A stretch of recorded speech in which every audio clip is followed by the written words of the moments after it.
Welcome in Spoot Nation. Welcome to week 14 of the Puff Pass and Kick Sports Show. For those of you who don't know, my name is Dan. This is Angry Corgi Productions. I will soon get our friends Psychosis and C Note on the phone here, and we will go over our week 14 picks. So thanks again, everybody, for tuning in. Wild Week 13. Big shout out, just as far as the World Cup goes, to Morocco and France for their wins yesterday. Moving on to the semifinals. I believe those games are going to get played on Wednesday.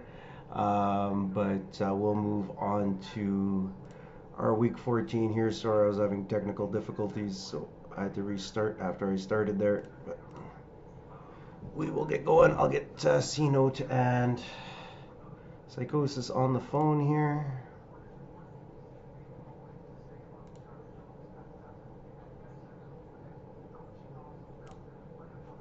Alright, I'll hang on here. Maybe it's just me. I don't know.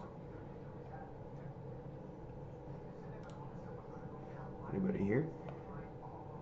Psychosis is on. Oh, hang on. Carrie might not be here. Hey, buddy. Hello. How's it going? How you doing, man? Not too bad. I just saw that message from C Note there, so I guess we'll wait on him. Absolutely. But yeah, so let's go. Let's get going with our week 13 summary. So we'll start off with. Oh, go ahead. I don't know how I did this week. I think I did okay. I don't know. I think I was saved by the bell. It wasn't a great week all around. Yeah, a lot of shit happened, but I didn't go over my picks. I was hoping C Note would be here, but we'll figure it out. But we'll start off with the Steelers and the Falcons. 19-16 for the Steelers. Falcons are kind of just finding ways to lose at this point. I really don't think their team is that bad. The Steelers' D is pretty crazy, though. I just figured that they would have at least broken, 20 points. But Kenny Pickett, for a rookie, he's doing pretty well. 16 for 28, 197 yards, one touchdown. Najee Harris carried 17 times for 86 yards. Tight end is still leading in the receiving division here. Pat Fryermuth, 3 receptions for 76 yards. It wasn't like a crazy game. It wasn't a game you saw many highlights from because there were very little highlights. But it was a game. Mariota, 13 for 24, 167, one TD, one interception. We'll take a look at because I know we don't want to talk about yards too much, but not much is different there. But when we get back to our turnover differential, like you were talking about last week's Psychosis, one interception seemed to have been all it took, right? It's a one possession game. They could have at least tied it with a field goal. That interception, not great, but that's what's costing them games. I don't know if you've got anything to add to this one. It was pretty lackluster at best. Yeah, there's nothing I gotta add. I didn't even watch this game. I just didn't have any reason to. Well, and that's just it. But our next game was another one of those rough ones from last week. So the Broncos were up on the Ravens. Ravens lost Lamar Jackson last week. Broncos lost. Don't know how. I'm happy because, or no, yeah, didn't we pick the Ravens? I'll have to go back and check. But either way, whatever's going on in Denver, I'm at a point where I'm just even tired of talking about it. But whatever's going on in Denver is, it's not working. Like, whether it be Hackett, whether it be Russell Wilson, it's just not working. Let's take a look at some numbers here. The biggest surprise from this game is the fact that Denver actually looked like a team that was keeping it interesting, which is, to say the least, surprising.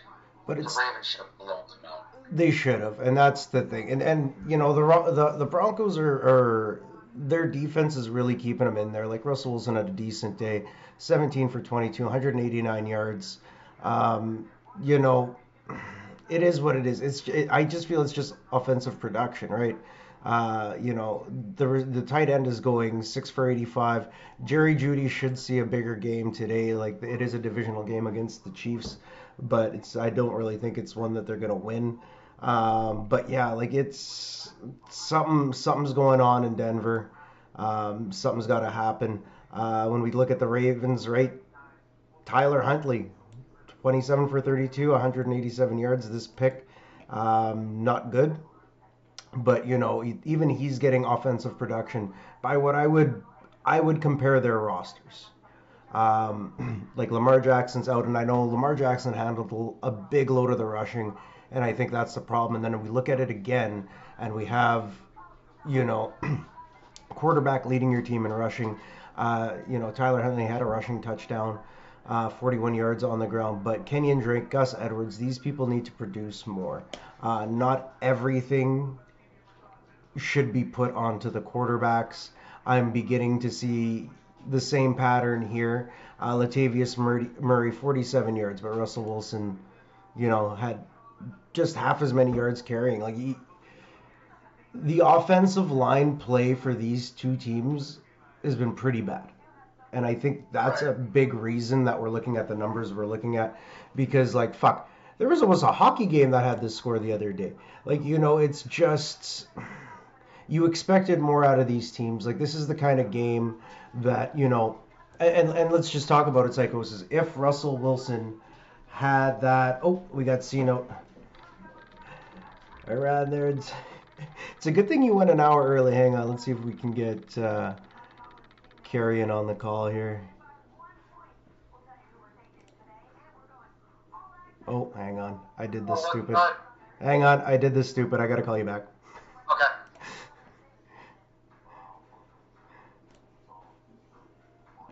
Just go away. I don't want to talk about this. No, this was. Ugh. Okay. Carrie's in here too. Yo, can you guys hear me? Hey, yeah, I can hear you. Everybody's on. Perfect. All right, everybody's on. All right. So we had just started talking about the Broncos at Ravens game. I'll let you guys go, but let's just take a look at that turnover differential again. And this is a weird one, right? Because 2 interceptions thrown from Baltimore. They allowed more sacks. Everybody held on to the ball, but Baltimore still ended up winning. So this would be one of those rare cases where, like I said, I think a little more offensive production. You've got McManus there who can kick it from 60. If you can't even get to half field, that there is a big problem either with play calling. But I think this is starting to show a glaring problem on the offensive line for Denver. Like something is wrong, and I mean wrong. And I don't think I can pin this all on Russell Wilson this week, because I tried to watch some of that game, and it just wasn't great. But what do you guys have to say on this one? Well, from what I've watched of the game, is Lamar Jackson injured? He's injured? Yeah, he's going to be out at least another week or two. Oh my god. All right.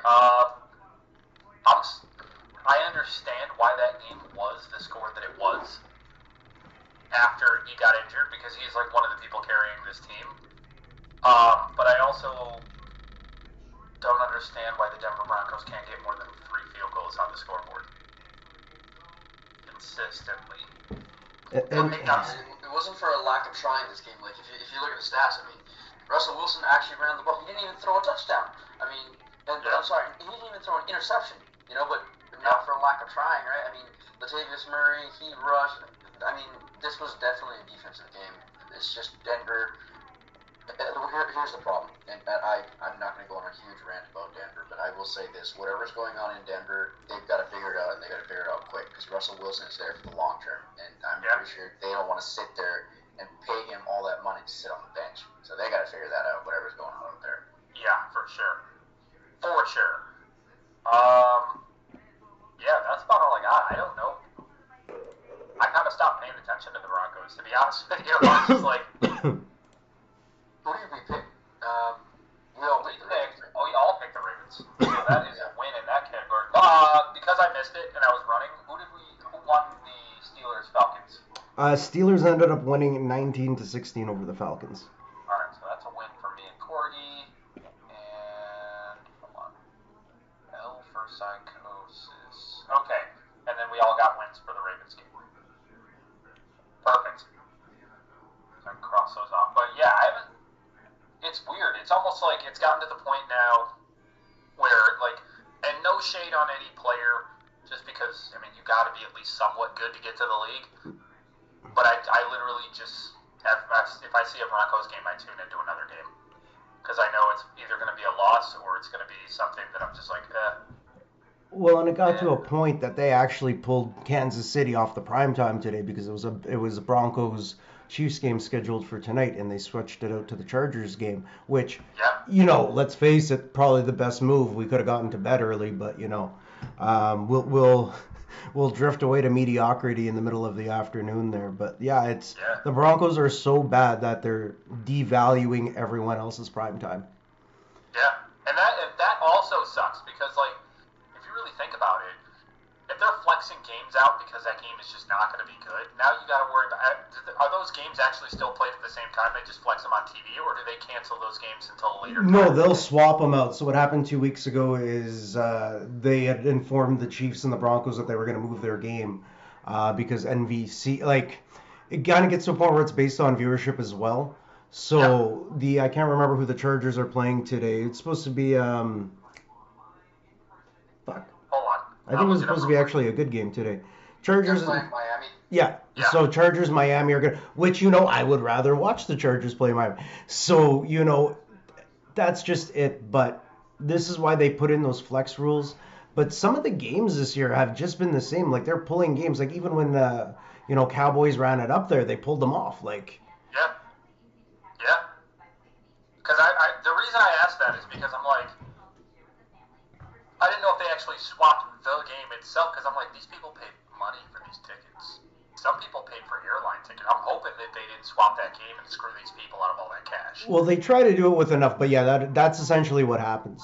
Like the tickets are still good for the other game, but yeah, if you were planning on coming in, at 4:35 and then heading out on a red eye, you're now there all Sunday, right? So.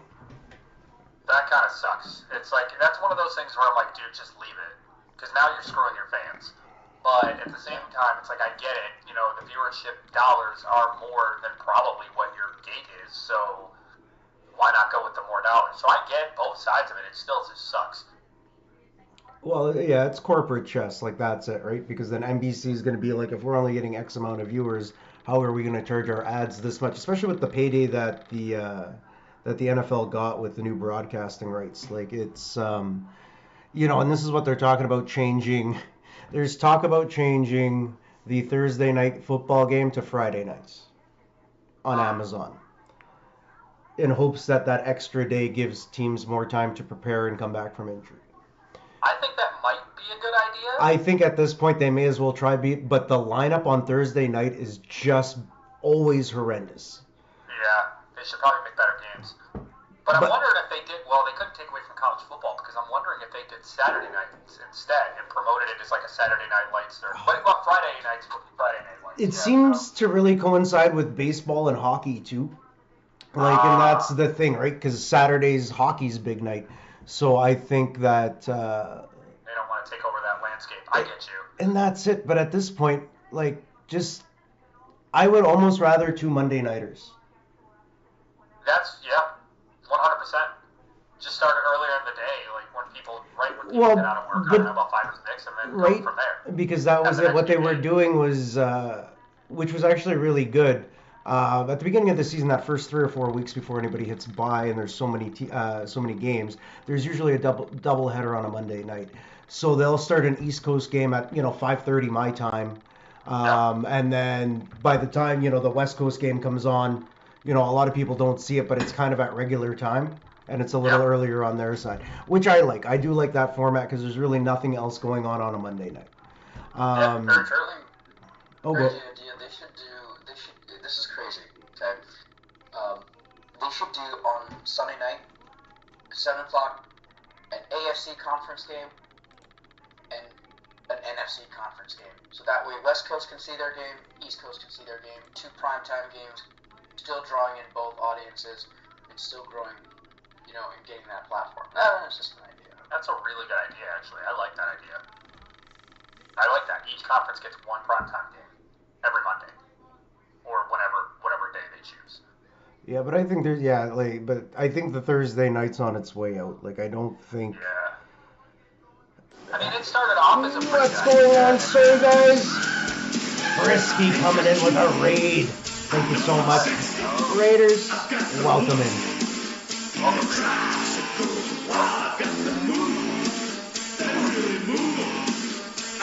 Raiders, welcome to Angry Corgi Productions. If you don't know who we are, my name is Dan. I am joined by Psychosis, Sino TV, and my wonderful fiance, Lady Dragon.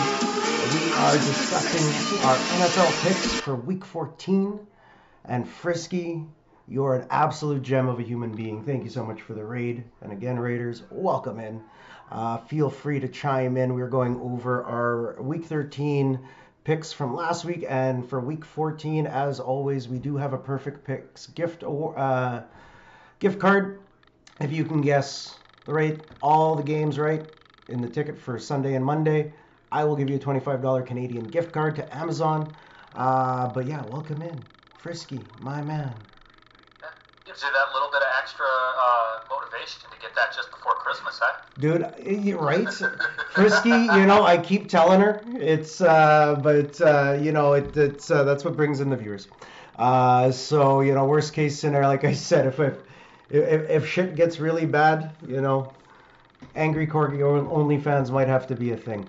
But we appreciate you coming in, pal. If the sports network doesn't go off, we might have to have a multi-channel OnlyFans. But we'll figure it out. Fuck, what else do I gotta lose right now? Work keeps injuring me. I may as well. But we'll get off this game here. But yeah, like the Ravens are gonna be in trouble here for a couple of weeks.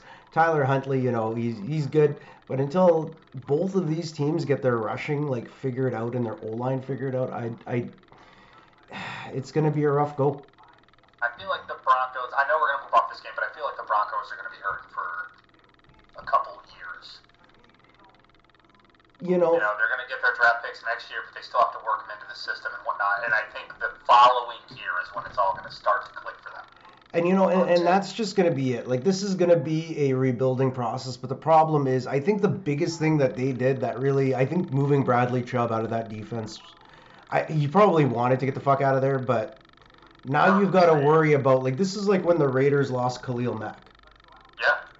Yeah. You've now taken your centerpiece, and the Broncos in the last 5, right? Von Miller was the other guy. Yeah. Von always kept that defense together, and same with Bradley Chubb. They've kind of inserted peace in and around all of them, but that's it. Broncos, and as a Chiefs fan, it doesn't hurt my feelings that the Broncos are going to have a terrible couple of years because I had to live through Peyton Manning, and frankly, fuck the Broncos, with all due respect, of course. But yeah, I don't know what's going to happen. But the Ravens, we'll see what happens this week. I can't trust them until Lamar's back, and even that first week when Lamar's back, I still can't trust them. The guy hurt his knee. He's carrying the load of that team. Defense is going to have a huge game today. But we'll move on to that bad man, Aaron fucking Rodgers. I thought they had this game lost. Packers win 28-19. The Packers do. Go ahead. We all picked the Bears too, and it was right after I said, Aaron Rodgers owns the Bears in the Bears' home. I picked the Bears. I actually went against Aaron Rodgers. I don't even remember that. Yeah. Oh, that's what happens sometimes. That's how bad they've been playing. But kudos. He didn't have a great game. 18 for 31, 182 yards, 1 touchdown. I know they got it done, but they're getting it done on the ground. They're getting it done through the air. And I think this is the big thing, right? Aaron Jones hurt himself, but A.J. Dillon, came in almost 100 yards, a touchdown. Christian Watson, the rookie receiver, he's starting to come into his own. A touchdown in the air and a touchdown on the ground. This is he's starting to come into his own. And that's it. And if they had only kept fucking Devontae Adams, I don't see why these guys aren't undefeated. Yeah, 100%. 100%. So, oh shit. But let's take a look at the Bears. Justin Fields is doing well. This is the problem again. We're going to get over to our turnover differential. But Justin Fields, 20 for 25, 254 yards. And again, leading rushing. 71 yards, 1 touchdown. Like, David Montgomery isn't a bad running back, but he needs help. But I think this is another case of just an absolutely horrendous offensive line. Like, they're getting it done through the year, no problem. Right? Let's just take a look at what they did as a team. Chicago lost a fumble, 2 interceptions. That's 3 possessions. Right? We easily could have had a tie game. They could have won this. But yeah, I don't know what's going on. The NFC North is a little weird. But yeah, what do you guys have to say on this one? I'll say the Packers better hope and pray that they figure out how to treat Aaron Rodgers, because if Aaron Rodgers decides to not retire and stay, that means Love will leave. Yep. And then, if I'm going to be honest with you, with all the treatment that Aaron Rodgers is getting, I wouldn't be surprised if Aaron Rodgers said, I'm going to stick around and then wait till they trade Love and then retire. That's I just don't see them getting rid of Love.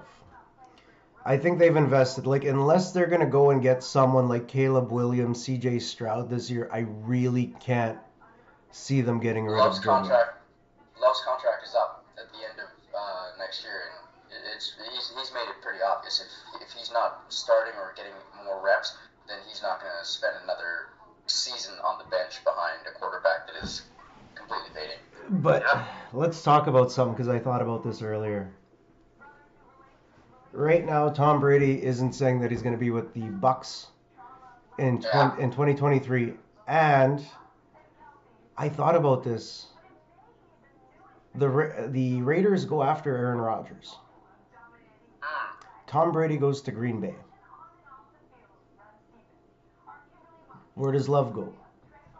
But I can't see, and But I feel like Tom Brady's going to end up back in New England somehow.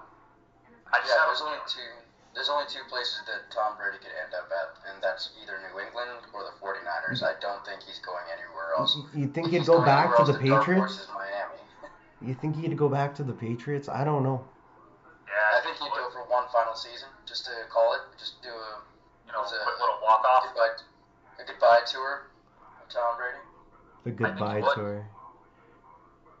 Fuck. Or farewell. Yeah, that's what. Sorry, farewell tour. I almost like the goodbye. I almost like.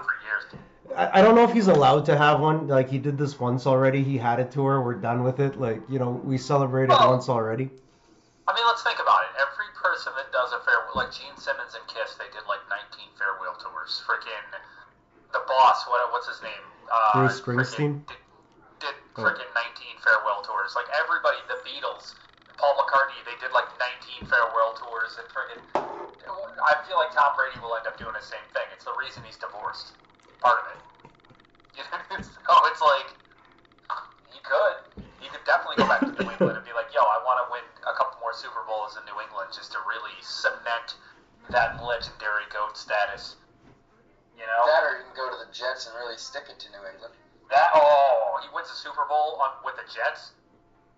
Oh my God, dude. And that's the other real thing that I thought about. Like, the Jets are I think they're going to be this year's one quarterback away from a Super Bowl conversation team. Yeah. Especially with Breece Hall coming back next year. But could you imagine? Oh my God. Could you fucking imagine? If he doesn't wear the white cleats and the freaking fur jacket on the sideline, I'll be pissed. Full Namath, eh? Jeez. Yeah, he might as well, dude. Holy crap. All right, so let's move on to my disappointing week.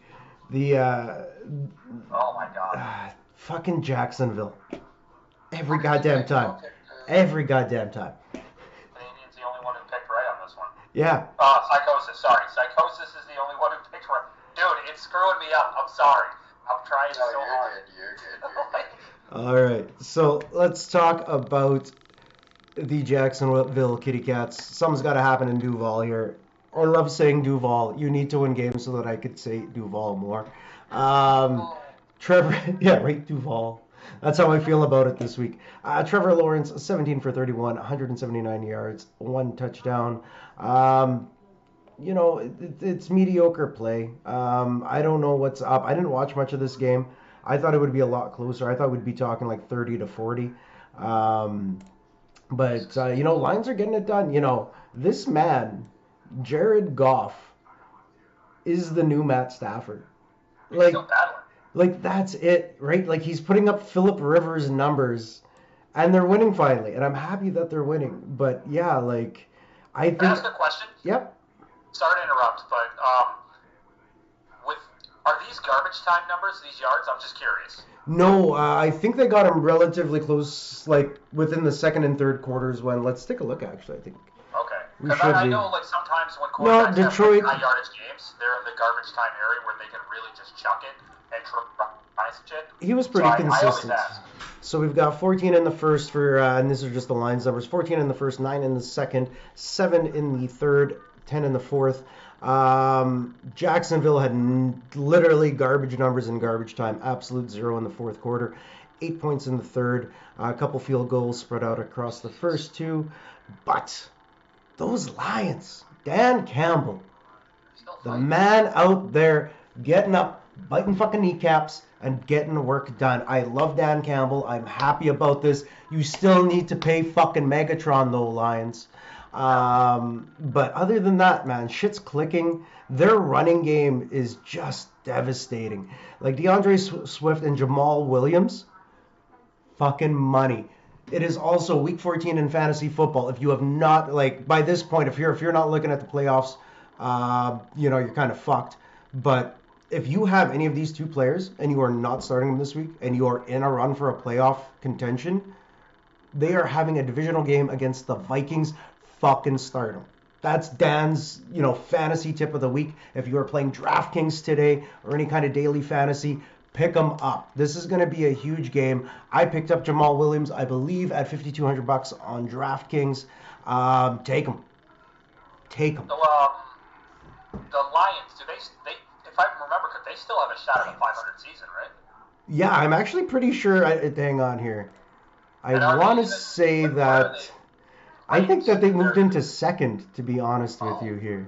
So they still have a shot at a wild card. They still got a shot. They have a shot. Shit.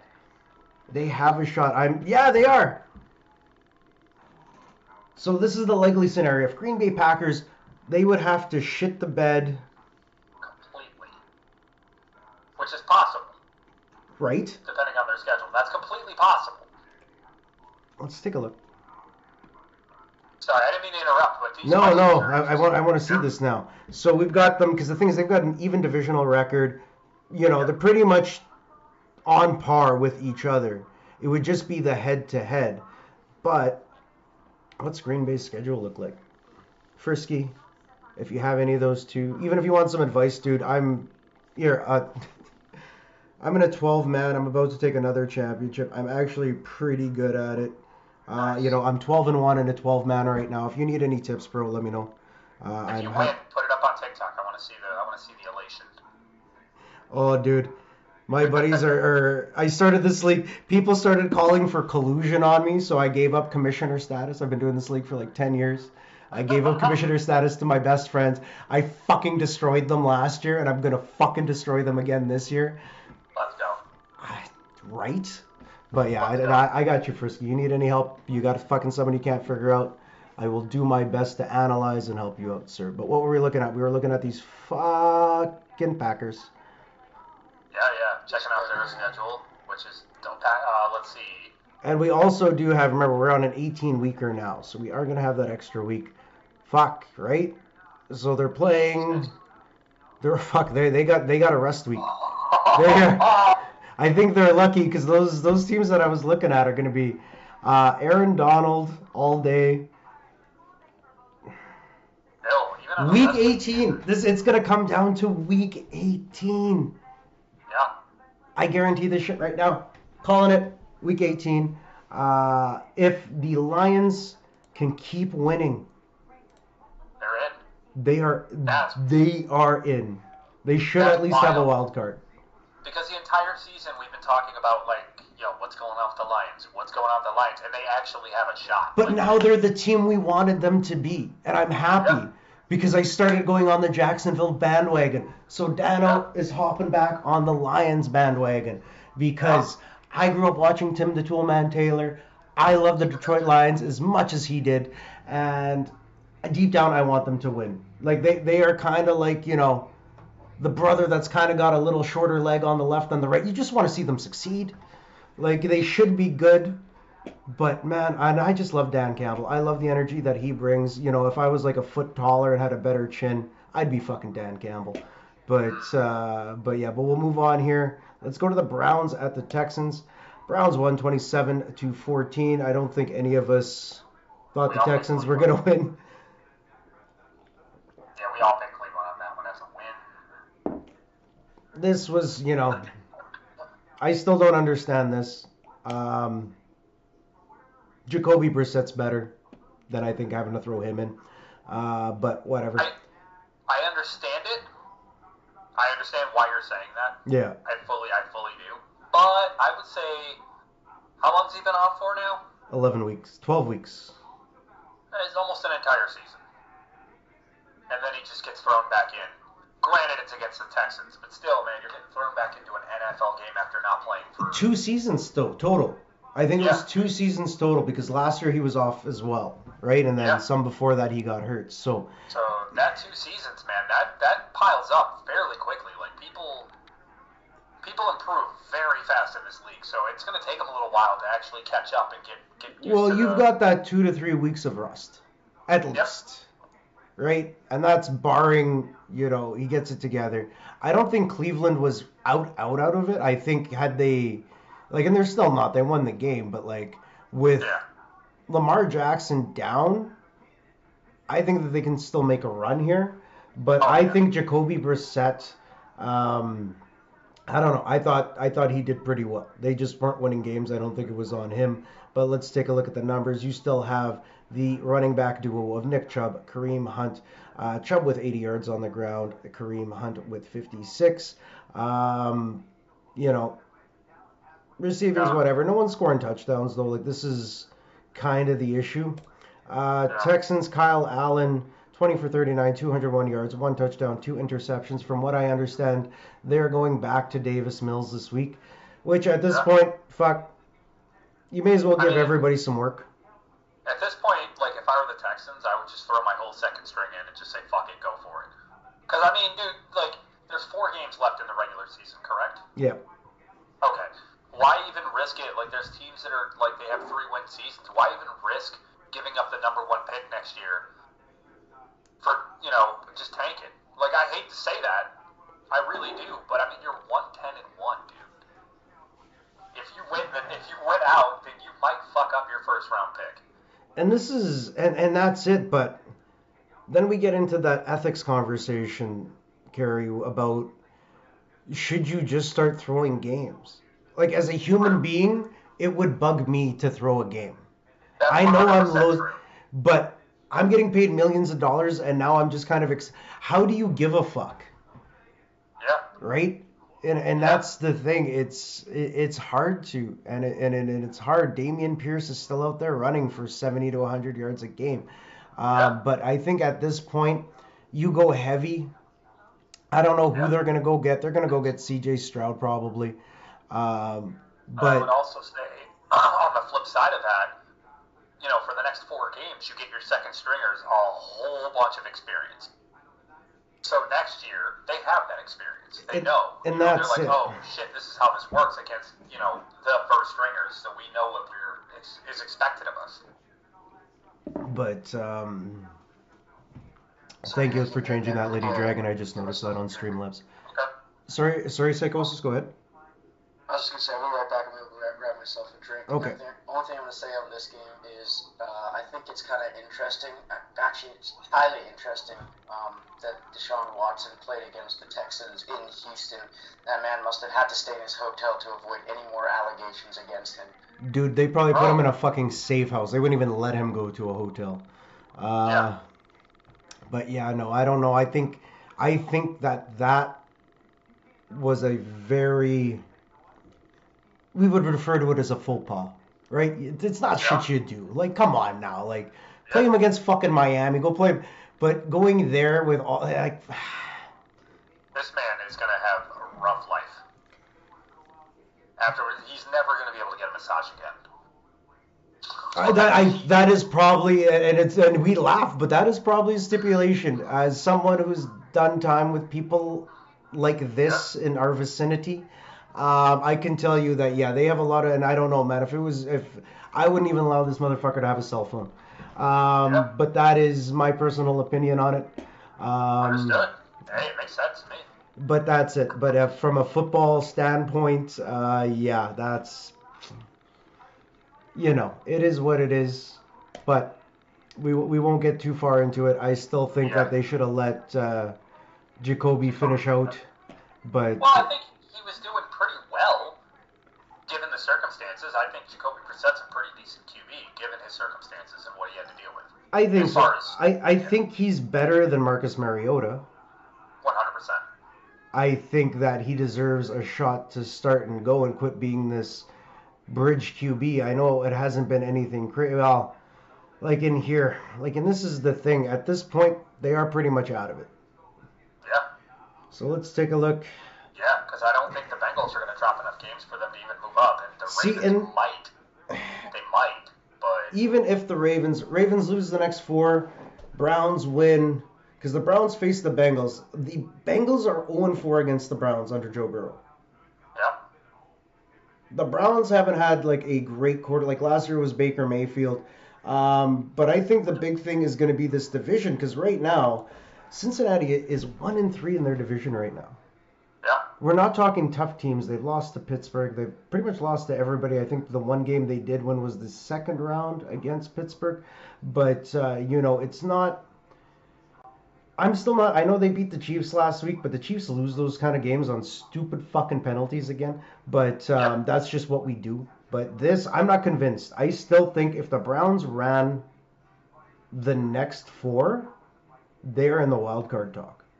Uh-huh.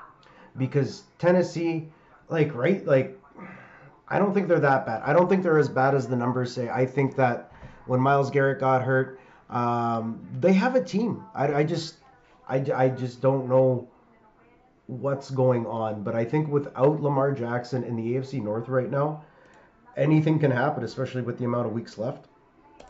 Yeah. Right? Anything. Literally anything. This whole rest of the season is a complete toss-up to me. Outside of, the people who we know are already mathematically eliminated. Yeah, and I think... You have no idea who's going to go. Yeah, who are we talking about right now? Oh, we've got an interesting spread to talk about in a little bit. But we'll keep going here. Jets at Vikings, this was actually a pretty decent game. Mike Lightning White there is putting up some numbers. Like I said, I think, look at this man. 31 for 57, 369. Granted, it was 2 interceptions. Holy shit. This is why Mike White isn't a starter. But he goes out there and he throws the fucking ball. But that's it. And you compare that, because what were we talking about? When we were talking about fucking Zach Wilson, right? We're talking about 120 to 150 yards a game on average. But yeah, nothing fancy. I know why all of their receivers are fucking pissed off, but look at this. 8 receptions, 162 yards from Garrett Wilson. 5 for 85. Fuck. Yeah. Right? That's insane. There's a guy named Bam Knight. Not only is that the greatest name in the history of being a running back, but 15 carries for 90 yards. There's still the one QB away. Aaron Rodgers on the New York Jets. Better or worse? They're definitely better. 100% better. Wait, hold on. Let me see. They're 100% better if he goes to training camp and, meshes with his receivers. Because if he doesn't, it's the same situation in Green Bay all over again. Well, and that's it. And that's what I keep we were talking about, throwing games, you start to allude to, just a general malaise. You just don't want to be there. It's like getting up and going to work. It's the same shit sometimes you need a change. Yeah. Sometimes you just need a fucking change. And it's better for everybody. I know we look at it like bombing out in this. Like, fresh air is good, people. Uh-huh. It just is. Like, I know, like, I'm just not one of the people, like, I need, like, I every 2 years I need something new. Like, that's just a me thing. But yeah, like, Yep. this is why I like what Ndamukong Suh, Odell Beckham, these guys that are going on these 1 to 2 year deals. Like, that's it. It doesn't always pan out. Like, are we gonna get it done this year? Because this is what I want to do. This is my goal. I'm gonna win a championship. Are Yep. you guys rebuilding? Are you guys making a run? Are you guys in the hunt? Who do you want to be? And Yep. this is what excites me about teams like the Detroit Lions, right? Because now the Lions are becoming that fucking team. Next year, I'm expecting, at least a 500, a 9-9 season from them, even better. And if the Packers keep looking like shit, I think Chicago will get it figured out. Chicago's draft is going to be key to this. But the Vikings, I'm still not sold on this 10-2. But we'll see. We'll see. Yeah. They'll make it to the playoffs, but we'll see. But let's take a look at Kirk Cousins. 21 for 35, 173 yards, 1 touchdown. Dalvin Cook, 20 carries for 86 yards and 1 touchdown. Matheson, 14 yards for 1 touchdown. And J.J. Jett, 45, 1 touchdown. The Vikings are good. Like I said, I'm just not sold on that. And this is the thing. They're like the Eagles to me. They have good players. They're a good team. They are winning games. I just don't think that they're unstoppable. And here come them Cowboys right up that old poop shoot. And this is the thing. Like, we talk about regular season champs. And these are teams that can be regular season champs. I just don't know. Are they going to make it to the next time? Are they going to push through? Because that was Dallas's Achilles heel too, right? You guys are going fucking full tilt. We're going to the playoffs. Fuck, game 1 against, the fucking bottom of the wild card, and you guys are gone. Yeah. That's why I don't trust Dallas. And that's the problem. This is why I hate the NFC, because it's always like this. But I don't know. Go ahead. I have a theory on that, actually. Our division cannibalizes itself. 100%. Like, we battle so hard against each other the whole fucking season that by the time the playoffs come around, we're spent. And this is at, like, the NFC East, it's all about going 6-0 in the division. No one really gives a shit about anything else. It's about going 6-0 in the division. Like, I get what you mean, though. I get what you mean. I like that. But you guys are all intertwined. Because no one ever, like, just bombs out for, like, a crazy good season while everybody else shits the bed. Like, everybody all shits the bed, or everybody does very well. Oh, yeah, 100%. But, Psychosis, you got anything to add here to the Jets-Vikings game?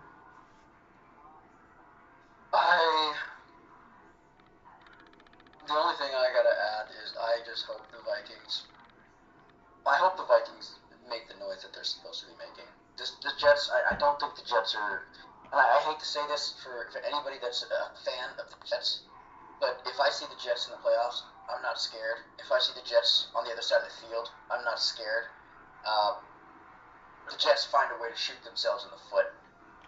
I don't. It's something about the Jets. I can't get behind. What are their colors? The green and white. I can't get behind that. I'm sorry. It's Christmas. Green and red. I'd rather go with those colors. I'd rather go with the red and white. I know that's gonna be music to Dano's ears, but I cannot. Sorry. The red, gold, and white. Sorry. There we go. I'm sorry. Oh, I forgot there was a little gold mixed in there. With championship team, there's always a little bit of gold mixed in there, and I know that's making Dano smile right now. It is what it is. I'll say it. But I just can't get behind the Jets. I've watched maybe 1 or 2 of their games, and I think both the games that I watched, they found a way. They found a way to lose the game. I don't know. I'm not confident with their roster. I'm not confident with. There's nobody on this roster that I would put on my fantasy team. There's not a single person. That's what I can tell you about the Jets. I don't believe in them at all. I think they're not. I think they're about to shit the bed for the rest of the season. I agree. Yeah. 100%, I agree.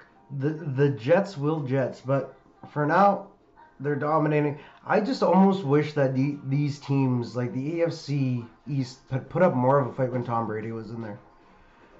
Like if Tom Brady was still in this division with the quality that we're getting from the AFC East now, like Yeah. because that was the thing, you could just bank on Tommy B going 6-0, but yeah, no, I don't know, I don't trust him. I used to trust him. I don't trust him anymore. But yeah, no, that is the absolutely apt take, Canadian. I would agree. Look at the Jets' schedule, okay? You tell me. I want you guys to tell me how many games you think they're going to win in this one, okay? Their next games are Buffalo, Detroit, Jacksonville, Seattle, Miami, Philly, Atlanta, and New York. They might get 2 wins in that stretch. But this is the That's thing. a tough schedule. The Bills. What if they shit the bed against the Jets? Oh, sorry, not Philly, Atlanta. They did already, didn't they? That's the thing. The Bills are like the Chiefs. They stupid fucking games that you can't lose, they lose. So, and I thought about this, right? What happens if the Bills lose to the Jets? Now the Bills go again back down to like 3rd. I don't think they'll lose. I think they pulled it together at this point. Like the way they're playing, it seems like they've got their shit together. And they've already lost to the Jets once. They know what their deal is, and I think they're going to come through and they're going to get crushed. I feel like, yeah, I think Psychosis is right. The Jets Their final games are. Keep going. Oh, I think he's right. It's like that final push. Their final games are Bills, Lions, Jags, Seahawks, and Dolphins. They might get 1 win, actually. Sorry. Yep. Because I don't think they're going to lose to the Bills. Detroit evidently has found a way to figure it out. Okay? Jacksonville is probably the only team that they will confidently beat because Jacksonville is kind of figuring themselves out. I don't know why, but they should not be figuring themselves out. They should actually be winning games. The Seahawks, well, I mean, Pete Carroll, the whole organization, the Seahawks are ridiculous, man. I'm not ever going to bet against the Seahawks. That's with Russell Wilson or without Russell Wilson. So you remember that, Angry. It's Seahawks, okay? I have my Wilson jersey on. It's a Seahawks jersey. I don't want to hear it from you. And the Dolphins, they're definitely not going to lose to the Dolphins. Or they're definitely not going to beat the Dolphins. No. I think they win 1 game in the next 4 games. The Jets are, no. I can see 2. But yeah, I don't know. The Jets, yeah, they're that team. I wouldn't be surprised, like you said, if they didn't even make a wild card in this one. Bills get on top. I think Miami comes in 2nd. But we'll see. We'll see. And we'll move on to another interesting one here. Didn't Cino call a tie in this fucking game last week? No, I didn't. I wanted to really badly, though. I remember us talking about it. I was praying for it, but I didn't because I thought Washington would take it, and they didn't. Wait, hold on, wait. Yeah, but we all picked Washington to win that. Well, we all pushed, so that's not a loss. It's just a void. But let's talk. So I'll mark that down as a tie. Hold on, I'll scratch out the losses. But just before we get going here, we're getting close to the top of the hour. So just welcome in, everybody. Thank you guys for tuning into Angry Corgi Productions. For those of you who don't know, my name is Dan. I am joined by my friend Cino TV as well as Psychosis. We are going over our Week 13 picks right now. We will be talking about our Week 14 NFL picks shortly. We are live both on Twitch and on YouTube, and I can't thank you guys enough for coming in and hanging out with us. And as always, everybody, if you would like to get in on a week of picks, let us know. Reach out to us. If you can pick a perfect slate of games, so all the games on Sunday and Monday, I will give you a $25 Amazon gift card, or $25 Canadian Amazon gift card to spend as you please. Maybe you just pull out Amazon $1 gift cards, rub yourself in it. I don't know and I don't care. That's your money to do with as you please.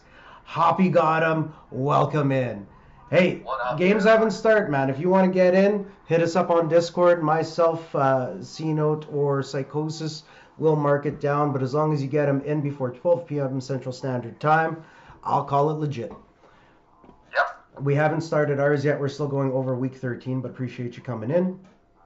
All right, so let's go. We're getting pretty close here. So, yeah, Commanders, Giants, fuck the NFC East. Cannibals, you people. Cannibals. Dude, yeah. We cannibalize our own division, dude. Every year. All right, so Scary Terry got it done through the air as well as Jahan Dotson. Taylor Heineke, the man, the embodiment of fucking hype. 27 for 41, 275 yards, 2 touchdowns. Brian Robinson pulling slugs out of his legs, still 21 carries for 96 yards. Antonio Gibson just shy of 40. Let's take a look at those Giants. Daniel Jones, 25 for 31. Fucking Victor Vanilla went all Victor Vanilla. 200 yards on the nose. 1 touchdown. Saquon. How did Daniel Jones out fucking rush Saquon Barkley? I thought my eyes were broken there. Fucking Daniel Jones. Saquon Barkley suffered a neck injury in that game. There we go. Oh, okay. That makes sense. This explains it now. But who the fuck else is running back? Like, when Daniel Jones outrushes you, there is a serious systematic problem. But good for him. Danny Dimes getting his legs moving for 71 yards, got some cardio in. Saquon, as Psychosis just let us know, had a neck injury. Darius Slayton, 90 yards. Isaiah Hodgins, 44 yards for 1 touchdown. I don't know. New York went like, it's getting hard to find a heartbeat there. But yeah, like the Commanders. Fuck, I love watching the Commanders, man. Every time I turn on the Commanders, it's like watching Varsity Blues. Like, I just want them to do so good. But Taylor Heineke's just like, I don't want your life. Right? His wife's best friend shows up in like fucking vanilla icing nipples. Let's fucking go. We're gonna be watching some Varsity Blues later, baby. But anyways, shit, I wasn't expecting that. Oh fuck, she ain't gonna be expecting it either. Dan's gonna get himself a full blown hernia. But anyways, let's go. What do you guys have to say about this game? Take a minute. Quick question. I do have a quick question about this. Related to football or what I was talking about? Are either of these teams, so in this, I guess I'm trying to figure out how like the standings going to work out. So with either of these teams, does this tie help them, or does that kind of screw them in terms of? It could screw them pretty badly because now you're a half game out or over. Not only that, it puts you each team, I think, a half game behind the Cowboys as well, right? Yeah. Because they didn't get that win, so they're not catching them. Let's take a look at the actual implications. It would be Giants fucked themselves over with that one. Big time. Because even if this came down to like 1-2-1, the Giants are 0-2-1, yeah. So this is what would happen, Psychosis. So if this came out to an absolute tie in some, way, shape, or form, let's just say they both run the table all the way to the end. It would come down to a head-to-head.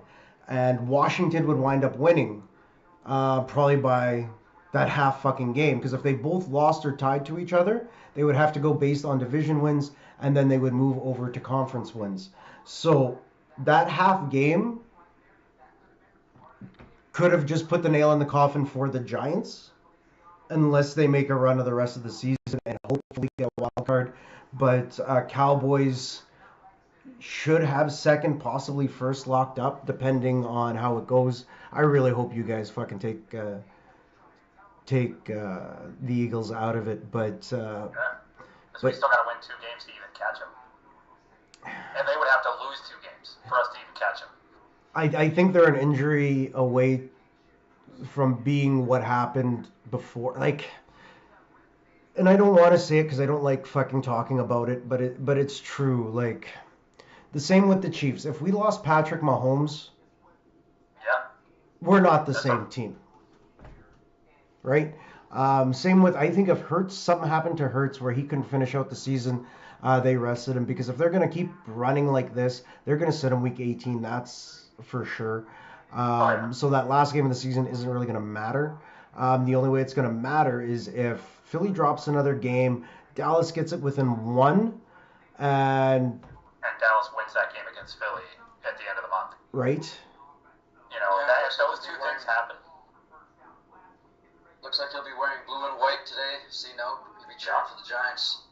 Giants and Eagles. Yeah, Giants and Eagles. I'm pulling for the Giants to take this game. Who else? I'm also pulling for Dallas to take over Houston, which I don't see a problem with. I don't see Dallas losing to Houston. Never say never. The Chiefs lost to the Indianapolis Colts this year, so never say never. So, That's true. We have bet on sure wins that have absolutely ruined our picks for the week. So we can never say never. We could say probably damn sure, but I don't know if we could say never. Who knows? Fuck. Houston might just have an absolute ringer, cleaning toilets right now. They put him in. He throws the ball. He comes in Kurt Warner style and just fucking dominates the league. Who knows? Yeah, we're just going to knock on wood on that one. I don't want to hear that. So, holy shit. You never know. That would be terrifying. But no, I got the Cowboys. But yeah, we'll move on. Eagles beat the Titans 35-10. Are they a legit 11-1? Tannehill is just so boring. The Titans are 7-5 in their division. They have Derrick Henry. They are a pretty good team. The Titans they're probably not the top of the top, but they are top of their division. The Eagles are beating teams that are good. They're beating teams that are bad. The Eagles are showing us that they're kind of the real deal here. And that's it. If I'm looking at the numbers right now, Jalen Hurts 29-39, 380 yards, 3 touchdowns. That's a man doing his job. That's it. They're clicking. Their rushing is pretty poor, but they're banging in touchdowns. You can have 1 yard and a touchdown. It's still 6 points. Miles Sanders is getting it done on the ground. Jalen Hurts had a rushing touchdown. Their receivers are ridiculous. A.J. Brown, 2 touchdowns, 119, and his return to I think this is his first game since he versus the Titans since he left. Devontae Smith, another touchdown and a hundy. The Titans. Oh, sorry. Go ahead. Game. I was I'm going to need the Eagles to drop every game for the rest of the season. And that's it. But the Eagles seem to be really good at isolating the X factor on each team. Derrick Henry, 11 carries for 30 yards, while Ryan Tannehill, 3 carries for 34. They are so busy bottling up Derrick Henry that they completely eliminated the rest of the game. This team only operates behind Derrick Yeah. Henry. And like we were talking to Jack and Kill last week, Derrick Henry is a Jacksonville, Florida native. Maybe he has enough. You don't get any worse adding Derrick Henry to your team. I think he would have to get released. Or just straight up say he's not coming back. I can't see the Titans trading him within division. They did fire their GM this week, but I couldn't see them making a move like that, especially when they don't have the tools to contain him on the other side should they play him twice a year. But let's take a look at our 0 turnovers here. I like that. Good game, third down efficiency. People are converting. But, Philly... Their schedule is the Bears, the Cowboys, the Saints, and the Giants. They can make a run. Well, they played the Giants twice. Oh, wow. Okay. Well, division, right? So they'll always play divisional twice. But yeah, I don't know. Eagles, until proven otherwise, are ruling the roost again this year. We'll see if it transfers over to the playoffs. A fucking weird one here. 27-23. Seahawks beat the Rams. Seahawks, I thought were going to be. I figured like they would score 27. I did not think that the Rams would score 23, and this was pre Baker Mayfield. Baker Mayfield was signed signed Monday or Tuesday. Came in huge comeback win for the Rams this week against the motherfucking Raiders. But they didn't even fully know the playbook. That's the crazy part about that whole thing. You don't need to when you play the Raiders. You need 5 plays. That's all you need. Just 5 plays. But that was a wild game. I watched that. It was insane. Yeah, dude. Like, do you guys ever like? And that's the thing. As a division rival, my best friend being actually the new commissioner of our fantasy football league, who I'm going to destroy. He is a Raiders fan. Wow. So I have to. When I lived in Winnipeg, there I was. We'd go out and we'd have our, go have a drink and watch the games. But he's got to watch this shit every fucking week, and he does. He does, because he loves his goddamn team. But do you ever bet on ways how they're going to lose? Like, because we've gotten to that point. It's going to be like muff punt last minute guaranteed. Like, shit like that. But Derek fucking Carr, I'm sorry. I think they need to make a change at quarterback. But Yeah. we will talk about that coming up. Let's go back to those Seattle Seahawks. Geno Smith, I'm happy for Geno Smith. He's really come into his own after getting punched in the face. 28 for 39, 367 yards, 3 touchdowns, 1 interception. DJ Dallas, 10 carries for 37 yards. Kenneth Walker will be out today. He hurt his foot. DJ Dallas is the man of the hour. I can't remember who they're playing this week. We'll get to it. But you might want to pick him up as a cheap flex in fantasy. Or even if he's available in your league, if you're probably in, a 6 to a 10, he might be available if you just need a fucking flyer right now. But Kenneth Walker is out. Let's take a look. John Wolford, 14 for 26, 172 yards, 2 interceptions. Again, why I'm surprised they have this many points. But hey, they have discovered that they had a running back in Cam Akers all along. Now they're actually going to use him. Cam Akers was looking to get traded earlier in the season. I guess he's just at a point that who is going to pay for a running back that sits on the bench. He punched in 2 touchdowns on 60 yards, 17 carries. Van Jefferson, I think he did a great job. He caught some big plays there. I know it was only 2 receptions, but he did have a huge drive at the end to help Baker Mayfield this week. The game versus the Seahawks, he's still pulling off a first down. Like it's always been a crucial 3rd down conversion, and he's getting it done. And that is really important. We talked about our 3rd down conversion rates last week. You need to do it. We are seeing huge parities in teams that aren't converting on 3rd downs, and this is why. And like we said, if you don't want to convert 3rd downs, you may as well come up and play at the fucking CFL. We don't do this 4th down stuff.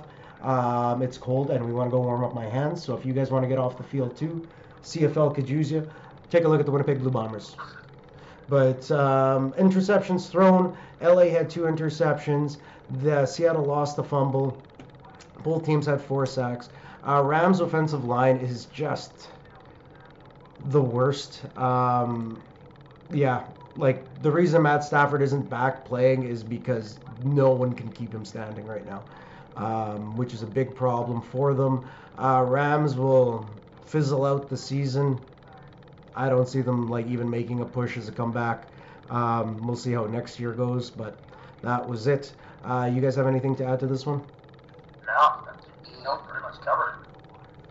Sorry, guys. I've had a lot of espresso and coffee this morning. Nah, dude, so have I. Trust me, I've been running all day. So I was gonna say, I figure you needed you needed a little break. And Hoppy's out here catching motherfucking Pokemons. Good job, Nice. Hoppy. Yeah. Got that century. Let's go. Hoppy's just on top of it. Hoppy knows. Hoppy got him. Hoppy got him. Ha! All right, and thanks again, everybody, for tuning in to Angry Corgi Productions. This is the Puff Pass and Kick Show with myself, Cino TV, and Psychosis. We can't thank you guys enough for being here. We are live both on Twitch and YouTube. We will be uploading the podcast to YouTube later, but thanks again for tuning in. Very much appreciated. Let's keep going here. We have the 49ers who hosted the Dolphins. The Dolphins. Fuck's sakes. Oh, sorry, Cino, I haven't been asking you. How have we been betting on these last few games here? Let's see. We all picked Seattle. Me and Psychosis picked the Eagles. You picked Tennessee, and we all picked Washington. Okay. So I didn't have a great week. I didn't have a bad week. I know I picked the Dolphins on this one because I keep fucking putting my heart and soul into these goddamn Dolphins. So me and Psychosis picked San Francisco to win this one. Yeah. Sounds about right. But no, the Dolphins, fuck, what the fuck? Every goddamn time I try to get behind you, every time there's a half-ass lackluster team. And San Fran's defense is amazing. San Fran is a great team. Do not get me wrong. Yeah. Miami has the ability to put up 40 points a game. Yep. 17 is kind of embarrassing. I know Tua wasn't having the greatest game. 18 for 33, 295 yards, 2 touchdowns, 2 interceptions. Raheem Mostert and Jeff Wilson, the supreme running back duo, the former 49ers, had nothing to fucking say.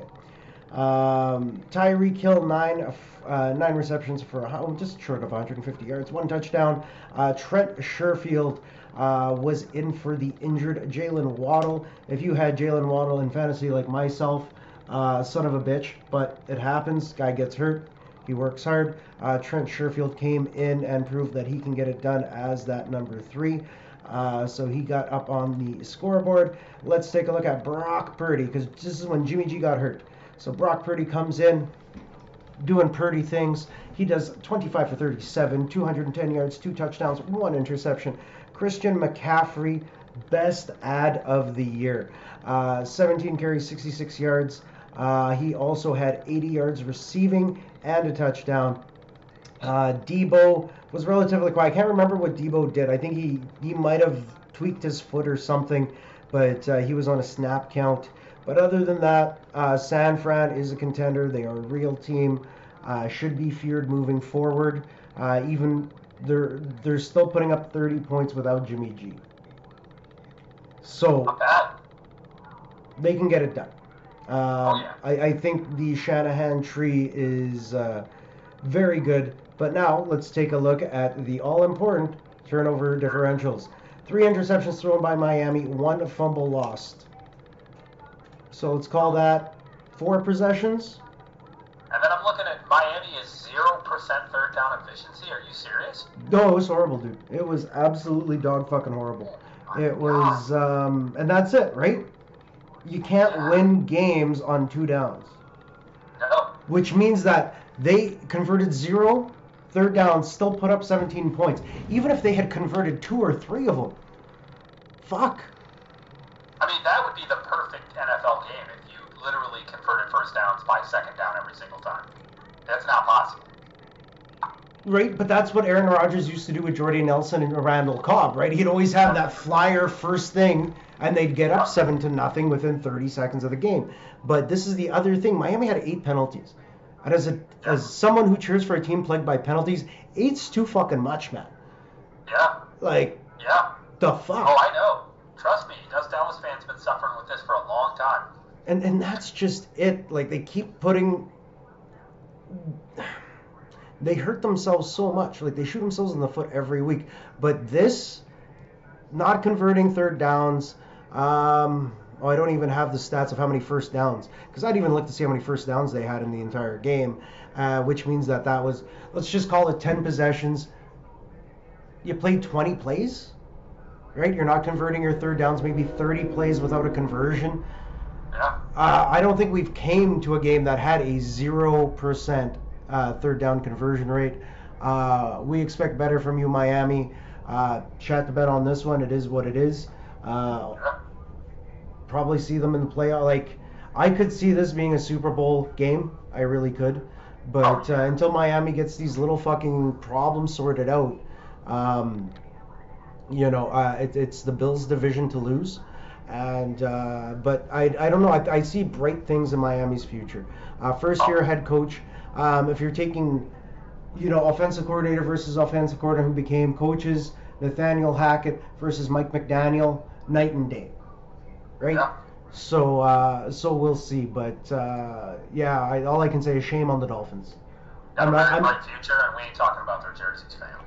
This was definitely, I will really quickly say that this was definitely a defensive game, because if you look back at the game, the first play that the Dolphins had, 3 plays, 75 yards. Since then, in the first quarter, 5 plays, 4 yards, 5 plays, 3 yards, 12 plays, 65 yards at the beginning of the second quarter, then 4 plays, 0 yards, 5 plays, 10 yards. So defense of San Francisco absolutely shut them down. And it wasn't until the fourth quarter where they said, you know what, we might as well give these guys, this swimming fish a little bit of, room to navigate here. We'll give you 7 plays, 80 yards, make you feel a little bit comfortable and happy.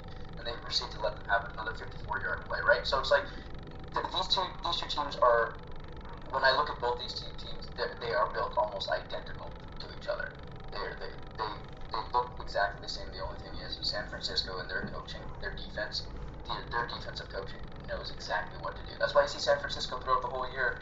They will hold teams to under 20 points. They will be able to win those games that are 18 to 17 or 17 or 19, 18. San Francisco has always been known as an absolutely strict defensive team. And this is what I like. And just to add on to your their defense is just nuts.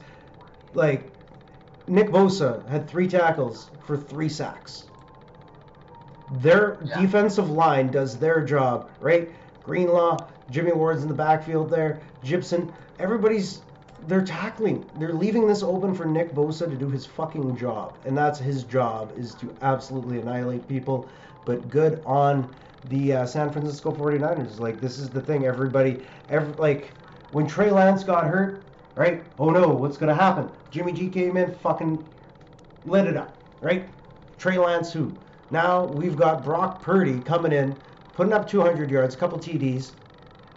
It's the Purdy show. Like, I don't know. San Fran finds a way to win every fucking week. Their defense keeps them in games.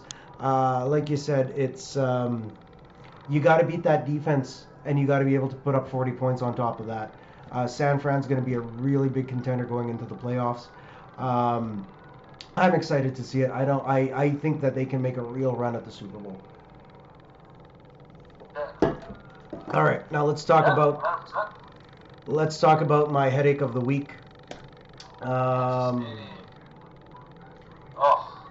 lost that one. You know what? And this is the thing, and I know better. I should have bet on the fucking Bengals because Kansas City's always had a problem with the conference. Like the AFC South and AFC North have always been issues for us. The Bengals, the Steelers, but it is what it is. We made another stupid fucking defensive penalty late in the game that cost us. We came back.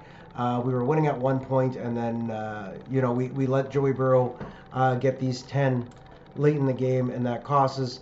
Patty Mahomes was held under 250 yards, 16 for 27, 223 yards, 1 touchdown.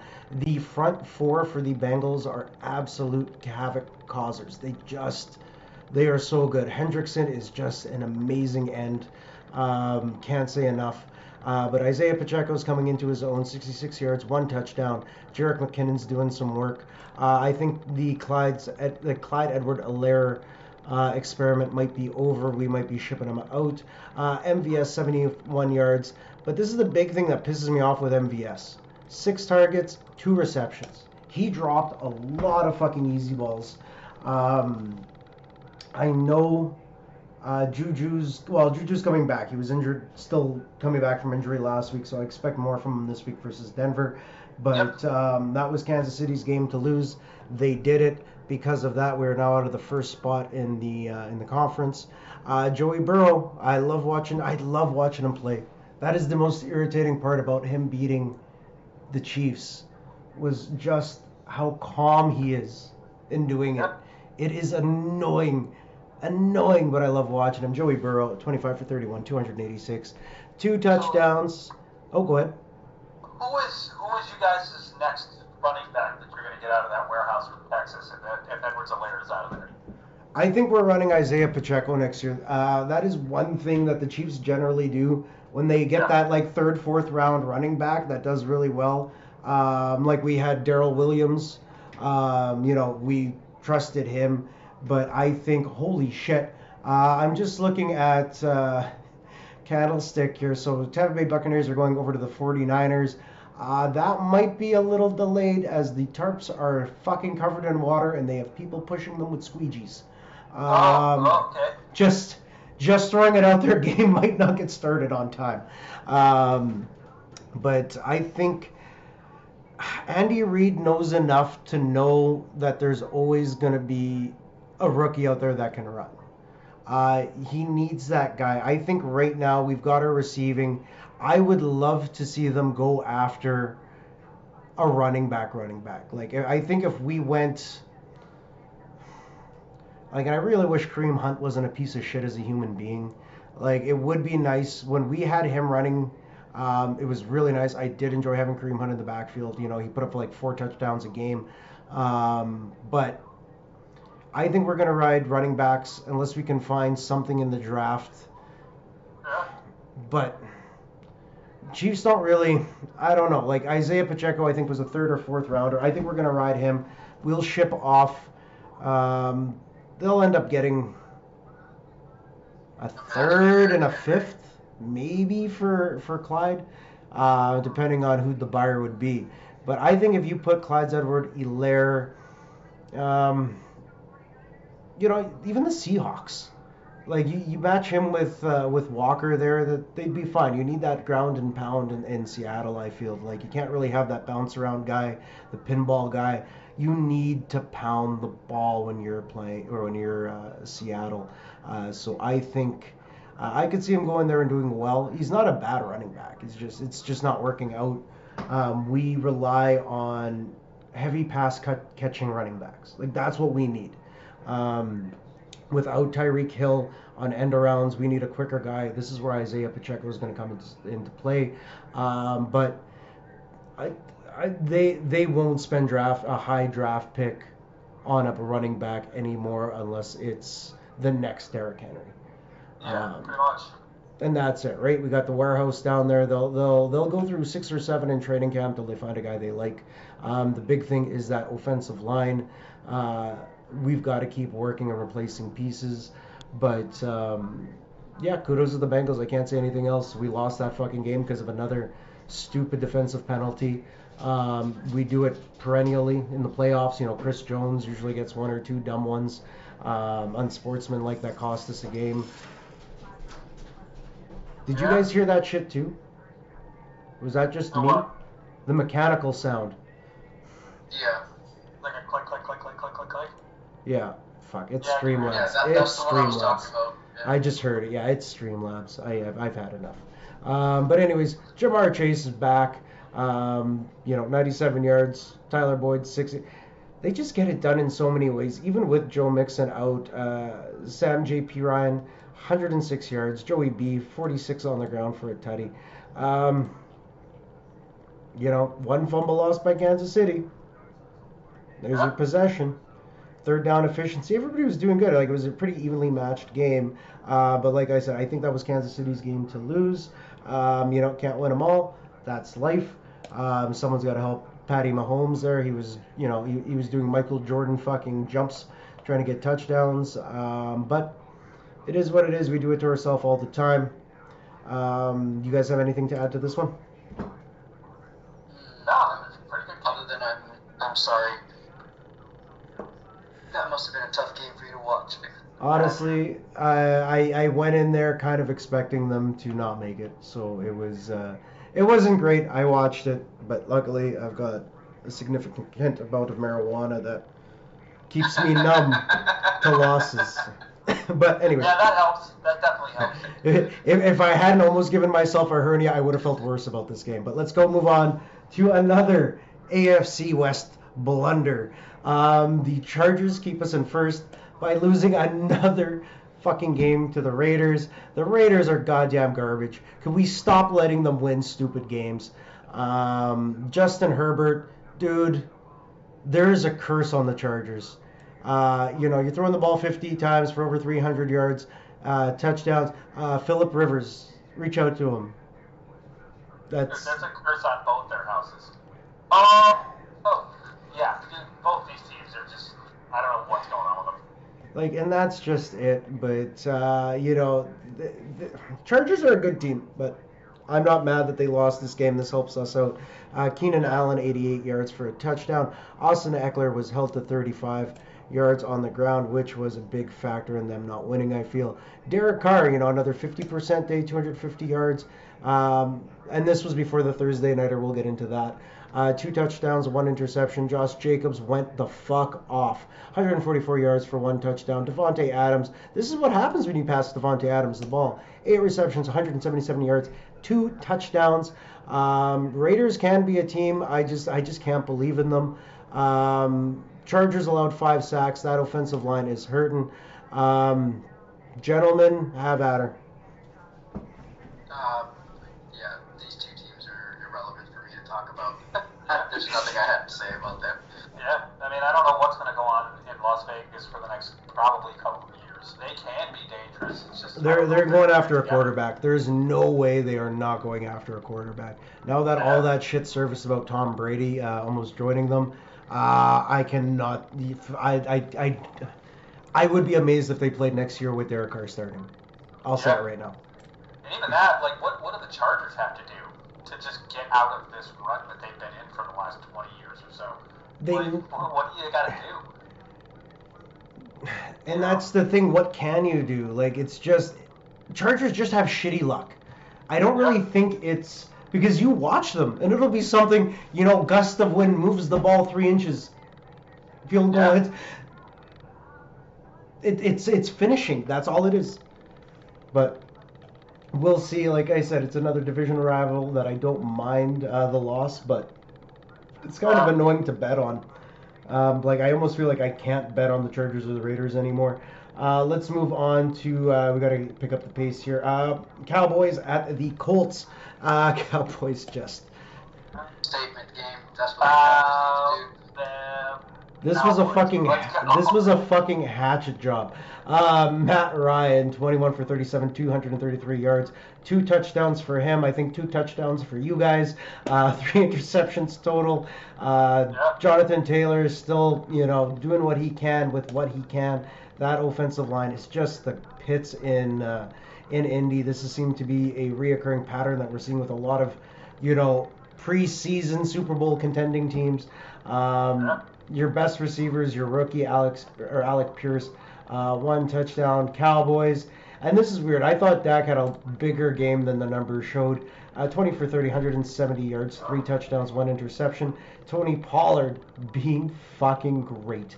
91 yards, 2 touchdowns. Zeke putting on his work. I think you guys trade him for a lot of things, or you guys trade Zeke off. I can't see you guys. The 2-headed running back isn't gonna last long. You got to pay both of them. Tony Pollard. Not only that, dude. Let's put it this way. I'm looking at CeeDee Lamb's numbers, and what he did in that game the numbers do not reflect like what he did in that game. You have to watch CeeDee Lamb play to appreciate CeeDee Lamb. God. But let's take a look at the numbers, right, boys? 3 interceptions, 2 fumbles on Indy's side. Dallas, other than 1 interception, kept it together. But, Stephon Gilmore is a motherfucker. Great quarterback. Penalties, Indy's Indy. Shitty 3rd down efficiency. 3 sacks allowed. C-Note, I'll let you talk about your Cowboys. It's hard to win a game when you have a 5-1 turnover differential. You know what I'm saying? You turn the ball over 5 times, it's really, really hard to pull off a win there. And I felt good about this game, and I'll tell you why. A lot of teams have had problems with the Colts. Like, they really struggled with them, and that's how I thought this game was gonna go, and then the floodgates opened up. So I'm like, it makes me feel better about going against the better teams, which may not be the case, but, I mean, if all these really good teams have struggled against the Colts and we come in and just blow them out, what does that say going forward? Is it a shining light for the Cowboys, or is it just like false hope? I don't know. That's the problem. I want to say that it's a light, but you guys have been pumping out false hope for decades now. Oh, 100%. So, I don't know. I really want to see you guys. I just want to see you guys beat the Eagles. That's it. I just want to see the Cowboys beat the Eagles. That's it. That's all I want to see. I want one more Cowboys Super Bowl before I leave this earth. I think you'll be good. As long as you don't keep running to tire shops and running back and forth, I think you'll be fine, bro. All right, let's. What did we have for a Monday nighter? Tom Brady came back, won it in classic fashion. So, fun story. Saints got fined a bunch of fucking money. Just over $500,000. Cam Jordan apparently faked an injury to stop the time, cut the pace of the game. I enjoy Cam Jordan as a defensive player. He's kind of done it all. But yeah, that's we're getting back into Bounty Gate here. But yeah, Saints lost that one. Bucks. Tom Brady keeps finding a way. Do you guys have anything to add to this one? Oh, it was an amazing game. To be honest with you, let's put it this way: it was a boring game until like the last 2 minutes. That's apt. How I felt. That is apt because I turned it the fuck off. That is apt. Mark Ingram, there was a first down there that he didn't get that would have fucking won it, but shit happens. He got hurt. Their running game with the amount of rushing that they have really shows that the Bucks defense is something to contend with. They're a bunch of veterans. They know what to do. They're getting it done. Now they have a 500 record. They even lost the turnover differential and they ended up winning. But like I said, the Saints, go have fun herding those cows, baby. Hey, chasing cows, let's go. Yeah, your next McDonald's burger, wrangled by Lady Dragon. And Frank the Corgi, you gotta send him out there to nip it. No, I know Frank's staying here. Frank does like chasing the cows, but we're also one kick away from not having a fucking potato. So he gets a little too in there and a little bit too excited. But appreciate you guys. Oh, hang on. Okay, it wasn't anything football related. I just see breaking news and I start getting worried. But yeah, it's fuck. Saints are weird. I don't know. I don't trust them. That NFC South is just absolute garbage. When the Saints go marching home, Jesus, dude. Like they're like, and that's it. But this is the thing. Everyone's finding ways. I don't know how we have so many losers this year and still like, because when you look at teams' records, you either have your 9-win teams and above, or it's like 6 and under. Like there's those 7 and 4s you can't trust. Like I don't know. This year's weird. Every year's kind of like this, but this year's weird. Let's talk about the weirdest shit to happen at the beginning of the week here. Rams come back. Baker Mayfield keeps getting a paycheck from everybody. And this is why, because he wins the odd fucking weird game that they should lose. And he makes a bunch of gamblers money. Is Baker Mayfield the next Fitzmagic? Is that what's going on here? I have a feeling that Baker Mayfield is going to start doing the 1-year contracts. Yeah. Because right now he's getting paid by he's literally getting paid by 3 teams. He's still getting paid by the Browns. He is getting paid by the Panthers. And he gets minimum veteran for the Rams. So probably another $475. Get that money, young man. Jesus, dude. Fuck. Holy crap. Right? But yeah, he came back. It was the last minute. I had turned this game off. I woke up to Baker Mayfield being plastered all over Bleacher Report. But Derek Carr, fucking just the worst. 11 for 20, 2 interceptions, 0 touchdowns. You have Davante Adams. Yeah. I know you guys see 7 targets for 3. Those 4 were fucking everywhere. I don't know. They cannot win with Derek Carr. I'm sorry. No. You will not do it again. You will not make it to the playoffs again. I was like, Hoppy's sitting at 33. I said, fuck, we're only on game 1, pal. But he's talking to Lady Dragon. So Davante Adams needs a better quarterback. I can really see them going after. Fuck, could you imagine Tom Brady or Aaron Rodgers going to the Raiders? Oh my God, that'd be disgusting. I feel like Derek Carr is starting to go the way of his brother when he played in Houston. I said that this morning, and no one well, I say it to myself. Well, Lady Dragon's there. I know she's not paying attention, but But that's it, right? David Carr kind of fizzled out in Houston. Derek Carr, and it's not like he's a serviceable backup, but I think that I would start Jacoby Brissett over Derek Carr. 100%.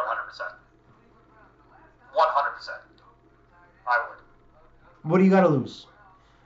At this point, I would start Baker Mayfield over Derek Carr. Oh, hell yeah. After Right? this week's performance, yeah. Well, and that's it, because what have you done for me lately, Baker Mayfield? That's what we do. So, I don't know. I don't got much to talk about this game. I don't know if you guys watched it. Cam Akers is trying to get another team to bite. I would love Cam Akers on the Chiefs. Unlikely, but we'll see. Gentlemen, what do you guys got to add? It was a phenomenal game. I watched this whole game, and I, believe it or not, I actually watched this whole game, and that ending was unfreaking real. Can't wait to see what Chiseled Adonis has to say about this. I didn't watch anything this week, but yeah, no. If you guys haven't checked out Chiseled Adonis on YouTube, check out this page. It is fucking hilarious. Yeah, dude. All right. This game was amazing. We're good with this one? Yeah. All right, gentlemen. Start with the next week. It is time. Hoppy, if you'd like to get in here, get ready. We are going to get through. We've got 30 minutes to get through. Our 12 o'clock starts here. So, the Jets visiting the Bills. Let's check some numbers here. I got to go to a better website because apparently NFL won't give me. Ryan. Bro, they're not giving me NFL either, so football. I We can't. got Pinty's Buffalo Wings. What more could you ask for? Son of a Not bitch. much. And All right. Sorry. Jesus. Okay, so Buffalo are 10-point favorites. We have an over-under of 43. Gentlemen, as far as Darnell Dawkins is out or questionable, Milano is questionable. For sure, outs are Phillips and Gilliam. I'm still going to go Bills, but I'm going to pick Jets to cover, and I'm going to go over 43.5. Psychosis? I'm gonna go, man. I really hope. Jesus Christ. I'm gonna go with the Bills for sure to win this game. It will be over. Oh man, I think it's gonna be a close game though. I think this is gonna be a close game. I think the Bills. Honestly, I think the Bills are gonna probably win this by 3. All right, It's not Jets will cover. Okay.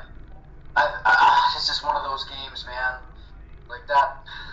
The Bills, they better not screw me over this week.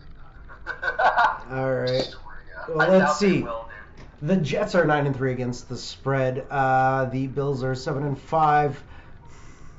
We're playing in a little bit of snow today. That's nothing that both of these teams haven't seen. Mike White is starting for the Jets. Home and away, both 4 wins. Home, 4 wins away.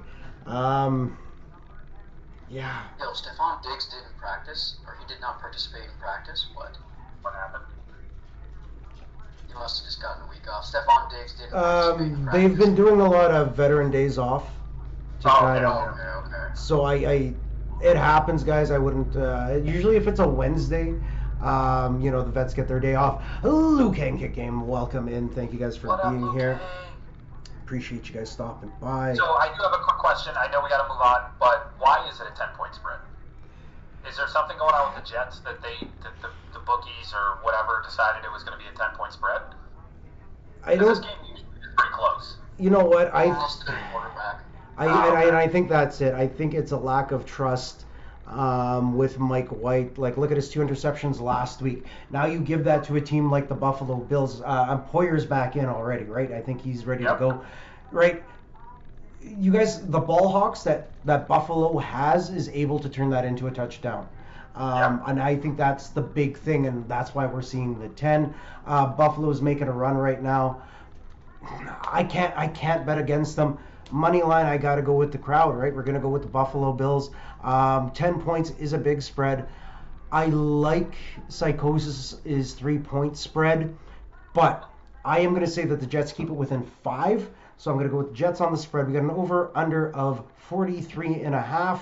I can definitely see that happening today. We're going to go over on that. All right, so it's, all unanimous. All right, cool. Okay. All right, what's our next game here? Sorry, I just want to click and make sure I get these numbers if I can get them. Browns visiting the Bengals. As I talked about earlier, Joey B is 0-4 against Cleveland in his career. We'll see if that changes today. Hayden Hurst is out for the Bengals. Amani Cooper had a rest day, so he is questionable. I think he's fine. He should be ready to go. Let's see how the people are betting. We have an over-under of 47. We got Bengals winning by a 4.5 point spread. Over-under is pretty close to 50%. Everybody's going with Bengals to cover, Bengals to win. What say you guys?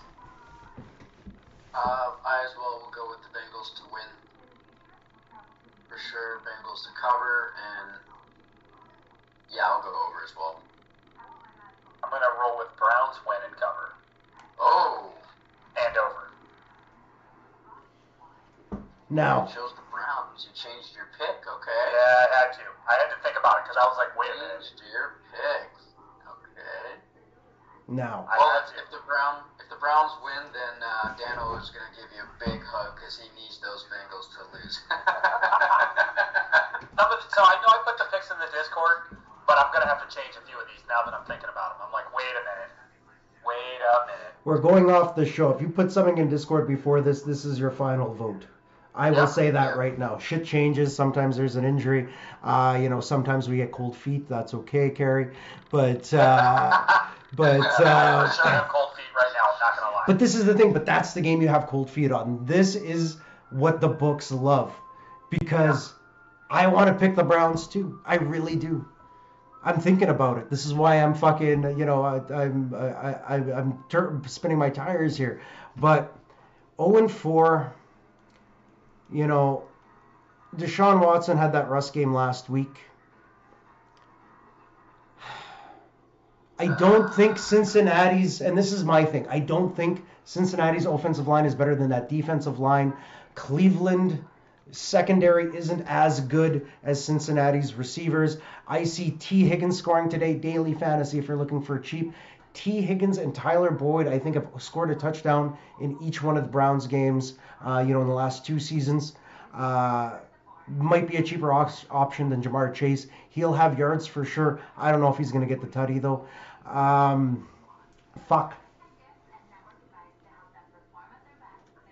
That's a hard one, isn't it?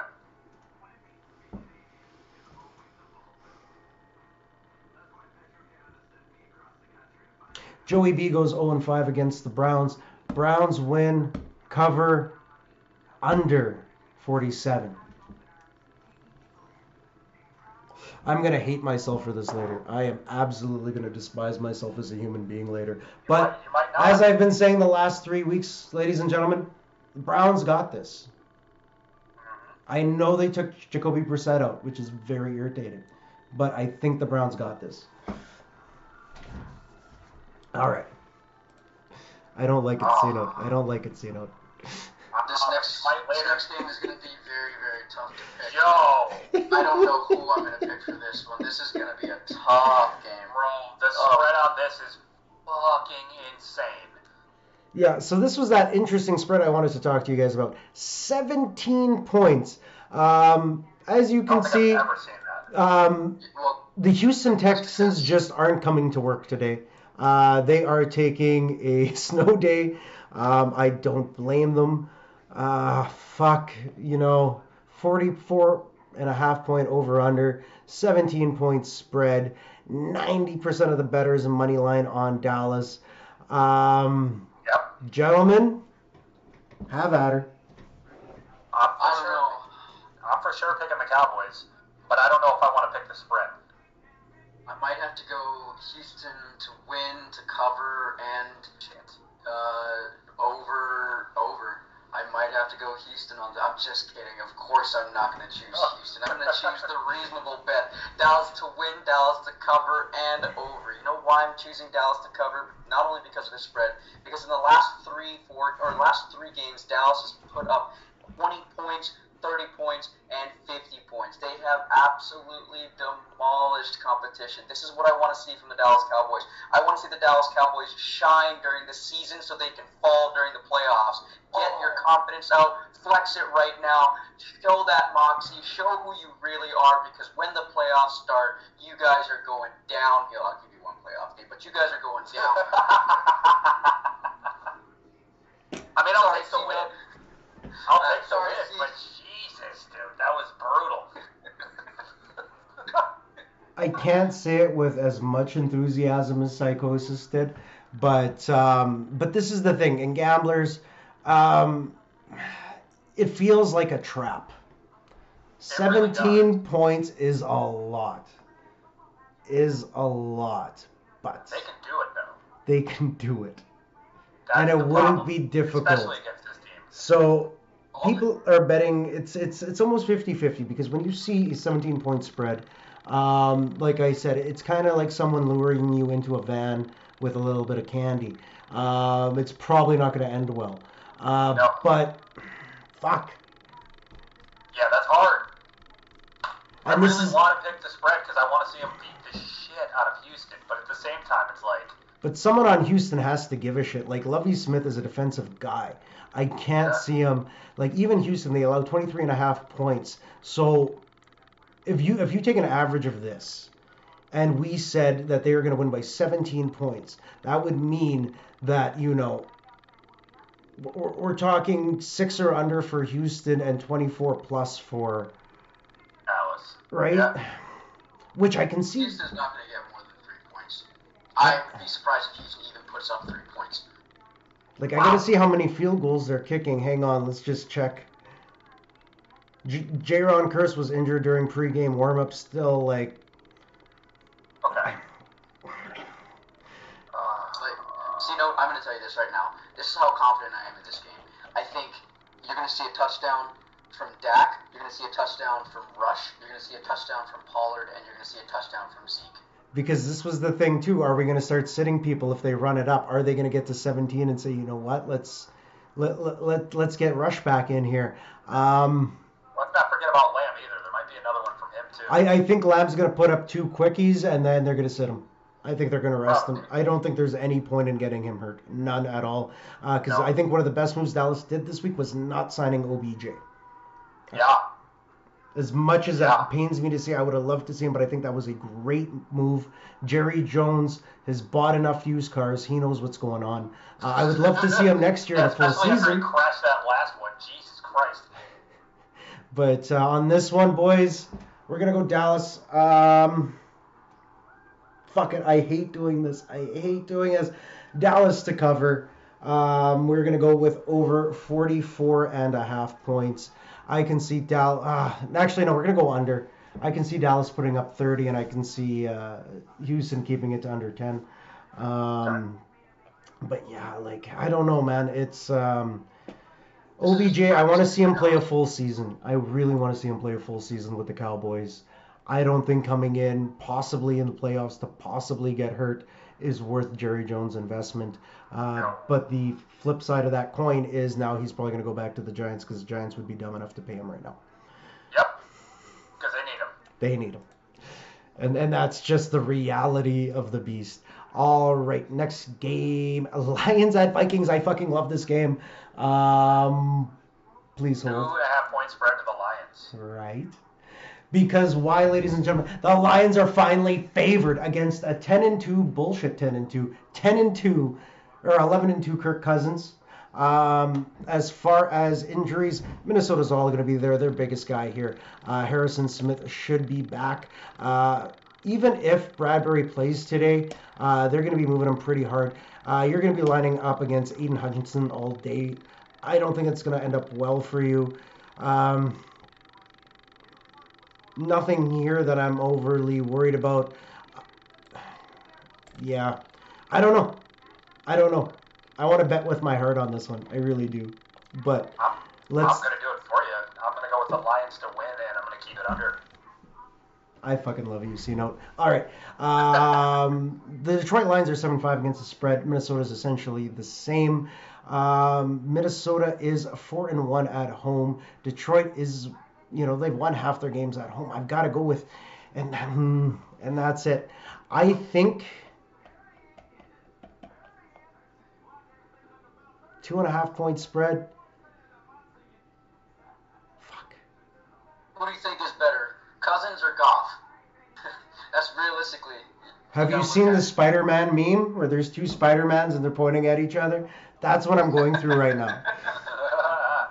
But the Goff doesn't wear the. They may as well both be played by Nick Cage. Like they just. I just can't right now. Fuck. I want to pick the Lions, but I gotta go with the fucking Vikings because something in my brain won't let me do it with the These are the kind of games that the Lions lose. You know what? Fuck it. Lions, prove me fucking right today. Lions win. Lions cover. I think they do it by a touchdown. We're gonna go.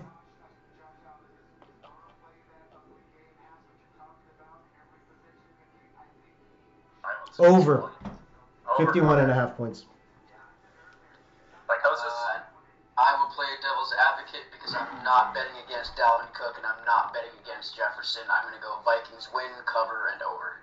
I know Detroit's coming in. They're a desperate football team and they're trying to make the playoffs, but Minnesota needs to start flexing their offensive weapons. They need to start flexing their weapons and be prepared for the playoffs and show everybody in the playoffs that they are the real deal. Now, I want to make one thing clear to my degenerate community of gamblers. I love you. If I'm betting on this, I'm going with the book. If I'm putting this on a ticket, I'm actually going to go with the Vikings. I'm going to go against the book. I think it's a smarter play if you're betting money. I'm betting with my heart because these are my picks and I can do what I want because it's my fucking show. But if I'm using your money to make a bet, I would heavily look at the Vikings. I might even walk away from this game. Divisional games are generally pretty close. The way that the Lions are playing, it will be a 3-point game. It's a matter of who will take those 3 points. This is why you have a 2.5 point spread. But that being said, go Lions. All right. Sorry, guys. I just want to make a disclaimer because, I always feel like I'll make picks on here. Sometimes on a ticket, I'll make a different pick based on the number. So if the risk is lower than my outcome could be, I will pick that. I'll probably lose 9 times out of 10, but I just feel that one day I'm going to post the ticket. It's going to be complete opposite picks because I always have a ticket that I make is what the fuck wouldn't I pick in a normal world? And I make one of those tickets for like $1 just to see if, shit hits the fan. And I just don't want someone coming back and being pissed. Well, fuck, on the show you told me it was going to be the fucking, Lions were going to be biting fucking kneecaps. Guys, this is a passion project. But if I was gambling, I probably would walk away from this. B, the Vikings payout would be higher than the Lions. And that would force me to lean on them just based on my history with the Lions. But as far as the show goes, I'm going to stick with the Lions. But yeah, this one is a trap game for sure from the books. Because if everybody goes Lions and Minnesota is really the likely winner, books take your money. So, but we'll move on to a couple of the other games. But I also appreciate my gamblers for being here. Thank you, everybody, for being here, actually. Everybody that's come in, tabbed us up. We are live both on Twitch and YouTube right now. I'm so happy that my stream hasn't collapsed. But if you're hearing a mechanical sound, it's because Streamlabs is a POS. We will be switching to OBS soon, but I can't thank you guys enough for being here.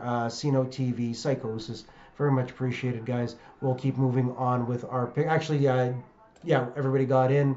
Psychosis is making the smart bet, actually, and going with the Vikings. Me and Cino are going to reach for the stars on this one, and I'm happy to do it. Now, let's go back to the NFC East. We have the 11-1 Eagles visiting the 7-4 and newly won New York Giants. Let's see. 7-point spread in favor of the Eagles. We have an over-under of 44.5. We are playing in some light rain today in East Rutherford. Let's see, fucking pretty much a split. Straight up 50-50. The people say for the spread of 7 points. Money line is heavily in favor of the Eagles. Most people are saying an over on 44.5 points. Guys, what are you feeling? Oh, sorry, I'm too busy buying my Eagles jersey because I know that these guys are gonna take it for the rest of the season. So, yeah, I'm gonna go ahead and get the Eagles. They're gonna win. They're gonna cover, and you know what? Just to flex a little bit of defensive muscle, I think it's gonna be under. I think it's gonna be under. I think this is the game where they show New York that they can play a defensive game. I went Eagles win and over, just because I could see both of these teams putting up at least 20 some points. Yeah, well, fly Eagles fly. Yeah. You know? All right. I don't want to do this, but I got to do this. Yeah. Eagles win. Eagles cover. And I'm going to agree. I think this is going to be held to under 44.5 points. It'll be close, but I think it's going to be just shy of 44.5. I got you. Fucking that makes Eagles. sense. It could go either way on this one. I know the Eagles. Well, we all know the Eagles are probably going to win this, but it's the over/under that's. You never know. You never know how shit's going to go. All right. And luckily this week, other than I think the NFC South is visiting the NFC East, we got a load of divisional games. Here is another one. The Lamar Jackson-less Ravens versus the Pittsburgh Steelers. They are playing in what was formerly Heinz Field. What the fuck is it called now? Acrisure Stadium. Fuck. Heinz dropped the ball. That's what Acrisure is. Now we have to say that shit. Now they got to catch up. Right. Let's take a look at the tail of the tape. 17 TDs. Oh, okay. What was that, sir? Lamar Jackson has 17 TDs on the season. That's Yep. crazy. I'm still going to go with the Steelers on this one. I don't know what it is, but the Steelers are showing a little bit of moxie. They're able to spoil some games for some other people. And Baltimore Ravens couldn't even handle a thorough butt kicking to the lowly Broncos. And I think if they can't even beat the Broncos that badly, what makes you think they're going to stand a chance against the Steelers? So I'm going Steelers. They're going to win this. And you know what? I'm going to actually say hot take of the week. Steelers, anybody out there in Pittsburgh? Your team is going to win by a touchdown today. Easily. Oh, wow. Okay. Now, is it going to go over or under 36.5? Oh, it's going to go over. Okay. It's going to go over for sure. Over. I agree. So I'm going the same with you. Steelers win. Over. Dan? What you got, Rick? All right. I swear, if he picks the Ravens.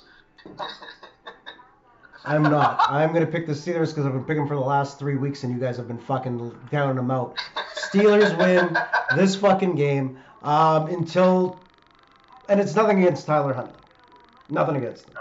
But you're going to be running against TJ Watt all fucking morning. This is going to be a long day for you, pal. And that's just it. Until the Ravens produce a running game that can keep TJ Watt busy, I'm going to go with the Steelers on this. Steelers win, Steelers cover. As far as 36.5, I can definitely see that being under. Okay. Okay. I can see that. I can see it. All right. What do we got next? I at least want to get through our 12 o'clocks here in the next 5 minutes. I feel like this is a trap game as well. Uh-huh. Jacksonville versus Tennessee. Because, look, every team has started to figure out, you stop Derrick Henry, and you can stop the Tennessee Titans. But at Jacksonville, I don't know. Can Jacksonville stop Derrick Henry? That is the question. Can they? Right? Your starting linebackers out. That's the thing. Tennessee's hurt as shit, too. Tennessee doesn't have a defense. Their defense took the day off. Let's see how the people are betting on this one. We got Tennessee by a 3.5 point spread. We got an over-under of 42. Jacksonville is not favored anywhere. We have an over-under. 66% of the people believe it will be under 42 points. As far as money line and the spread go, they are both in favor of Tennessee. Gentlemen, what say you? Going with the Titans to win and under. I don't think they can stop Derrick Henry. I don't think they can. I mean, there's one thing to say it, but it's a whole nother thing to actually do it. I mean, that dude's just a freaking refrigerator just running at you. The last time these two met was last December. Titans won 20-0, but these were two very different teams at the time. They have not played yet this season. I just want to put that out there. As far as the spread goes, they're essentially even, 6-5 and 5-7, respectively. Psychosis, what are you thinking? I will say this for anybody out there that's watching, Ryan Tannehill, I know you're watching. Your team is above 500 and your GM got fired. You better come out and you better play today. Tennessee win, cover, and I think you'll be over. That's a surprising move that their GM got fired and they're above 500 team. And the Houston Texans can't seem to fire their GM. I don't understand this, but it's the NFL. Tennessee to win. Yep, Tennessee. Fuck. I don't like that 3.5. That's the one thing I don't like. I can definitely see this being like a stupid 1-point game. But I will take Tennessee. I'm going to take Jacksonville to cover. And we are going to go with an over on the 42. Got it. So, did you get yours in? I did. Yeah, I got Tennessee's win, and I'm going with under. I'm currently tracking everything on the spreadsheet. Oh, yeah, I forgot about that. Yeah, we were talking about that last night. That's dope. You'll have to let me know what I'm at for the season right now. All right, Chiefs and Broncos. We can take a little more time. We're on to our afternoon games. Actually, guys, if you don't mind, let me go grab a Red Bull really quick here. Okay. The noon games are about to start. If everybody needs a quick break, now would be the time, I guess. No, my pre-rolled ads are already ran for a couple seconds here. Give me 2 minutes, everybody, or 2 seconds. I just got to run to the fridge and be back. I'm going to make some coffee. 10-4. Little Bustelo, bro. You got to get that in your life, homie. 10-4. Actually, I'll make some coffee too.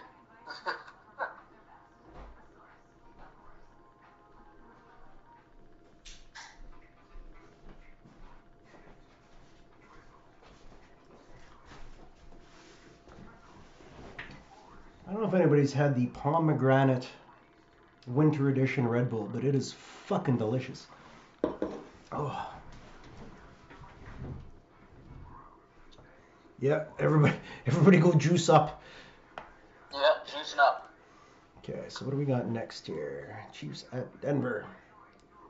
I think I'm looking at this game and I'm really thinking the Broncos might really just hammer down. I was gonna say, if this is how this is gonna start, I'm gonna end this call. Just kidding. I don't know. Like I said, you get to a point where you feel bad talking so much shit. Because I don't know if Russell Wilson's a problem. I don't think he's part of the solution, but I think there's something deeper going on in Denver right now.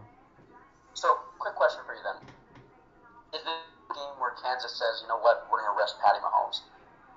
Not after last week. If they won last week, I could see them putting Chad Henne in with a 20-point lead. They're not having trouble with Patrick Mahomes getting hit. I think it's more of just producing the other side of the line there. But I don't see it. I can. The playoffs are coming, right? So just kind of use this game as a rest game because this is Denver. Obviously, Denver's not able to put up points. Well, instead of risking Patty Mahomes going out there for more than a quarter, just say, you know what, this is your kind of day off. No. Kind of focus on the offensive side or whatnot. I think right now it's such a battle in the conference that unless it was 21-0, I can't see them throwing Henne in. Especially if he's not, if Mahomes isn't eating the dirt, it should be a relatively easy day for him. Like they've got everybody should be back and healthy other than Mecole Hardman, who's still in IR. But I think they'll be all right. Like Tony's out. This guy is just like perennially injured. My biggest problem is if Tooney's out, that poses us a bit of an issue at guard. But we'll see. But I think I can't see Patrick Mahomes getting sat in this one unless we are up by 3 touchdowns, and it's just there's no possible way that Denver's coming back, or if he's eating the dirt. But let's talk some more about this. So we are going over to Mile High today.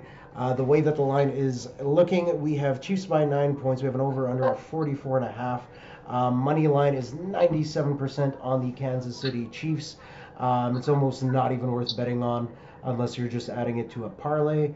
The spread is 9 points. Over/under of 44. Psychosis. You want to go first? Yeah, I'll go ahead and I'll just go ahead and choose the easy pick here. I'll go with the Bucks. I'll take the Chiefs to win, to cover, and over. I don't think Denver's going to score more than 9 points. I can't see it. Hoppy, I have never tried the cranberry. I might have to go and try this. I don't know if I got it out here in Manitoba, but I will go look. C-Note, how do you feel about this game? Also going to take the Chiefs to win, cover, and over.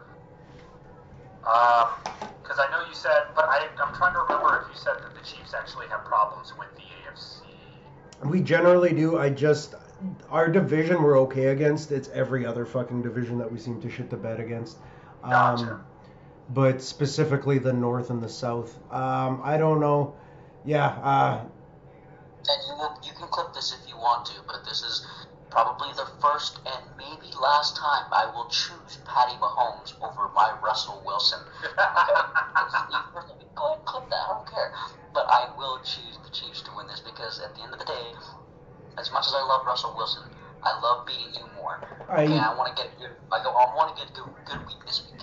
I don't want you to feel miserable about this, but this is the first of 2 games that the Chiefs play the Broncos. I'm pretty sure we got them again in week 18.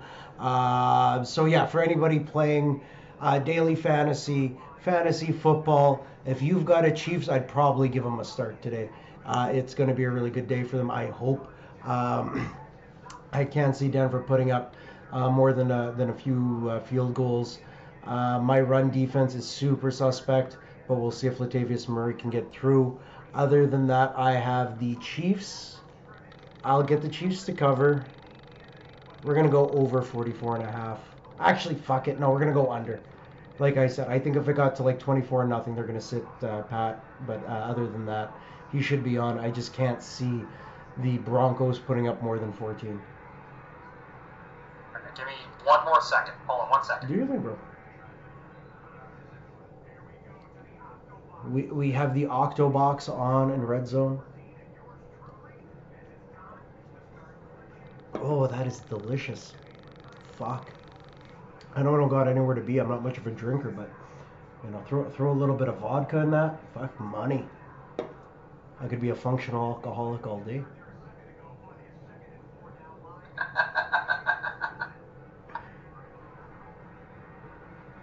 Lady Dragon goes to her parents' place to go chase cattle. Dan's here drunk on Red Bull and vodka by the time she gets back at 2 p.m.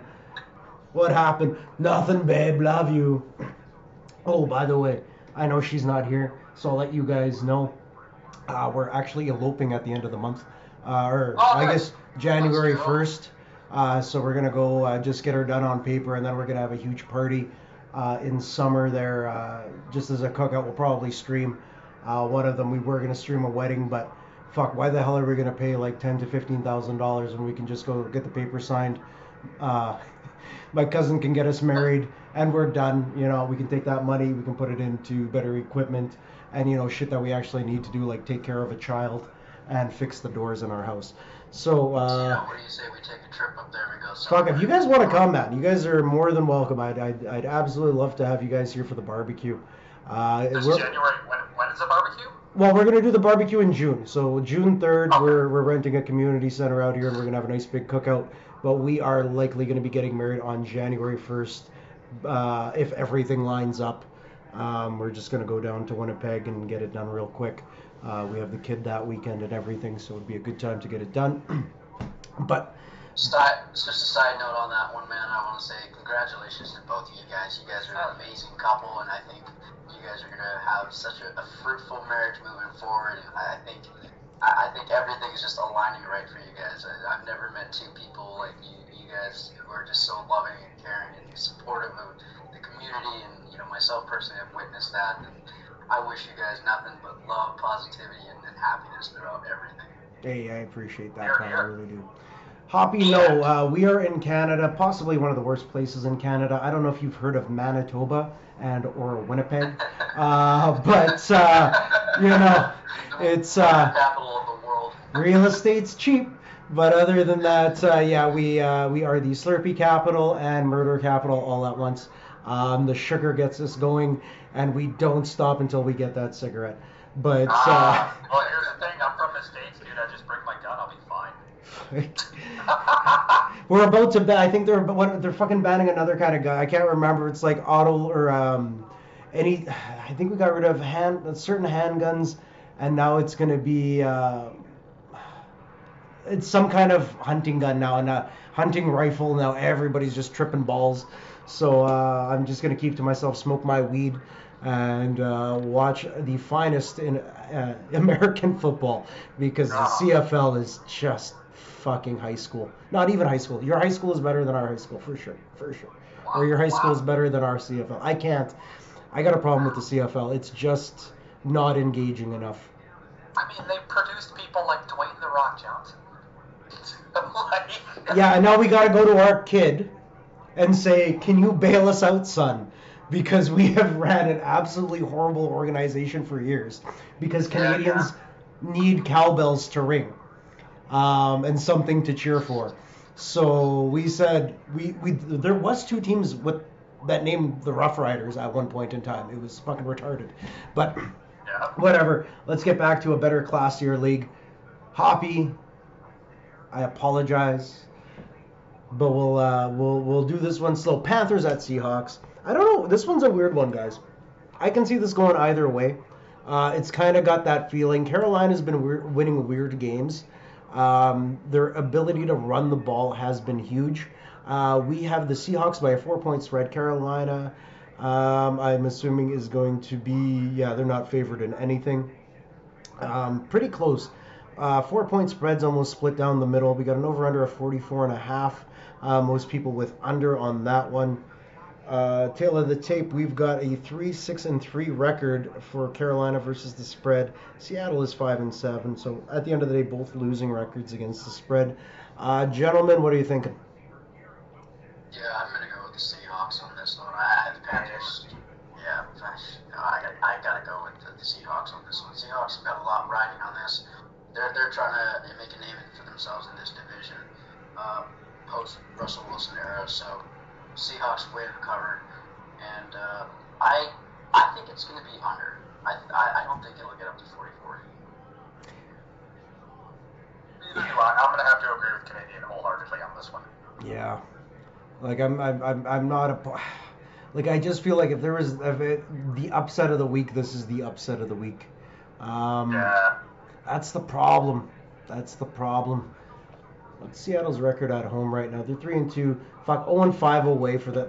Yeah, I can't mathematically pick the Panthers here. I'm gonna go with Seattle. Fuck it, Seattle's gonna cover, and we are gonna go. Let's go over on the 44.5.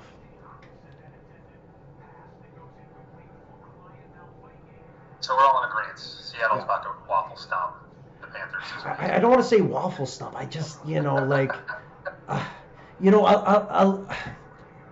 light porta potty thrashing. That's what I want to call it. Just a little 1 or 2. I can see it being a 7-point game. I can't see it going any different than a 7-point game, or any higher than that. But I don't know. Donta Foreman has been running the fucking rock in Carolina like a goddamn beast. It's really up to Seattle's defense in this game. I don't think Carolina's offense. We're talking Sam Darnold to DJ Moore all day. I don't think it's gonna hold water. Seattle's gonna. I think Seattle will take this one. But I can see, if you were betting on an upset or making an upset ticket, I'd look at Carolina. I think Carolina and the Browns are 2 of the best for upsets this week, I feel. I will say this, guys. Like, if you guys, for those of you who are watching, and for you, Dano and Cino, I will say this. I got a chance this week to watch the story of Geno Smith, and this man went from being the highly touted, quarterback to being bottom of the barrel quarterback nobody wanted, suffering injuries, coming back, and he has made a name for himself. I think he like 20, 23, 24 touchdowns on the year, and he has really came out. He shined, and I think this is a year where he really puts a staple or a stamp on his name and his legacy, and I think he's just going to keep going with it, man. Jameis Winston, Geno Smith, congratulations to you, man, for being told by every analyst in the league and around the world that you are never going to make it as a quarterback, coming back and showing that you are capable of doing something. He has a 72% completion rate. That's unheard of in terms of where he came from and where he is at. So good on him. Kudos to him. I hope he takes it. He's 1, 2, 3, 4, 5, 6. He's 6th in the league for passing yards. He is number 3 in terms of completion. He's amazing, man. Yeah, That's what the NFL is all about, really. It's a bunch of people who have basically just defied the odds. And this is it. And he had that great line at the beginning of the season. I don't even think he knew that he was going to have this good of a season. Let's face it, Geno's been around for a while here. I think he got drafted 2013, maybe earlier. Yeah, out there. Yeah. But that's it. And like you said, he came in touted as the guy. Didn't pan out. He went through the ringer a couple times. Got punched in the jaw. But this year has been great. But the line at the beginning of the season was, "You guys wrote me off. I didn't write back," and that's what it is. Fuck what everyone else says, people. Just do your own damn thing. It's not always going to work out. It's not going to work out for you everywhere all the time. You are going to have one situation that is that is going to be the best situation you can possibly be in. I feel that this is it for Geno Smith. I think that this is great for both the Seahawks and Geno. Seahawks didn't know what they were going to do after Russell Wilson. I think we got an answer. Yeah, I agree. Right? So wait, I have one question. Go ahead. Psychosis. Yeah. Were you watching that Geno Smith history? Was that the Pueblo Raps guy? Yeah, 30 for when he did 30 for 30. Yeah. Oh, by the way, Dallas just scored a touchdown. Yeah. Oh, nice. All right, let's go. Already, we're 10 points away from that spread. Let's go. It's just got to be maintained. All right, next game up, we have the Bucks visiting the 49ers. Derrick Henry just scored a touchdown, so when we ask the question, can the Jacksonville defense stop Derrick Henry, the answer is no. So Titans are up 6-0 right now. Still waiting on that point after the touchdown. Last time these two met was 2 years ago. San Fran beat them 31-17. I have a feeling that was Tom Brady's first year with them. I have a feeling it's going to go the same route, maybe. Good. This is my upset of the week. I'm taking Tom Brady to beat the San Francisco 49ers. Yeah, we got I think he's going to beat them. 3.5 point spread for San Fran. Over under a 38. I would probably hammer hard on the under, based on the rain at Levi Stadium there. I would say what I saw earlier. It's going to be a running day. You've really got to ask yourself who's got the better backs. Christian McCaffrey versus Super Bowl Lenny. Leonard Fournette is questionable. I do expect him to play though. I don't know. Sino, how do you feel about this one? Just based on what you said, who's got the better backs? I in a rainy day, I'm going to have to take San Fran to win cover, but I'm going to stay with under. Because I feel like Christian McCaffrey's going to go off. Yeah, I would agree with you. 49ers win cover, but under 38.5. Sorry, I'm just trying to watch the...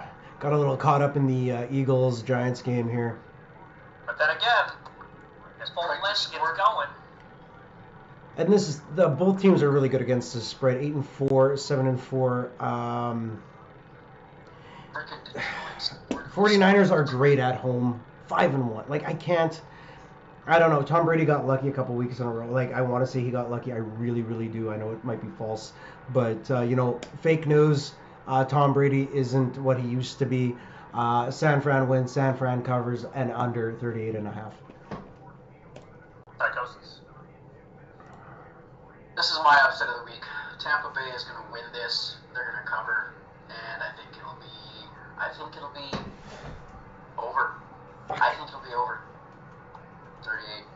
Williams scored for the Lions against Minnesota, 41 yards for Minnesota. Jameson Williams just scored for the Detroit Lions. It is 6-0 for the Lions over the Vikings right now. Sorry to interrupt you there, Psychosis.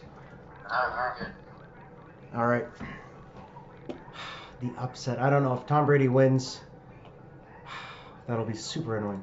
Really fucking annoying. God, I hate it when he Tom Brady's got a new girl now, so I think his Is that a legit thing? Because fuck, if so, fuck, well done, pal. Who is it? You don't mind me asking, who is it?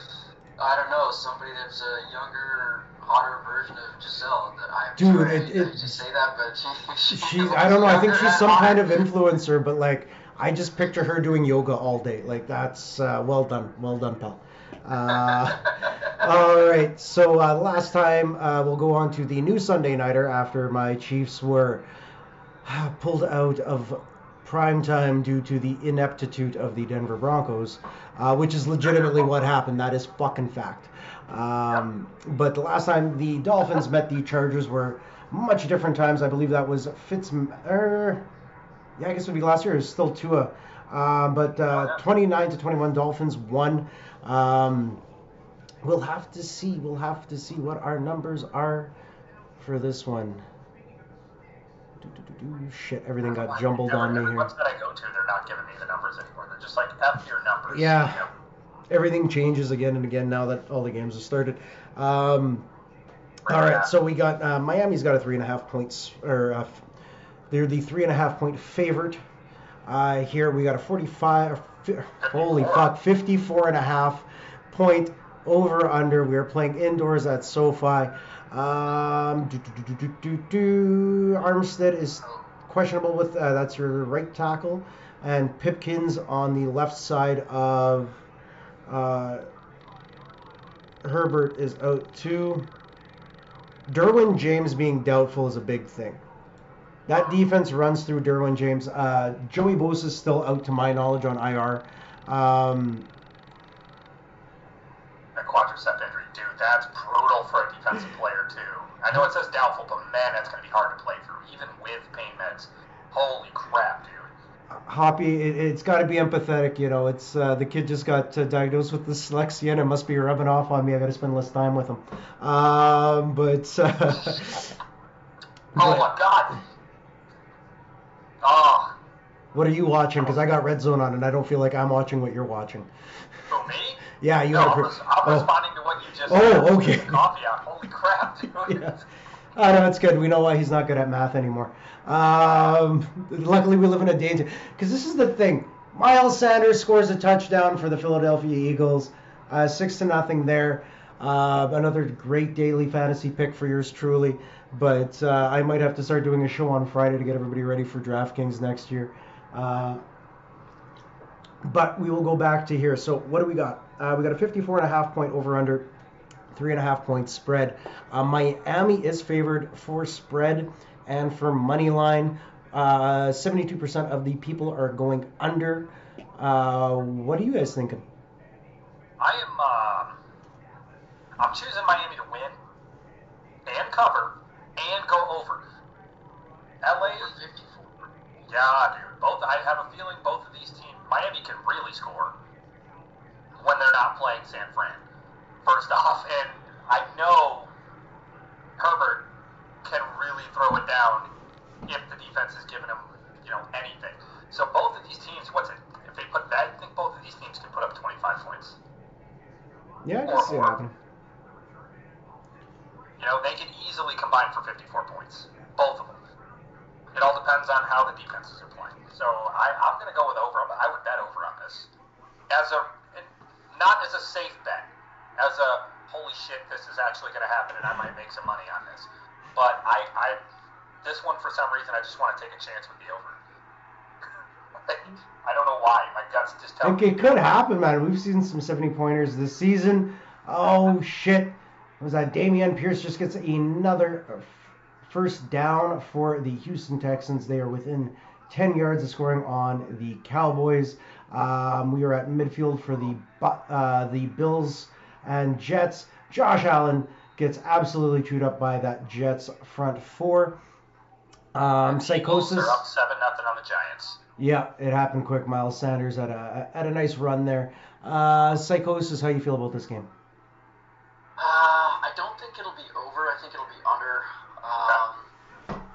Miami to win it for sure. I think Miami will cover that. Yeah, I don't think it'll be over. I gotta go with under on this one. Okay, I understand that. I'm just saying, like, for some reason, I just got a gut feeling this could be a shootout. It's one of those weird games that LA could just show up offensively for some reason against like a really good freaking team, and it just ends up being a crazy shootout that nobody expected. I just got a feeling. That's all it is. Could It's not happen. based on facts or anything. If there was a team to go over, a game to go over 54.5 points, this would be the game. I'm gonna lean. Fuck, and I always do this. I just can't trust the Chargers. I'm gonna go with the Dolphins. I know I bet on them like every fucking week, whether they win or lose. Yeah. Hang on, Houston touchdown. No. Houston. Baltimore scored 3. That's If it. Houston wins this game, I'm gonna flip out. The thing is, the 17-point spread. I can't see them winning it, but that 17, like I said, it's a fucking trap. It feels good. We know that Cowboys can put up 60 points a game. We know. Oh, Justin Tucker, you fucking beauty. Give me that field goal, pal. Give me that field goal. And for those of you wondering about fantasy football, my fantasy football name is You Mother Tucker. Why? Because Justin Tucker is the motherfucking man. So, yeah, I'm going to go with Dolphins. I'm going to go with Dolphins to... Fuck, that's the thing. 3.5. When the Chargers lose, they lose by close points. Yeah. Miami wins. Chargers cover. The Lions are up 7-0. Yeah. Minnesota is who we I'm- thought they were. You know what? You know what? Fuck it. I'm gonna go over. I don't think it's gonna be. I don't think we're gonna break 60, but I think I can see it being just over 54.5. Oh yeah, close. It'll be close. I don't know what it is, man. For this game, for just be over, just that one little piece. I just have this gut feeling that I'm like, dude, this is gonna be a game right here. This is gonna be a barn burner. And for sure, Houston has scored. They had to redo the down. They got her done. Dameon Pierce still getting her done for Houston, regardless of the people behind him. Good on you. Thanks for coming to work today. To get me through this game. All right, so we've got our Monday nighter of the Arizona Cardinals at the New England Patriots. Hang on as I try to pull up. Let's see, is Kyler Murray still playing for the Cardinals, or did they bench him? No, as far as I know, he's still playing. Actually, fuck, take a look. Okay, we have the AFC playoff picture. So right now, New England and the Chargers are in the hunt both at 6-6. Cincinnati, if Baltimore wins this game, Cincinnati is still hunting for a wild card. And that's it. So Bills have to win. They are the top seed. If they lose that again, Kansas City would move into the first. Tennessee is first in the South, which isn't saying much. The Jets and Miami are both in the wild card as well. Fun. And it's crazy to see Tennessee in a 7-5 record, and Miami's just sitting over here in the wild card with 8-4. Cincinnati's sitting with 8-4. Jets are sitting right there with the same record. Sorry, Pop. Right there in the wild card. It's just wild to see that for me. You know, and that's it. I don't know. Things are weird. Things are weird right now. It's just, the way that... I love the NFL. Never know And that's it, right? It's, you can't really figure it out. I just want to see some odds here. If I can fucking pull it up, I might actually have to go into power play here. What's the NFC playoff picture looking like fully? Once we figure out the odds and stuff. Yeah. I got you. I'll pull that up for you. The NFC Thanks, man. playoff picture. I got you. Right now, the NFC Eagles are sitting at number 1. Vikings are first in the what? The Vikings are first in the NFC North. Yep. 10-2. Okay, yeah. 49ers are 8-4, and then Bucks, Cowboys, Giants, Seahawks. We got Washington, Detroit that are on the bubble trying to make it. They're just trying to get in there. Washington will get in there. I don't know about the Giants. I think the Giants are going to fall out. I don't think we're going to be able to send 4 teams unless some crazy shit happens. All right, gentlemen. We have in tomorrow's game the Patriots at Cardinals. Cardinals are favored by, the Patriots are favored by 1.5 points, with a over under of 42.5. I don't know. I think that I want to say the Cardinals bounce back. Jacksonville just scored. Hang on. Let's go. Jacksonville just scored 7-7. There we go. See, that's the thing. Like, Tennessee's defense just isn't what it used to be. Hang on. Jacksonville holding. Oh. Defensive holding. We're good. Jacksonville gets their 6. Okay. So here's an interesting thing for those of you who haven't seen Arizona. So the reason why Arizona is a frustrating team this year is the same reason why Houston was a frustrating team many years ago, or a few years ago. We had J.J. Watt, we had D-Hop, and we had a quarterback with drama and issues. We had Deshaun Watson. Now you look at Arizona. They have J.J. Watt, they have D-Hop, and they have a quarterback with prima donna issues. Yep. Arizona is looking like the Houston Texans of a few years back. But is it the quarterback? Is it Kyler Murray? Or are we just like not wanting to believe that maybe Cliff Kingsbury isn't the coach we expect him to be? And fucking the Detroit Lions get a stupid fucking DPI against the Vikings right in the red zone. Vikings will get a fresh set of downs. Likely score on this one. Sorry. No, you're good. I think, you know what? Arizona had so much potential with the roster that they have, and I'm just gonna have to go ahead and bet against them. I'm gonna go with New England. New England is pushing, man. They're trying to get into the playoffs. This might be Bill Belichick's last hoorah, so why not try to make a statement for it and go? Oh yeah. Vikings score. Dalvin Cook runs it in from the 10. 7 to Dalvin Cook, baby. Yeah, they got the point after. It is tied up 7-7, Minnesota and Detroit. Just some score updates going on right now. It is still 0-0 for the Jets and Bills. Big goose eggs for the Browns and Bengals. 7-7, Houston and Dallas. 7-7, Minnesota and Detroit. 7-0 for the Eagles over the Giants. 3-0 for the Ravens over the Steelers. And Jacksonville, Tennessee is tied up at 7. That is all we have for right now. But, yeah, I don't know. So that's pretty much how do we feel. So how are we thinking about tomorrow's game, guys? I've got to go. I want to see the Cardinals come back and win this. So I'm going to take the Cardinals to win, cover, and I'm going to go under on 42.5 points. I went Pats, win, cover, and under. Okay.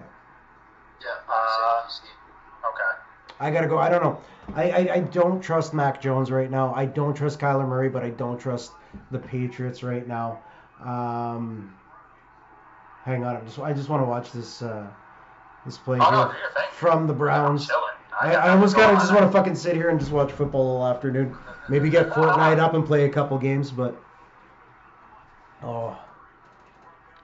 fuck, Nick Chubb is just a machine. But yeah, I don't know, guys. I don't know how the playoffs are gonna. We got to think of something for the playoffs. I really want to get like a bracket going. We pre-pick our playoff. We do like a playoff pool between the three of us. Even if Hoppy wanted to get in, feel free. Yeah. But just something. I feel like we need to spice it up a bit. And then for those of you who didn't tune in last week, I made the announcement that we are going to kind of blow this up as far as I'm going to kind of veer off. I'll still be doing video games and everything, but we are going to have the Angry Corgi Sports Network.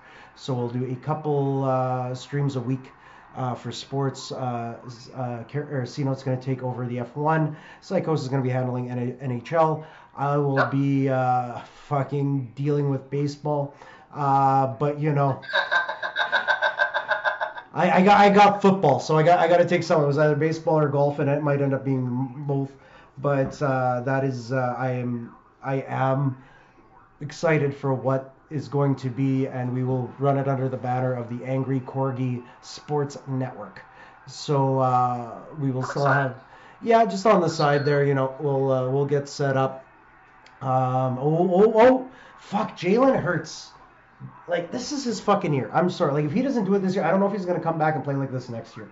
But Jalen Hurts to A.J. Brown has just been an absolute fucking fireworks show.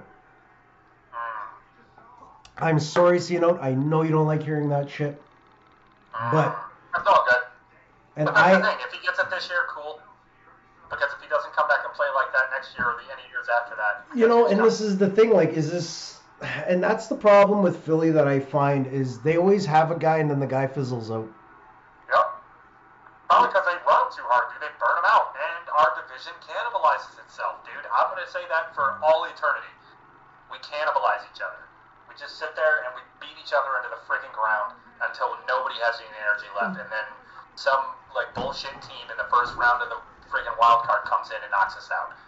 If anybody has Dobbins from Baltimore, Did he just ran score? for 44 yards. No, he just ran up the middle. What did I 44 say? yards. Establish your fucking run game. Let's go. Holy smokes. I know we all picked the Steelers. I don't really care if I lose this one, but fuck. First touchdown since week 4. There we go. Yeah, it's a bit. We've already got our picks in. We're good. Yeah. I wrote down June 3rd for Cookout in Manitoba. I got to get my passport and all my stuff ready. Fuck, Talk to my wife.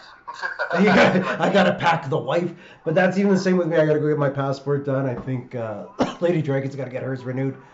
Oh, fuck, that was a huge run from Dobbins. But it is what it is, boys. We'll see how these games end out. You can't really.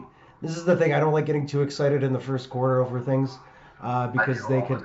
Fuck me, Derrick Henry is just a truck of a human being. Like. Oh, yo, you guys, my wife is calling. Okay. Alright. All right, dude. Thank you so much for coming out. Very much appreciate you, pal. Go. No problem, man. Thank you for having me. Sorry I was late. Hey, no problem, man. Talk to you guys next week about some more football. Sounds good. Thank you, C-Note, for being here. Psychosis, what do you want to do? You want to stay on? What do you want to do? I'm chilling. Are you okay? Let's keep going here. Let's just keep watching some football. Maybe I'll throw on some fucking Fortnite, but right now I'm having fun talking about this. So I might. Tennessee's in the red zone right now. I think Derrick Henry's going to power through this. He's going to run it in. And what are we gonna say? We got. I don't know. I can see Derrick Henry having a 3-touchdown day today. I really can. That's possible. We're definitely first. Jacksonville doesn't seem to be having any kind of juice stopping these guys. That's the thing. If you can't stop Derrick Henry, you're not stopping the Titans. Well, and that's it. Like, and we talked about this. Look how effectively the Eagles did that to them last week, right? It was just they kept them to 30 yards, and what happens? You end up beating them by 20. And I don't think Tennessee's as bad. Tennessee should be, They just scored. There we go. There you go. This is what I like to see. Was that the Westbrook, whatever? Anakwo. Holy shit. I've really got to get a pronunciation thing for these guys. Okonkwo. Okay. I think we got it. But there you go. I think I had it the first time, but yeah, it felt weird to me. This is what they teach us here in Manitoba. Nothing. Fuck, Houston's on another run here. Is that a catch? I'm surprised Buffalo and the Jets is still 0-0. You know what? It's just a defensive battle. This is what bugs me with Buffalo and the Jets is it's always like that. Like, this game could very well be a 7-3 game. Those defenses are absolute fucking dogs, man.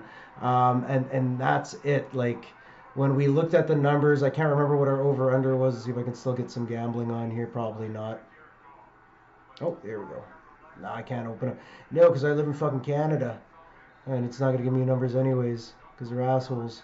There is a bit of a... The playoffs entering, I like this table.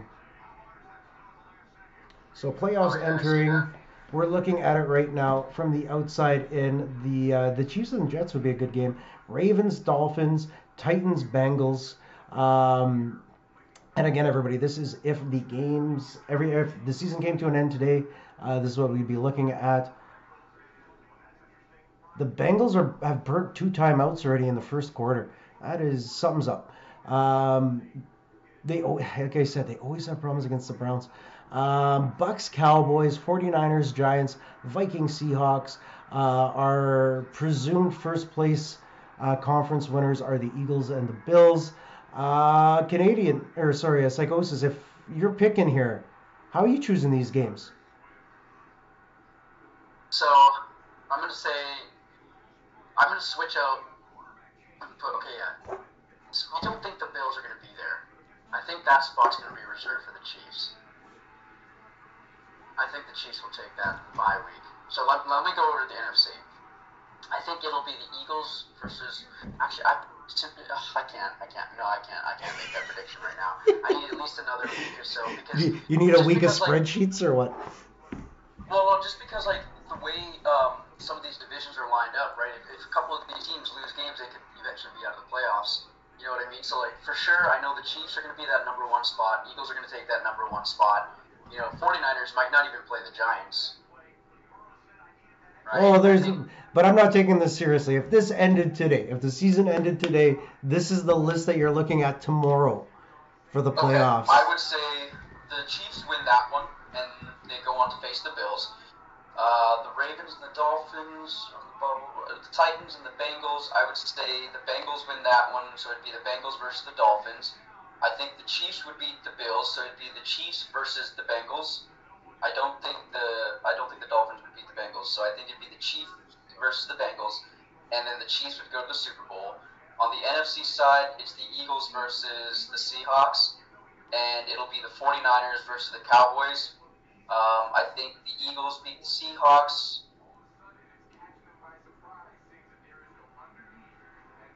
'49ers beat the Cowboys. I like it. Eagles versus 49ers. Eagles go to the. Honestly, looking at this today, I think it's Chiefs versus Eagles. See, this is the thing. I can see Bills versus Eagles. If the Bills have to get over that playoff hump, they have to win that game, and it's generally against the Chiefs. So, but I don't want them to win, but they got to win that game. Until you beat them in the playoffs, you know, I want to see Josh Allen get a Super Bowl, but I don't know if they're there yet. They still lose these kind of games. But luckily, the Chiefs' defense is absolutely porous. There is nothing really stopping Josh Allen from beating them, much like Joey Burrow showed. But I can see the Bills-Eagles. I can see the Bills-Niners. Chiefs-Niners, I can see that being a replay. And I can see the Chiefs and the Eagles. Those would be my final 4 in any situation right now. I can see the Bengals making a run at it. I don't know. The Bengals and the Dolphins. If I had to pick between there, I would have to go with the Dolphins. I think so anyways. What just happened here?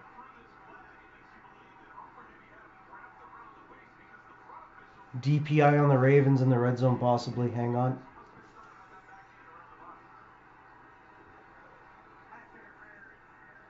I don't know if I agree with that. And this is the problem with these pass interference calls now is like, it sucks being a defensive back in the NFL. You can't do anything. You can't try, like you're supposed to be playing the ball, but there's a guy standing in front of you. You've got to put your hands up. You have to put your hands up.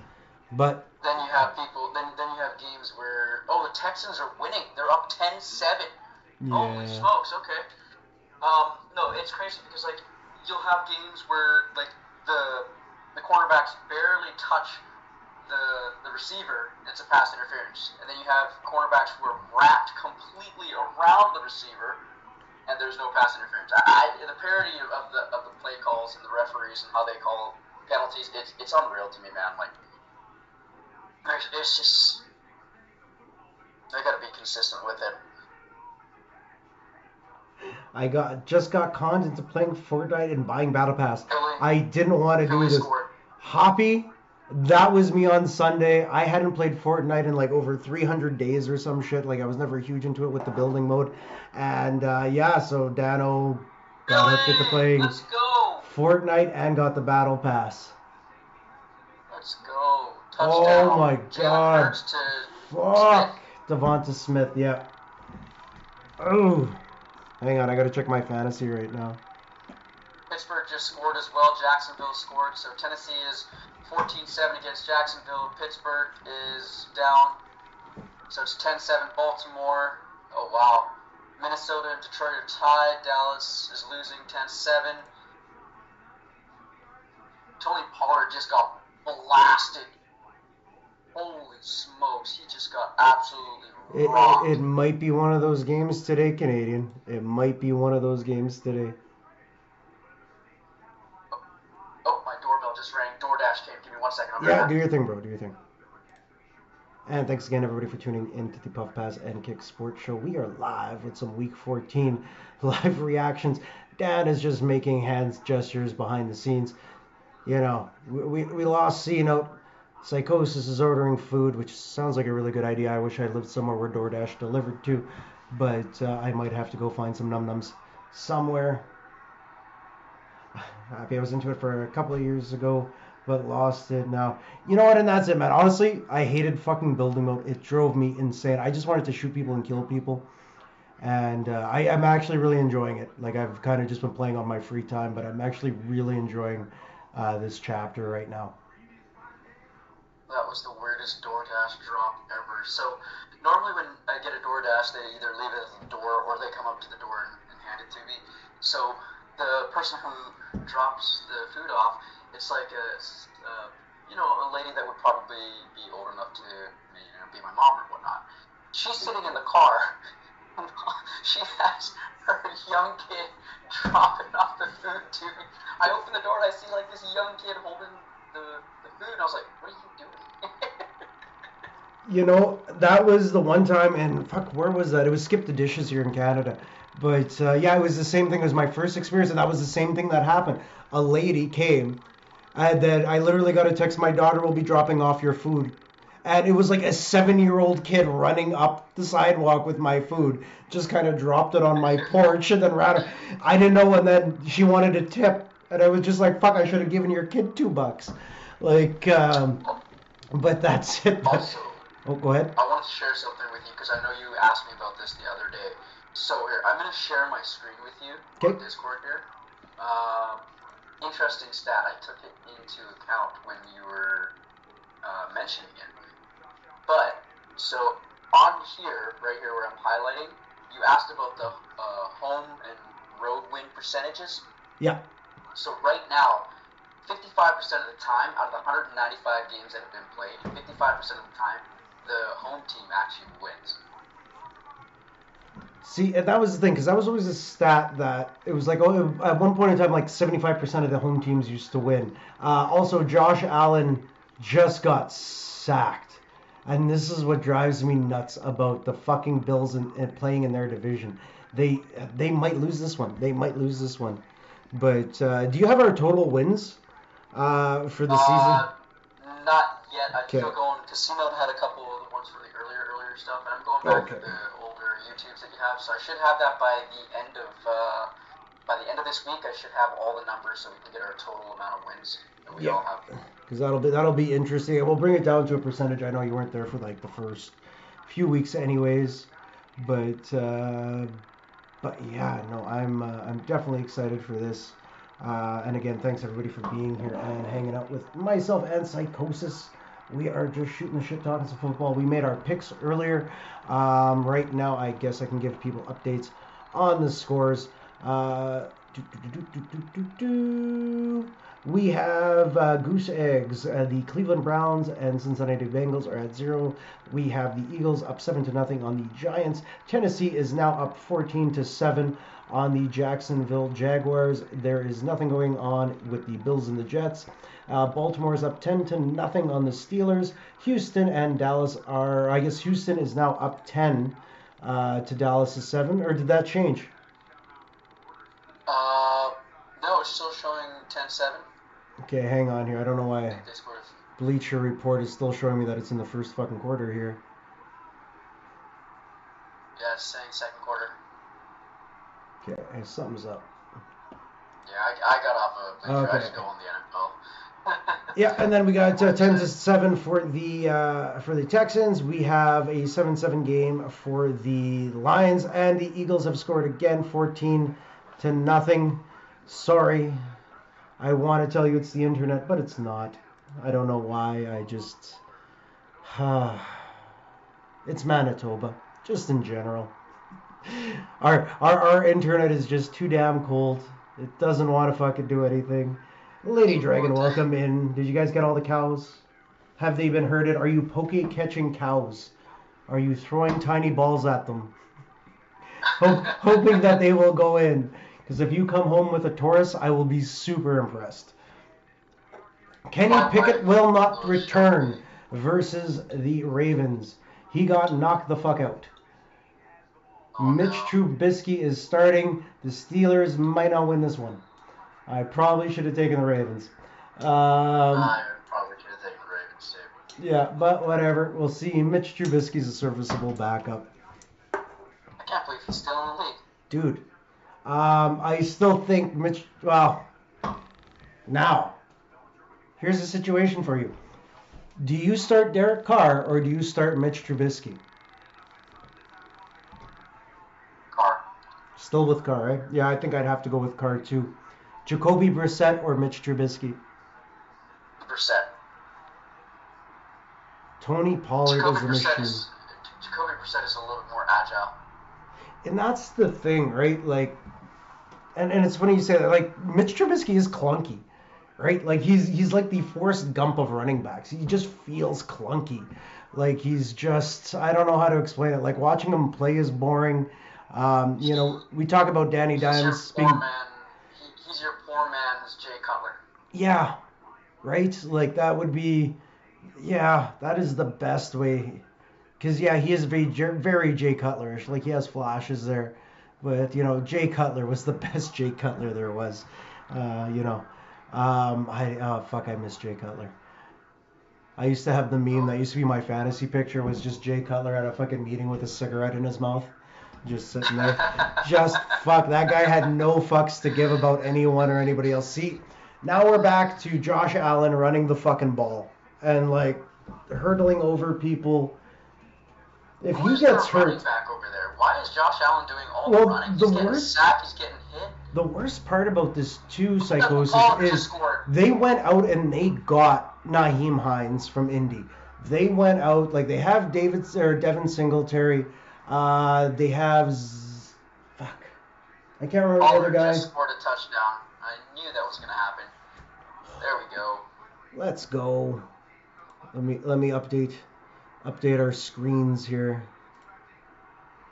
Bleacher Report, you are the worst. You are not in the first. Yeah, here we go. It's just the ticker that doesn't seem to want to update. But we'll try it again. Ah, fuck. Tony Pollard. And this is the thing. What do the Cowboys do with this next year? Like I said, you're going to have to pay the guy at some point. You know, he's scoring touchdowns, and you can't have... And to have Zeke in kind of a backup role just doesn't feel right? Because it's fucking Ezekiel Elliott. Right. But... You know, you gotta, I don't know, do you get rid of Tony Pollard? Do you move? Because here's the thing, if you move Zeke somewhere else and you alleviate that cap space, like actually, let's take a look. I want to see what Zeke's cap is for next year.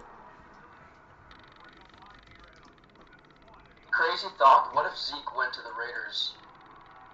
It's not a crazy thought, right? You send him to the Raiders, but the thing is, I don't think the Raiders can afford the draft picks. Like right now, oh, this is weird. I'm used to this on my phone here. Let's take a look at our, where's my teams here? The thing is, they've given up so many draft picks, like the Devontae Adams deal. Like they've gone and done this, and I think that they're going to make a move for a quarterback. Josh Jacobs, I think, is the equivalent of Zeke. maybe a little better. I think if the Ravens went after Zeke, now we're talking. And I think he would improve what they already have. They could afford the money. Like Zeke, Zeke's 18 million, right? And and this is it. Now let's look into 2023. 16 million next year. 14 million with an 8 dead number. Yeah, he is paid until 2026. So you would have to basically either sign on for a thank you for following Emma Clitoris. Thank you for. Oh my goodness. Oh my goodness. It took me a second and I was like, I have to say this right. Am I right? And I believe I was. So thank you so much for the follow. Very much appreciated. Again, everybody. We are live on Twitch and YouTube right now. This is basically just, let's just call this overtime in the Puff, Pass, and Kick show. Myself and Psychosis are kind of just talking, shooting the shit. If anybody wants to come in on a conversation, please feel free. We made our picks today. C-Note had to go and, Mrs. C-Note needed stuff. Family first, football second. That's how we live here. But we appreciate you guys coming and hanging out. If you are following us on YouTube and I haven't responded to the chat in about 2.5 hours, that's because I'm a piece of shit and you should really hop on to Twitch and talk to me. But other than that, I do appreciate you guys being there. But right now we are discussing possible locations for Zeke to go because the way that Tony Pollard is playing in Dallas, it might be time to look elsewhere. And now that we're talking, let's talk the Ravens. Let's see what the Ravens got for cap space right now. Because I think that this is... They have to renew Lamar as well. Because Lamar is a free agent. But the thing is, they keep dicking around with Lamar, and then Lamar keeps dicking around and getting hurt. But I think Lamar... let's just put Lamar at 40 to 45 mil a year. I see that happen. Right now, he's 23 million. I think that doubles. He is, you can't run without him, man. Just pay the fucking guy. Quit dicking around. So let's see what they got next year. So they'll have 47 million. Let's just say that 30 million guaranteed is going to go to Lamar. He'll probably get a signing bonus, which won't show up on this. It's money that they can kind of hide off to the side. Their biggest, Ronnie Stanley, you want to pay your tackles. But I'd be interested to see. But if you got rid of Gus Edwards, that frees up 5. Calais Clark, a lot of these guys might just be on a 1 year. It might not be anything crazy. J.K. Dobbins is one. I think you can make a push for Zeke. I just, you would have to restructure fucking everybody. Philly is up 20 to nothing right now. 21-0. They're crushing it. All Jay right. Hurts to Brown for 33 yards, touchdown. Jeez Louise, bro. They're crushing it. This is going to be a problem. So we'll do some more updates. So Titans 14-7. Jaguars are in the red zone. Ravens are beating the Steelers 10-7. Eagles 21-0 over the Giants. We got a tie ball game at 7 for the Vikings and Lions. Cowboys are up 14-10 on the Texans. Still goose eggs for the Bengals, Browns, and Bills and Jets game. Let's just take a look at salary caps for next year. Bears got nothing but room to do shit with and nothing. I expect big fucking moves from the Bears next year. Falcons also have no excuse. Giants, no excuse. I'm scared to see where the Chiefs are at. Not bad. A.J. Brown, just killing it. The biggest mistake the Titans did was getting rid of A.J. Brown. Fuck, man. Oh, yeah. Now the Broncos, let's look at this, and like I said, I don't want to fucking throw salt on any wounds. As of now, the Broncos for next year only have 19 million available. That is not friendly. We even have 1, 2, 3, 4, 6, 7, 9 teams in the red, or 8 teams in the red. Fuck, Bills are hurting. Someone's gonna have to get restructured. Buccaneers are 40 in the hole next year. Saints 53. things need to change. I think that Jameis Winston will be on the move next year. I think that's another player we haven't talked about. I think he is going to be shuffled around. I don't know where I can see him really going. 16 million. Jets. 16 million in the hole. 53 for the Saints next year. Oh my goodness. The problem with the Saints and what the Saints did was the Saints backloaded a bunch of contracts. So people like Taysom Hill have voidable years, and this was a new term that we heard this year. So what will happen is he's basically guaranteed a lot of that money up front, and if he chooses to play year 3, 4, and 5 on his contract, they can just say no, we don't want it, we don't have to pay you, bye, and he becomes an unrestricted free agent at that time. So it's a way to move money. What the Chiefs do with Kelsey is they give him signing bonuses. So they essentially take that out of your salary cap. They're paying them out of the money they have this year available because they know they're not going to make any more moves, right? So you do owe that player due. The players like it because they're getting their money up front, and if they get injured, they're still paid.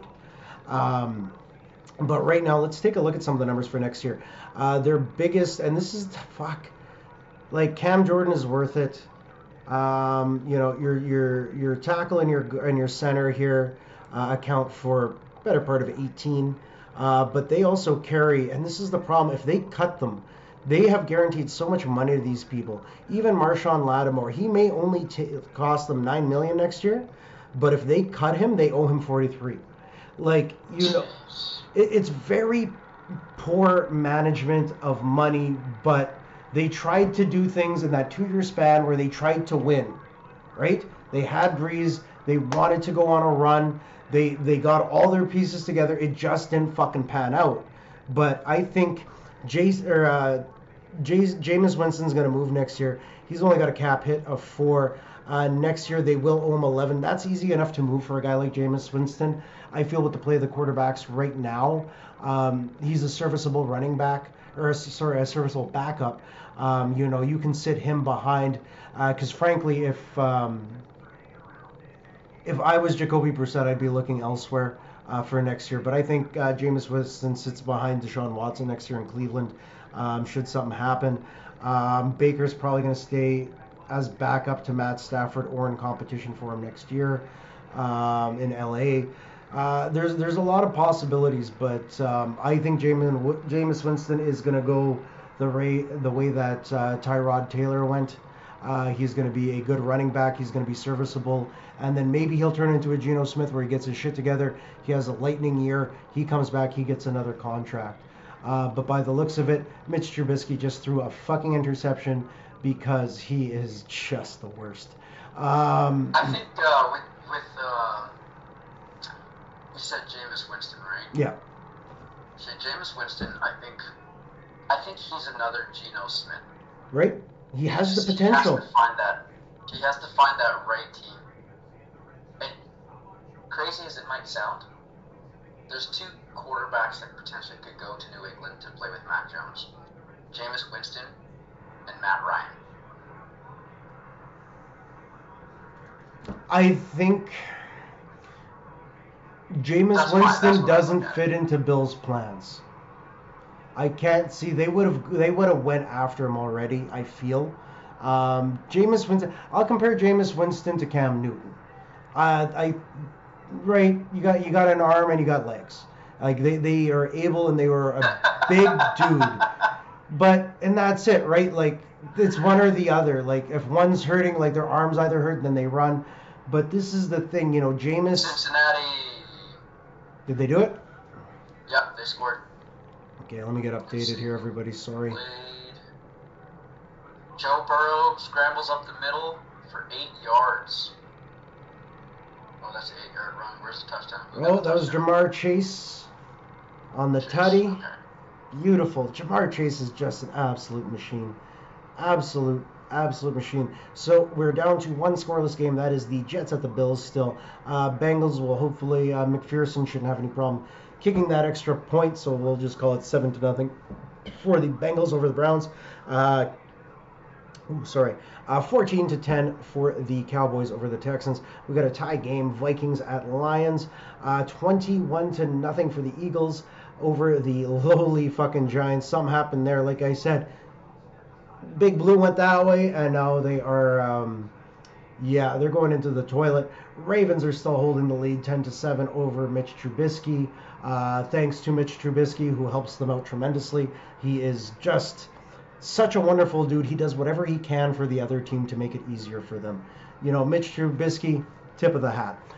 Jaguars at the Titans. We got Titans up 14-10, and those are your updates right now for Week 14 in the NFL. Go ahead there, Psychosis. I'm looking at this Philly game, okay, and it is only the second quarter. Yeah. 7 minutes left in the second quarter. Jalen Hurts is 16 for 21 with 171 yards and 2 touchdowns. He has 2 carries and 17 yards, and he outrushes Miles Sanders with 4 carries, 11 yards. Yeah, Jalen Hurts is just taking over this game. And this is the thing. You can't discount what he has done and what he's brought to that team. But last year was like, new coach, new everything, new system, new guys. He didn't have A.J. Brown last year, and I think that hurt them because they had Devontae Smith. But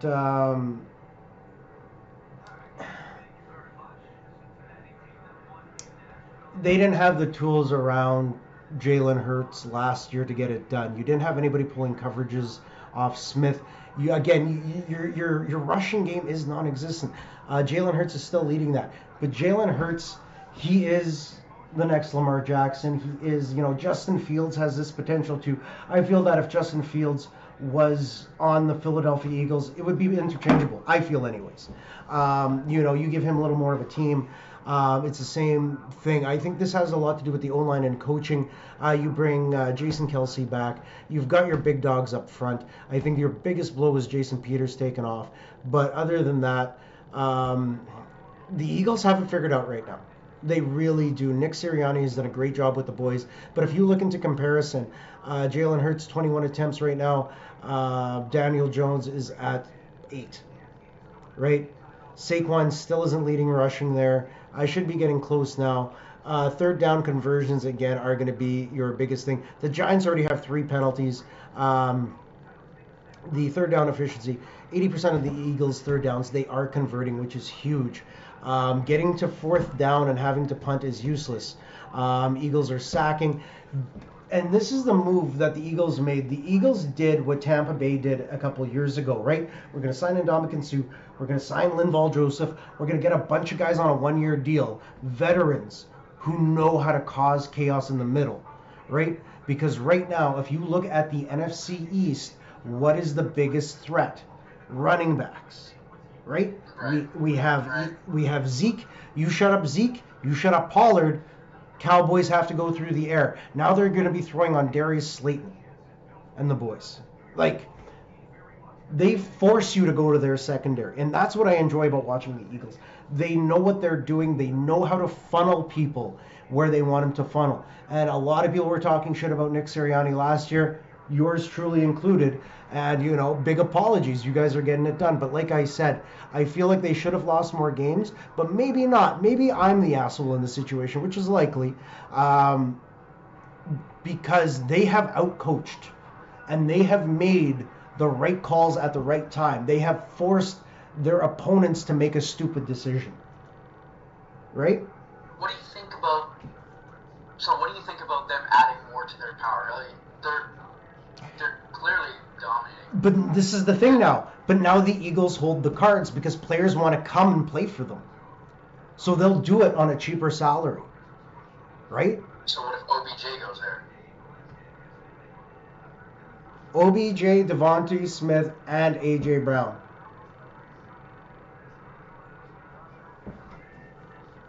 What if Kareem Hunt is in the backfield? He doesn't want to be a backup anymore. Right? Derrick Henry doesn't want to play. Titans would trade him to the NFC. Far, far away from their division. Right? Yep. But this is the same thing with Buffalo too. Like I think Buffalo is just that guy. They have the pieces. But if Buffalo signed OBJ, now you have Gabe Davis, Isaiah McKenzie, plus Stephon Diggs. There isn't enough people in the world to cover. Josh Allen can run. And if you had a Zeke, a Kareem Hunt, just a bruising back in the backfield there, you get it done. Right? We're talking about maybe 2 more wins. But the big thing is, again, it's just being outcoached, and I think Philly is just outcoaching people. I really do. I really do. Yeah, they have a brand new coach, right? Philly, they got Nick Sirianni 2 years ago. Nick Sirianni was a remainder of the Frank Reich era. But the Lions are up 13-7. Okay. Never count the Lions out, man. The Lions are doing work. So just a quick update here. Really nothing has changed since the last time, I guess. Eagles are still dominating. That's what bugged me about that. That's what really bugged me about that spread in the Cowboys game, though. Like, is that DJ Chark? I really hope it's DJ Chark because Dan's got him in DraftKings today. DJ Chark, thank you for the touchdown, pal. Fucking love you, pal. Let's go. Let's check out DraftKings right now. And if you guys, DraftKings is pretty good. Like, if you guys don't play Daily Fantasy, it's another way to get into the game. But they've got, lobbies as low as $1. I tend to win, $5 off a $1 bet. If you place in the first 1,000 out of 3,000, you generally get a payout. So it's pretty good. Like, right, top payouts usually 8 to 10 grand. So if you guys are ever looking, you guys have any questions, please let me know. I do my best to tell people to gamble responsibly. Don't bet your fucking mortgage, but betting $1 here and there if you got it to burn, fun way to watch games sometimes. So let me see what I have going on in my lineups for DraftKings right now. I'm kicking myself in the butt right now because I totally forgot that even without Lamar Jackson, freaking Dobbins is back. I should have picked the Ravens. But Dobbins has been quiet. Like, I don't know. I don't disagree with you, pal. I really don't. Oh, good. Tyler Boyd is questionable. That's not great. So one of my guys is questionable. But I've got Geno Smith, Jamal Williams, Tony Pollard, Tyler Boyd, DJ Chark, Jalen Waddle, Travis Kelce, and George Kittle today with Steelers defense. I'm kind of regretting the Steelers defense now. But I don't know, dude. Dobbins hasn't. I chose the Steelers because you've been picking them and they've been winning and kicking my butt. And that's the thing. And what did you mutter under your fucking breath? If Dan picks the fucking Ravens, Guess what? Dan should have picked the fucking Ravens. But that's the problem. Fuck. Oh, is Mike White out? Oh, shit. Mike White gets absolutely nailed. He is injured. He is out at the moment, which would mean either Joey Flacco or Zach Wilson's coming back in. I don't know if Flacco is available for today's game, to be honest with you. So we'll have to see what's going on there. But big push for the Bills on that news. Let's see if I got anything. Cleveland is in the red zone. Baltimore's in the red zone right now. Oh, no. What do we got? Here come the Browns. Here come the Browns, baby. UPS dropping off packages. Kareem Hunt gets the first. That's what you gotta do. Convert your third downs. Make these guys fucking tired. Now you get a new set of downs. Hopefully, by the look of where the ref's standing, you should have it. I don't know if you saw that play that was on your stream there. No. Pass to CeeDee Lamb. No. Yeah, Dak scrambled out of the pocket and fired off like a 30-yard pass to CeeDee Lamb. LP Finesse, welcome in. Jets Mike White is out. Appreciate the update. Joe Flacco is in. Kareem Hunt. Let's go, pal. I miss having him on the Chiefs, but yeah, he's a piece of shit. It had to happen. Appreciate the shout out, Psychosis. Dano, if you ever need an OG, just straight guaranteed killer in In Fortnite, LP's your man. He will guide you to a victory. I've never seen this guy would go into a storm, pick up all the team's cards, come back and still win the game. See, that's the thing. I haven't been great at teams. Like, I know I've been playing with Lady Dragon. I give her a lot of shit. But we just have two very different styles of playing. Like, I'm very into it. Like, someone should be covering, someone should be grabbing shit, rotate. Like, that I like there, but that's it. Like, Lady Dragon just kind of goes off. And then I end up looking for, and then I get irritated because I got 3 people fucking swarming me. So I don't know, but if I'm gonna play squads one day, it's probably gonna be with you guys. I'm not gonna lie. I think we all kind of think the same. But LP Finesse, appreciate you being here. Thank you for coming in. And if I need any Fortnite suggestions, which will probably happen, I'll definitely let you know. You mother Tucker, let's go, Justin Tucker. Give me another 3 points. Wow. Machine. I fucking love Justin Tucker. That's a loss. Yeah, Mike White took a huge fucking hit, though. Hopefully he didn't break any ribs. 3rd and 5, and you throw an incomplete. Eat a dick, Deshaun Watson. I know that's not your style. You generally like having yours rubbed, but fuck. Get the ball to where it needs to be. Jacoby Brissett would have got that done. Oh, Jalen Hurts sacked. We got a flag on the play. Likely holding. Oh, they had to punt. Blocked punt in the end zone. Did the Giants recover? You ready? Yeah. Okay. All right, Dano, I gotta get out of here. Not a problem. Go, chill with the wife, but it was fun. Appreciate you being here, guys. Thanks again, everything. Psychosis, thank you again for everything. Say hi to the wife. We will talk soon. We will be back on next Sunday with more of the Puff Pass and Kick show. So thanks again, pal. Have a good day. Much love. And if you want to play some Fortnite, let me know. Just send me a message. I'll hop back on a little later. Yeah, I'll hit you guys up later. All right. Have a good day, buddy. All right, now you guys just have me to fucking deal with. Oh, fuck. Texans just intercepted. Whew. This is going to be one of those turnover games, everybody.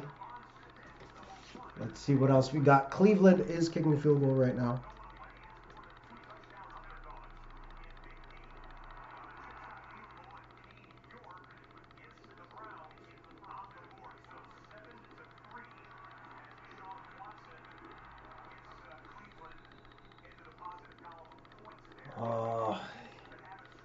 The fucking Philadelphia Eagles, everybody. I don't know what to think. Dude, that was a bad drop. That was bad. Go fucking hang out with the wife. Quit watching football. Go spend some time. Luckily, mine went to go wrangle cows. So, Dano's good. Dano was supposed to be home resting. Dano cannot be a part of this wonderful journey of wrangling cattle over at her pop's place. But I am going to eat something soon here. I'm getting started. Daniel Jones, Vanilla Vic with the touchdown. Who did he hit there? Hodgins. Hey. Giants scored. It is now 21-6 for the still in favor of the Philadelphia Eagles, but very much. I just can't see the Giants doing this. I really can't. Houston scores another touchdown. Let's go. Like I said, it's one of those fucking games. These are the kind of games Dallas loses. They lose dumb-ass fucking games. And then I am supposed to feel bad for them. I only feel bad because I fucking picked them.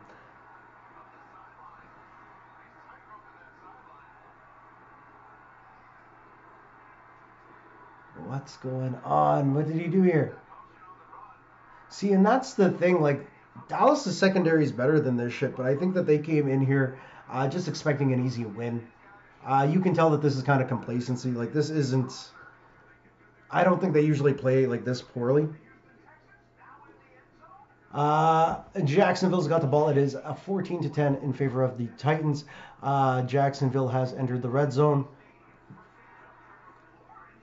Ooh, damn close to a touchdown reception by Chenault, maybe? I'm not quite sure who number 7 is.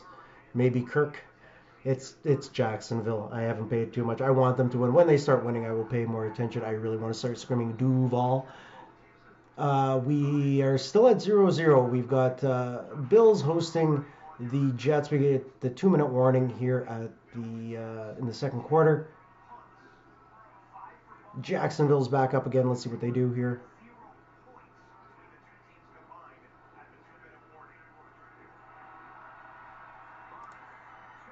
Fuck.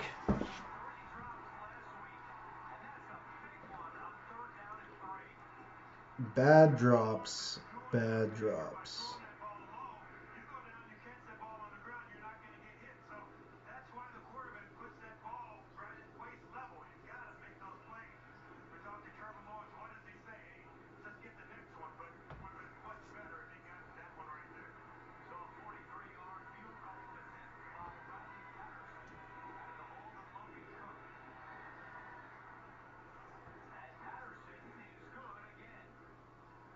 All right, so they go for the field goal. It is a 14-13, still in favor of the Tennessee Titans.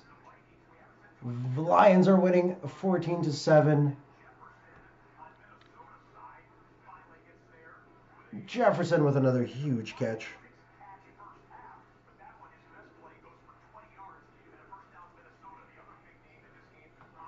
Yeah, I don't know. Like I said, Vikings still feel like the smart bet in that I understand why the books are doing what they are doing and siding with. They are. And this is the thing, LP, and I was talking about this earlier, and I didn't want to make the joke, but I said that I can see them losing that game. Like I picked them, but it's that 17-point fucking spread that was an absolute fucking trap by the books, because we get cocky. We know because they just came off a 54-point, win. Da, da, da, da, da. Philly runs it. Oh fuck! I thought that was going in for a touchdown, but that's the problem with Dallas. Dallas loses stupid fucking games because they get cocky. Like, and they've always done this. Like, this is why they lose in the playoffs. Like, right, we'll get a first round bye, and then fuck, we're just gonna do nothing against the wild card team that barely made it in. But right now, Dallas is really gonna get their shit together. Like, this would be a shitty loss. Like, kudos to the fucking Texans, man. Like, you're making someone a lot of money today. I really wish that I had bet on them, but I did not. But that's it, man. Dallas has got. They have to treat people like equals because they went in, having probably a ton of respect for the Vikings and then just blew them out. But now, the Texans are 1-10, right? Cino was talking shit about them earlier, but it's the same fucking thing. You've got to respect. All these people are in the NFL for a reason. One day it's gonna click. You don't want to be the stooge sitting there losing to a 1-10 team when you just blew someone out by 40 fucking points last week, right? But I don't know. That's just my take on fucking Dallas. I always want to have their back, but yeah, I called that shit as a trap earlier. 17-point spread is just kind of asking for it. But that's also like this Detroit game. I thought this Detroit game would be a trap. And it kind of is. Like, I still wanted to take Vikings as an upset. If I was making a ticket, I would have taken the Vikings just for the payout. But we've got 14-7 still in favor of the Vikings. Or the Lions with about a minute 30 left for the Vikings. They have the ball right now. But fuck the Dallas Cowboys. They are going to fuck this game up.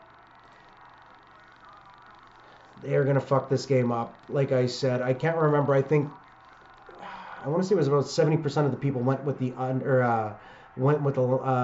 Texans to cover, but that was a deadly spread.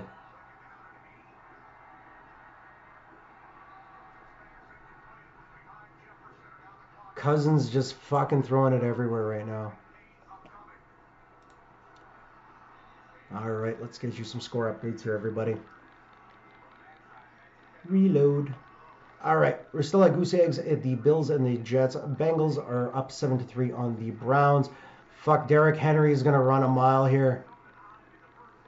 And we talked about this. This is another game we're going to talk about. The Titans at the Jaguars. We said earlier, if you have to contain, that is what Philadelphia did last week. And this is why we talked about Philadelphia being so fucking good on, hey, Zygos is absolutely no problem. You tell your wife she's fucking sweet as pie. She's happy. I took you away from her today. That's fine. You guys go do your thing. But the Bengals Browns, what was I talking about here? I can't remember. Anyways, fucking Cowboys.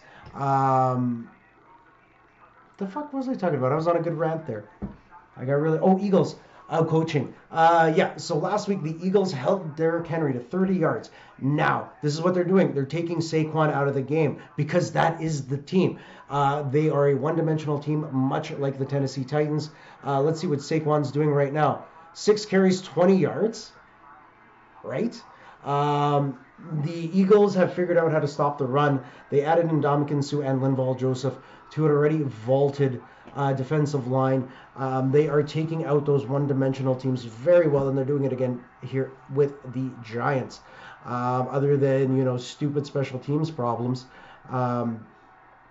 it is going pretty well. Adam Thielen just short of the first down. Oh, they got the first and goal. They're at about the 3, I think. Eagles are pressing again. They are in the red zone. Miles Sanders with the carry. Couple yards there. All right, so we are at halftime at the Ravens and Steelers. Ravens up 13-7 on the Steelers. We are at the 2-minute warning with the Titans and Jags. Titans still up by 1 point there, 14-13 in that game. NFC East action, we have the Eagles up 21-7. They are in the red zone, though. That could change at any time. We have the Lions are up 14-7 on the Vikings. Vikings are tasting it at the goal line. Cowboys are losing to the Texans mentally, physically, and spiritually. 17-14 for the Texans in that game. Bengals are up 7-3 over the Browns, and still with goose eggs in what is a defensive battle in, what is it, East Rutherford? Or no, Orchard Park, right? That's where they play? Yeah, I think so. In Buffalo.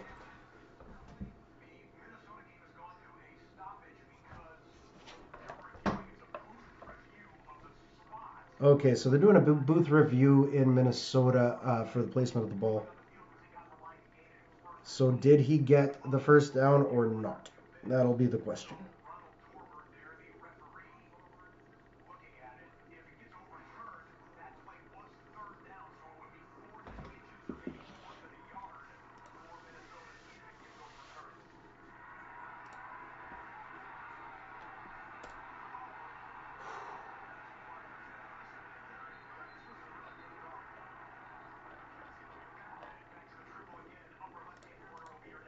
So what drives me nuts is, at least on mobile, I get kind of like a little football field with little updates.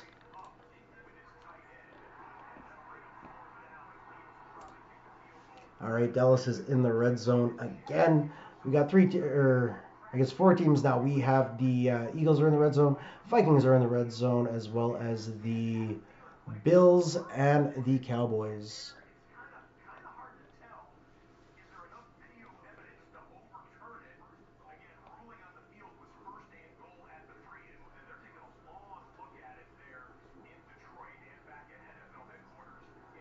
Oh, maybe they're not in the red zone here. Jake Elliott puts another one through. We have 24-7 for the Eagles. Dawson Knox in for the touchdown.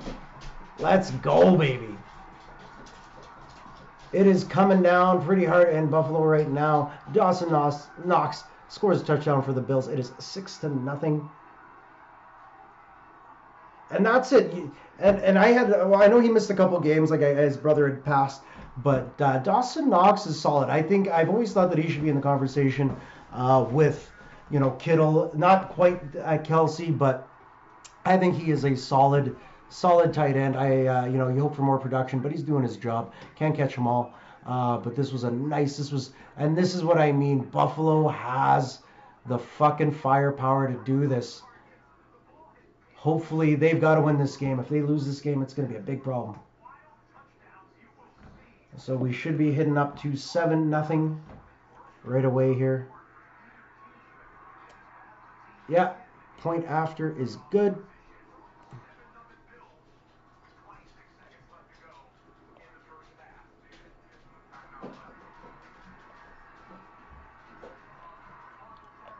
Nothing too special going on here. We have Minnesota still in the red zone.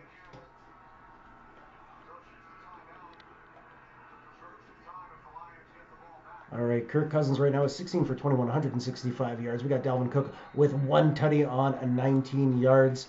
Jamal Williams has been running the ball. He is still the highest rusher for the Detroit Lions. And if you guys are playing DraftKings, looking for a daily fantasy option, I generally like DeAndre Swift. Fucking Dalvin Cook coughs up the ball. The Lions recover, brought it out to about the 20. Son of a bitch. Actually, well, it is what it is. I took the Lions on the picks this week. But like I said, the book always wins, boys. The book always wins. So Jared Goff, 10 for 1,642 yards for 2 touchdowns. DJ Chark with a touchdown. Jameson Williams, their rookie who just came back after ACL surgery, are both on the board. As far as the team goes, we talked about our third down efficiencies. They're doing it. They're getting it done. It's Vikings are losing for some stupid reason right now.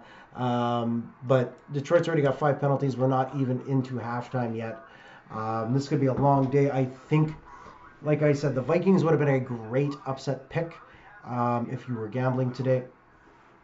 Probably playing close to 225. Definitely would have been worth checking out. What else we got here? What is exciting? Jacksonville's in the red zone over the Titans.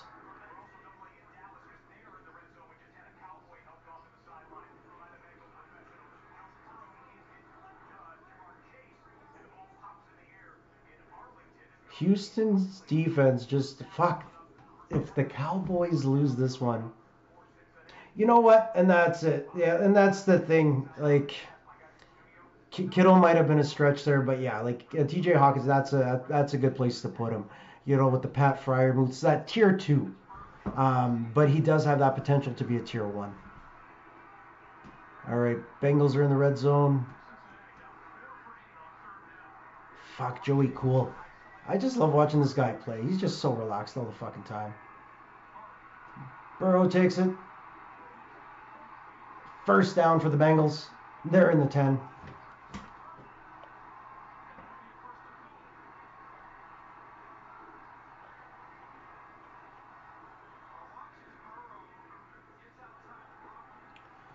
All right, Dallas is going for a field goal. Just kind of a cop-out.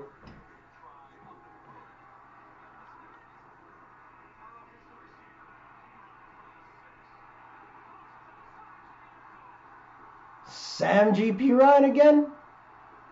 Bengals score. Yeah.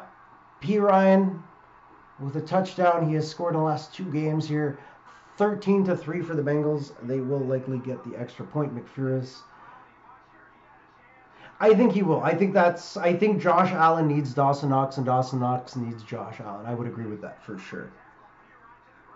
He should be a figurehead in Buffalo anyways. I can't see him ever needing too much money that they can't afford him. But if they can keep that trio of Josh Allen, like I said, the big thing Buffalo lacks, and I like Singletary, but they need that running back. And that's why I was saying Kareem Hunt, even if Zeke was on the move next year, right? The problem is the cap hit that Zeke would incur would be huge. You guys should be paying Stephon Diggs. But if you guys got if Buffalo got a back like Tony Pollard, fucking money. Well, looks like Mitch Trubisky's just going to be throwing picks today. So Ravens got the ball again. Jared Goff, 13 for 1,991 yards, 2 touchdowns right now. He is looking pretty damn good against those Minnesota Vikings. But I didn't believe the Vikings were an 11-1 team. We talked about this earlier. I think they've just had a very lucky schedule up until now.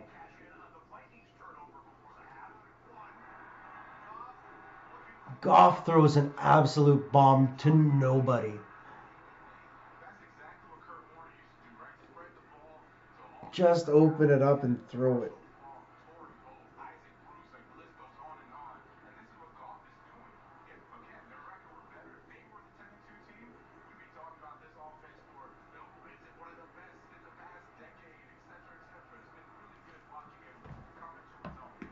Thanks again, everybody, for tuning in to the Puff, Pass, and Kick Sports Show. This is pretty much just overtime. We were shooting the shit. I have lost my friends. LP Finesse is here, still keeping it together. Yeah, because the other brother of Delvin, James Cook, is still young. That's okay. Okay, that's what I thought because I knew they had a rookie there. But yeah, you can't really put. I know they've got a guy, but they went out and picked up Naheem Hines, and that was the thing. I thought that Naheem Hines would be, picking up all those yards, but I think that they can do better. But James Cook will develop. I thought he was younger, but fucking Derrick Henry's gonna go again for another first yard. Just fuck me. Uh-oh. Did he fumble? I think he was out. I think he was out. We got a 47-yard field goal attempt from the Lions. LP Finesse, thank you so much for being here and keeping the chat going. But yeah, anybody tuning in, we are live both on Twitch and YouTube right now. If you don't know who I am, my name is Dan. I am one half of Angry Corgi Productions, the male half. My fiance, Lady Dragon, is out chasing cattle right now. So I will be here talking football because I'm not allowed to do anything. I will be heading for lunch right away though. But right now we have the Jaguars in the red zone. It is 14-13 for the Tennessee Titans. Holy shit! Zay Jones catches a double tip, but went out of bounds. Jaguars almost had that. I'll get off the Twitch page here. Son of a bitch. Son of a bitch. All right, so just an update on scores. It is halftime in Orchard Park, 7-0 for the Bills, 13-3 for the Bengals over the Cleveland Browns. Tied game, 17-17 in Dallas with 30 seconds left in the second quarter. We have 14-7 for the Detroit Lions, 24-7 for the Eagles, 13-7. Ravens have beaten the Pittsburgh Steelers. Kenny Pickett is out with an injury. Mitch Trubisky is in. Jacksonville has scored their touchdown. Let's see who scored it.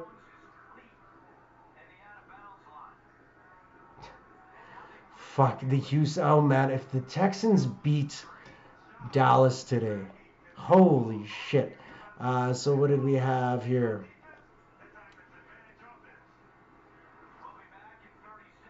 Did they count it? The play was reversed. That pass to Zay Jones did count. So it is 20-14 for the Jacksonville Jaguars over the Tennessee Titans. That is all the news we have for now. Everything's going to be going into halftime here. And again, I want to thank everybody for taking time out of your lives to come and hang out with us at the Puff Pass and Kick Sports Show. What the fuck is going on here? Deshaun Watson just doing weird shit. Throwing it up there.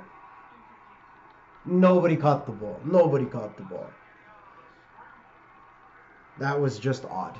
But it finished off the half.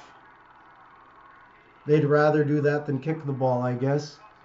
Deshaun Watson just mad scrambling. Trying to make something out of nothing.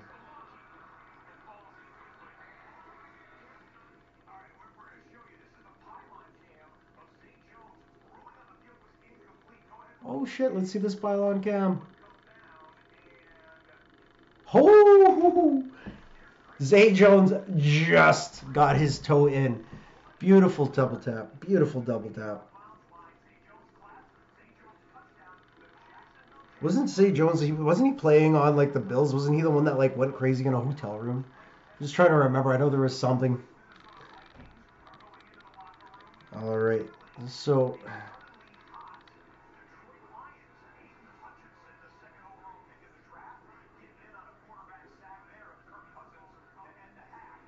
I guess I can turn up. Everybody's listening to the football anyways.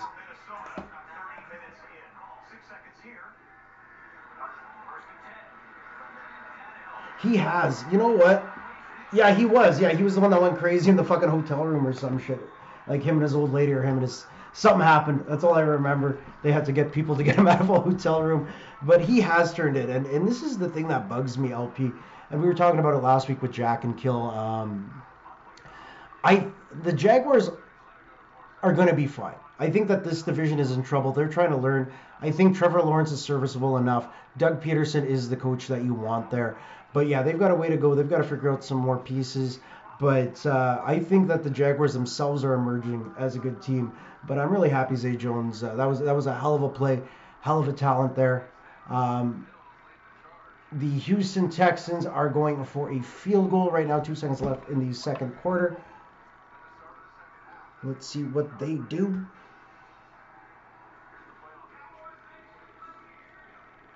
All right, so the playoff picture right now, Eagles, Vikings, 49ers, and Bucks are in. Wildcard, Cowboys, Giants, Seahawks. In the hunt, Commanders, Lions, Packers, Falcons, Cardinals, and the Panthers. So this is going to be, there very well could be, a 6-win team going into the wild card. All right, 50-yard attempt from the Texans. Looks good. Starts good, finishes good. They got this. It is 20-17 for the Texans. Somewhere, C-Note is pulling out his curls. I can only laugh a little bit, but we did all take the Cowboys, and I'm pretty sure I picked them to cover too, which, like I said, was a motherfucking trap, and I should have seen that shit coming from a mile away. Never buy the snake oil, guys. Don't ever buy that snake oil. It ain't worth it.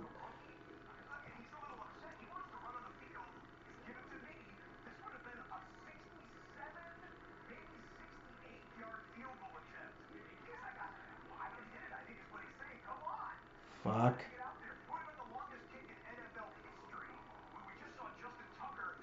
The kicker from the Browns is upset that they didn't let him kick a field goal from 68 out. Like, fuck. All right, give me 2 seconds here, everybody.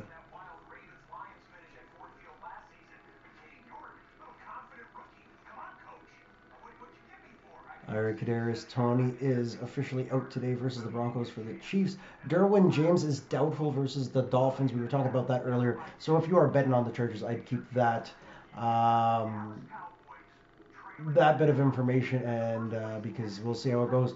Rondale Moore and Byron Murphy are out versus the Patriots for the Cardinals. Mitch Trubisky is still holding a fucking football for Pittsburgh for some odd goddamn reason.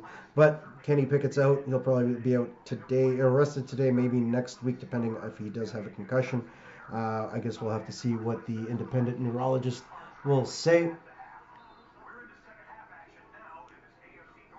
So, but we have 13-7 for the Ravens.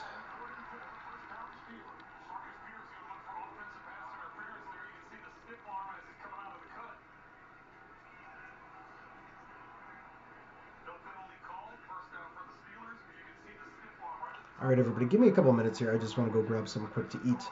Maybe we'll switch. I'll just get some Fortnite on. We can still talk football for sure. That ain't going to change. I'll have Red Zone up, but just give me a couple minutes here. Let me go grab a quick bite. If you guys need to go grab a drink or anything, I'll probably be gone for about 5-10 minutes here. We will be back with more of the with more Angry Corgi Productions. Anyways, won't be the Puff Pass. We'll just switch over to something else. But we'll go back to Canada. Welcome to Canada. But yeah, I'm gonna go make a quick coffee here, grab something quickly to eat, and possibly come back with some it's maybe Fortnite. We'll get into some Star Wars Lego maybe tomorrow. But right now, I just kind of want to zone out on football while shooting shit in the background, if that makes any sense. But we will be right back. Psychosis, thank you for being here. Let's go take a break. I will be back in 5 to 10, everybody. I'll run my ads, so if you are not subscribed, I apologize, but this is how we make money. It's shitty, but it is what it is. The boss says so, we got to do it. But we will be right back on both Twitch and YouTube.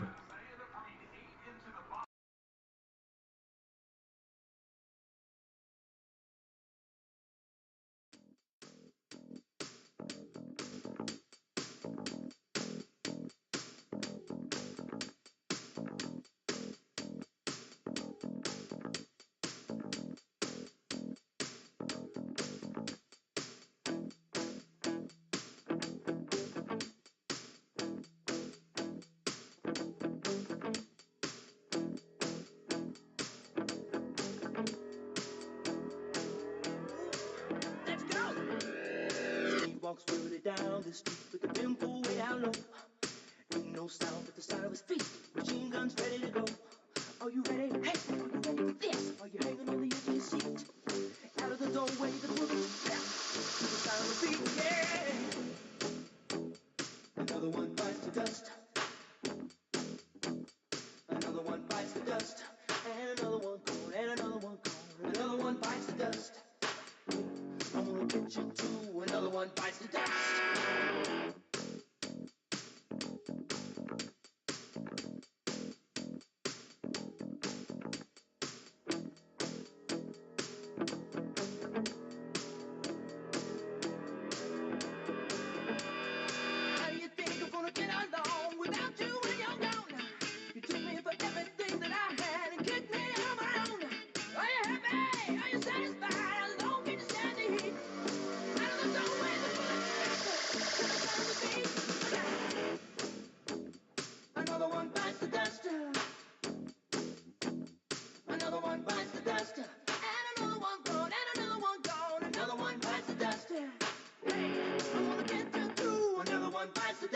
Another one bites the dust.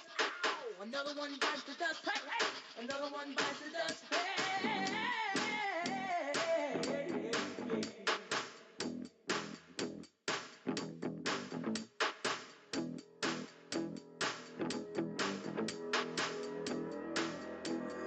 shit out! Many ways you can hurt a man and bring him to the ground. You can beat him, you can cheat him, you can treat him bad and leave him when he's down. But I'm ready, yes, I'm ready for you. I'm standing on my own two feet. Out of nowhere, another one bites the dust. Another one bites the dust. And another one's gone, and another one's gone. Another one bites the dust. Hey, gonna get you too. Another one bites the dust. Hey, hey.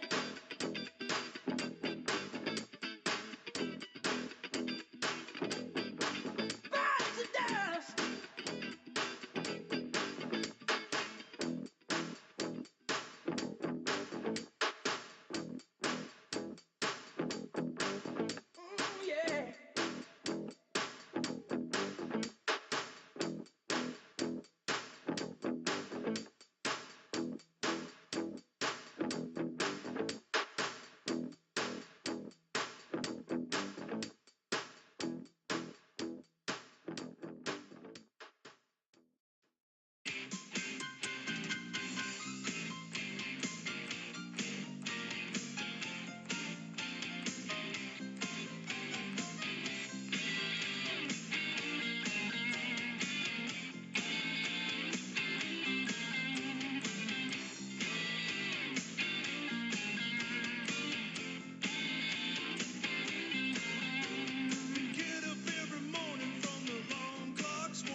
Welcome back in, everybody. Or I guess welcome back me. I'm back. Thanks for still being here. Very much appreciated. Welcome to Angry Corgi Productions. We were talking football earlier. We're going to switch over to Fortnite. I'm just going to get my life together here. Actually, before we do that, let's check out some scores. See what's changed since I've been gone. The Jets are on the board with 6. I'm assuming they're going to be kicking the extra point here right away. Yeah, rushing touchdown. They should be able to get that point. It'll be 7-7 for the Bills and the Jets. 13-3 for the Cleveland Browns, or 13-3 for the Bengals over the Browns. Houston is still winning 20-17 over the Dallas Stars. Detroit is up 14-7 on the Vikings. We have 27-7 for the Eagles, 13-7 for the Ravens. Jaguars are up 20-14. I'll try to keep you guys as updated the best I can. We will switch over to some Fortnite, though. I'll at least get a couple games going on here.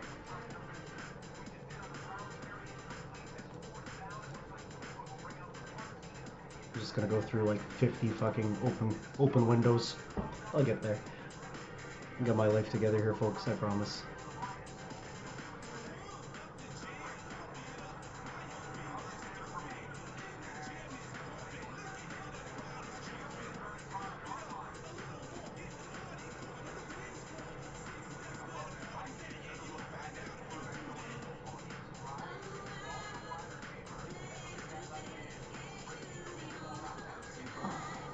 Get all my shit fucking...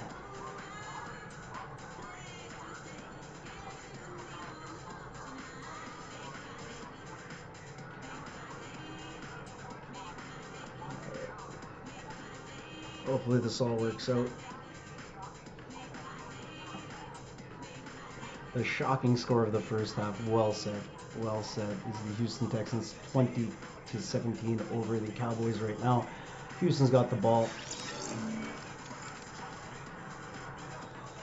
Just getting Fortnite loaded up here.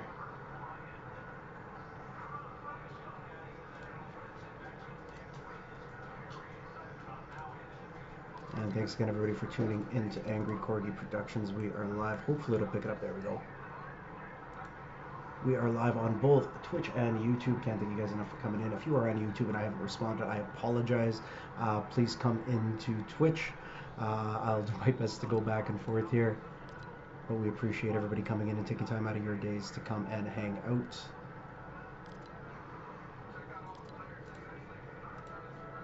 Alright, we'll get going here with some Fortnite.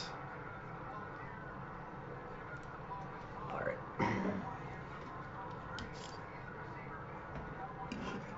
So, we have loaded up on sugar. My body is going to absolutely hate me.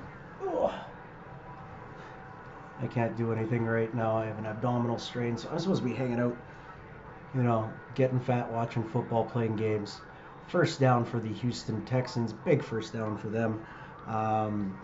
But we got our Wild Cherry Pepsi. C-Note, I don't know if you're still here, but are these the Twizzlers you're looking for? The pull and peel cherries or the regular cherries? Let me know. I'll send you some, pal. But we'll get our sugar situation sorted here.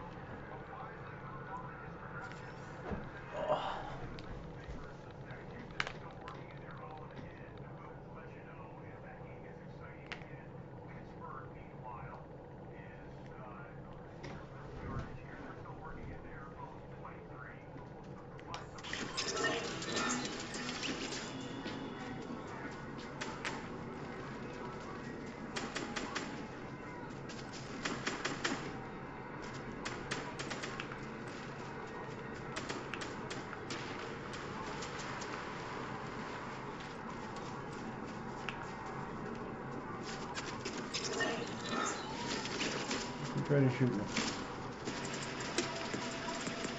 Do you ever get sad when you think it was you trying to be shot at, but it wasn't? Where are we gonna go? Let's go to Faulty. I don't think I've got any. We'll just bang out some quests as we go along here. Oh, we got a turnover by the looks of it. Cowboys have the ball back. Look like Stephon Diggs I don't know if it was an interception or fumble recovery.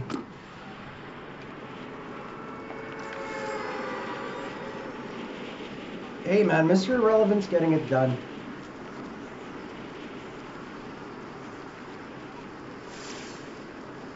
Quick tip in Fortnite. I'm not even paying attention where I'm falling here. Settings, game settings, language change to Arabic, then back to English. You will reveal the background instead of the blue screen.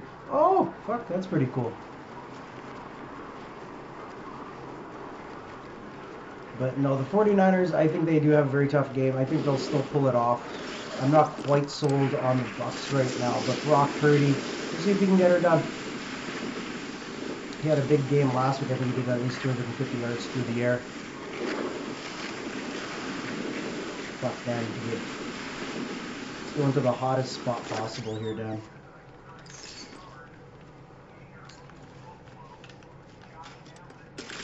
Go get yourself a gun. We'll worry about the shield later. Oh, this is horrible.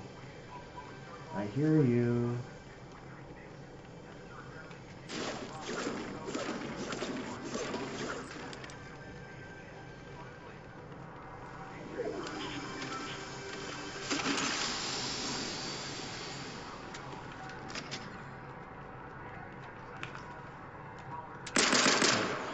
Idiot.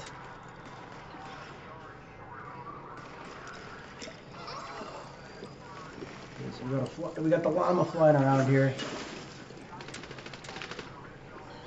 We gotta get more guns.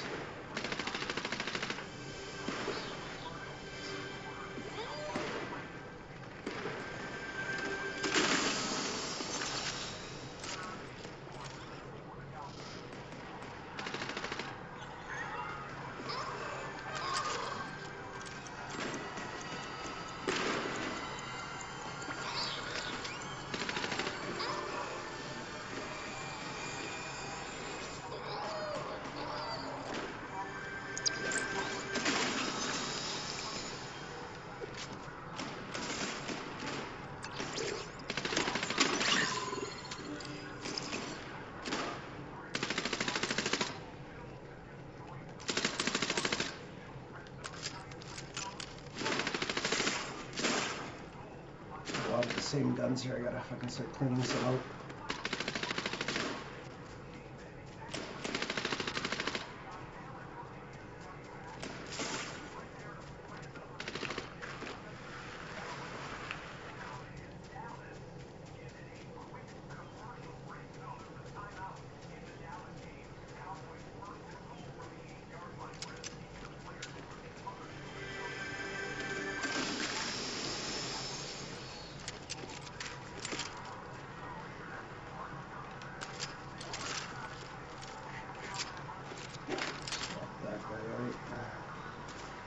Drop here.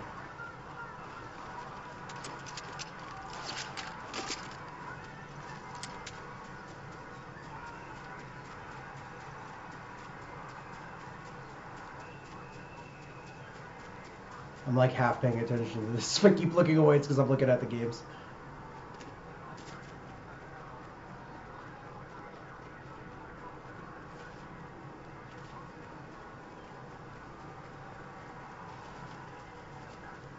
Yeah, I'll have to update some stuff. I'm probably gonna make a run at it this chapter, anyways. Try to. So I don't need.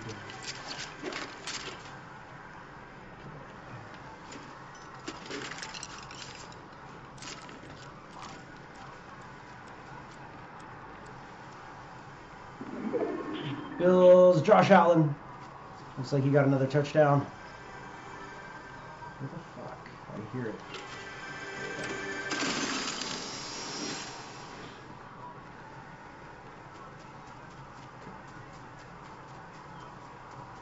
Giants score a touchdown. Daniel Jones squeezes it in.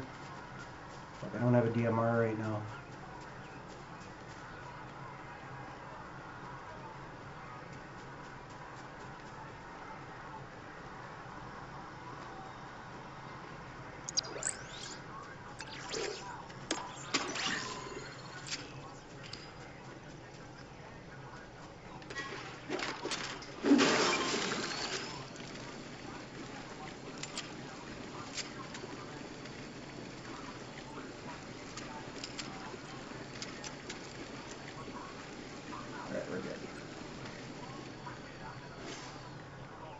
Hire that AI. Which AI?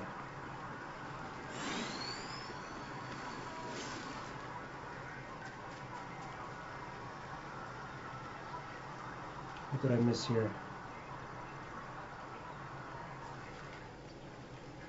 I missed it. Sorry, Psychosis. I am the worst.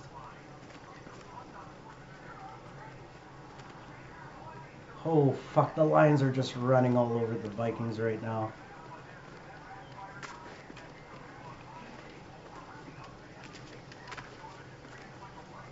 I just want to kill somebody. Yep, you're fine. Here that I could use. Zeke gets stopped. On 4th and goal, the Texans defense is just absolutely lighting it up here.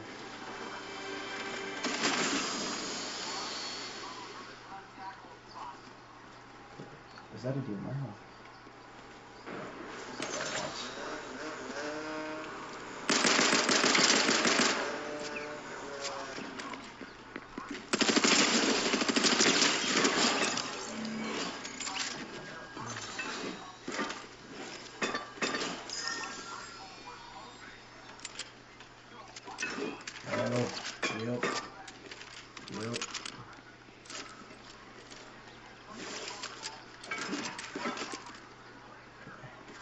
I get everything I want here.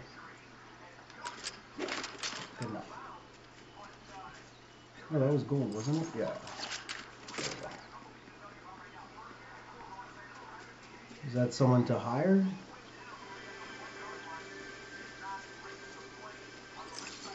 What the fuck is that?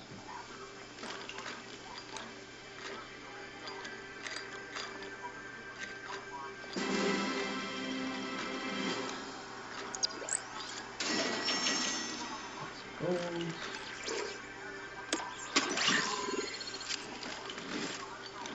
Hopefully no one's coming up behind me here. Probably shouldn't sit here for too much longer.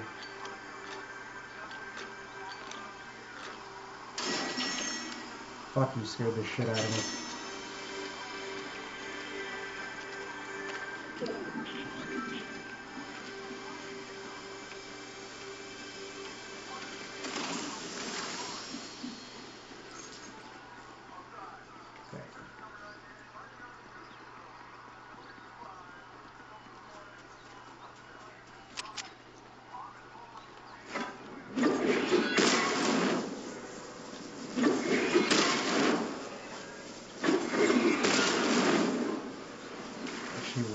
We do have a lockbox over there.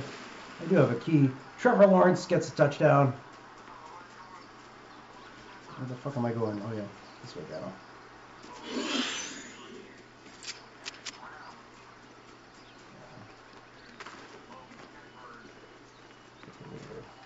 I'm gonna go hire somebody. Go hire a friend.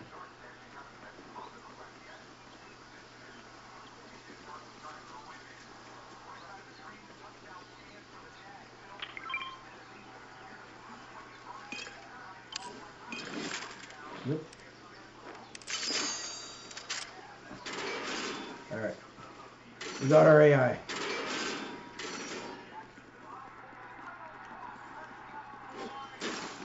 We'll try and score another touchdown. Okay. I don't think there's much here that I can... Everything looks like it's already been picked through. Yeah, alright. Get the fuck out of here.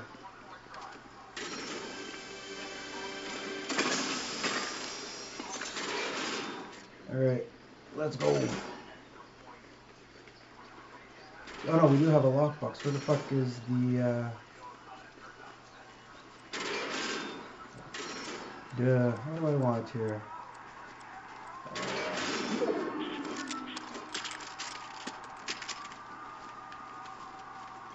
Oh fuck, let's go.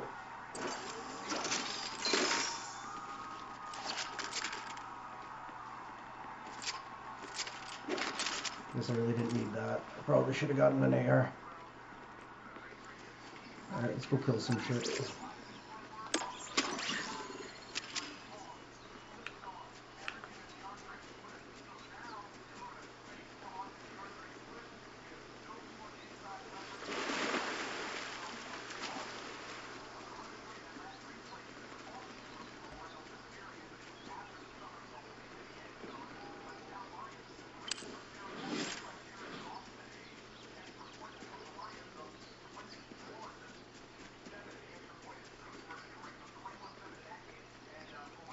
Where are these motherfuckers?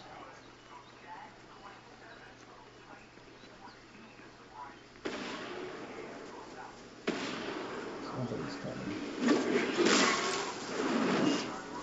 Ah, you son of a bitch.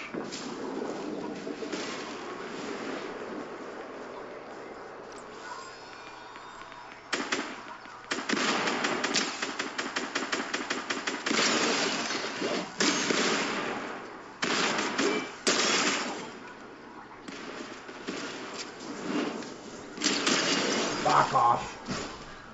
Bullshit. I hate the goddamn hammers. Where was my backup? I put those guns to waste.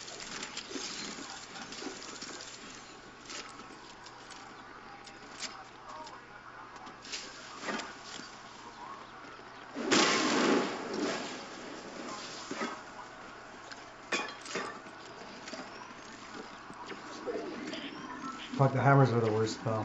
They drive me nuts. I know it's coming too, and I just stand there and I just wait to get hit by it. Oh, fuck, what's going on? Who's down? Zach Wilson is down? Oh, shit. Yeah, he's trying to breathe right now. Boom! Yeah. Zach Wilson likely out. That was a hard fucking hit.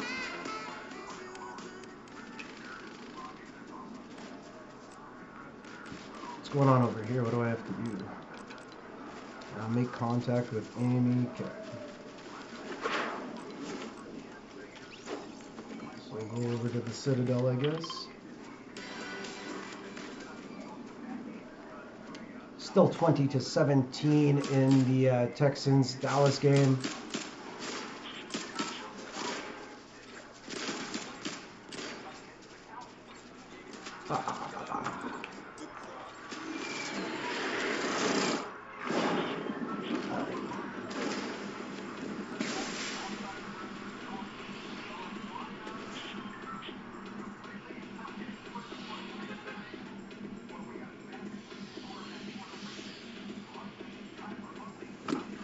Tyler Huntley just got injured.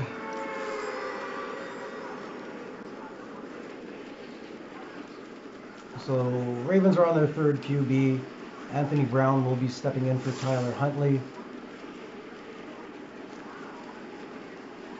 Brown gets absolutely chewed apart. As I said, TJ Watt is just a force to be reckoned with here. Luckily, there's a gun right next to it here. Probably not a good one.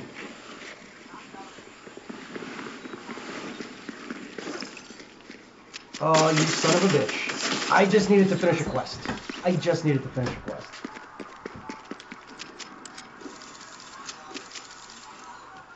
I can't pay attention to both things. This is just the worst. Just the worst.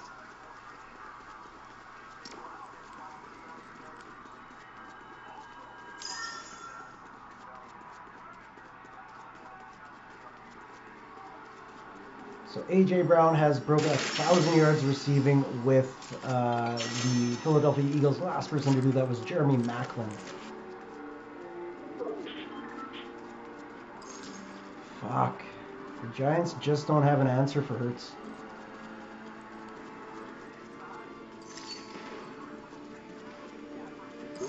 Jamar Chase for the Bengals at 7 receptions for 74 yards and a touchdown. They are still winning 13-3 over the Browns. Flea flicker. Fuck. Money.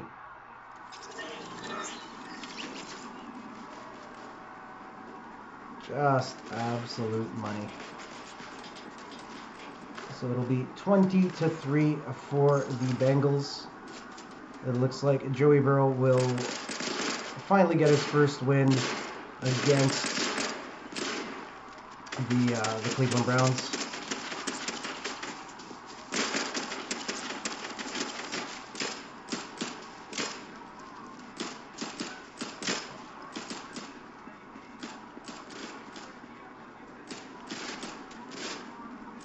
And jump off the cliff.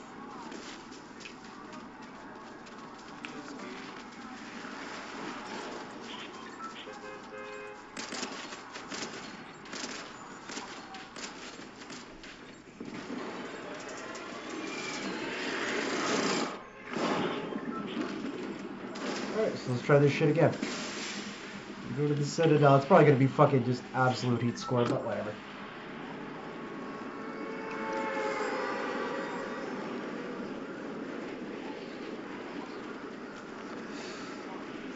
Field goal attempt for the Texans is good. They are up 23-17 now.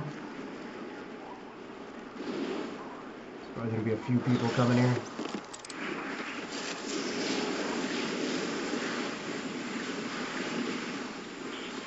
It's probably not someone I want to tangle with.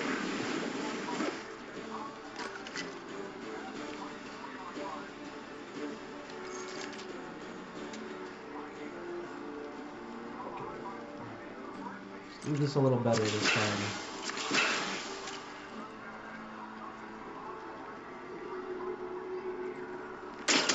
Oh, fuck off.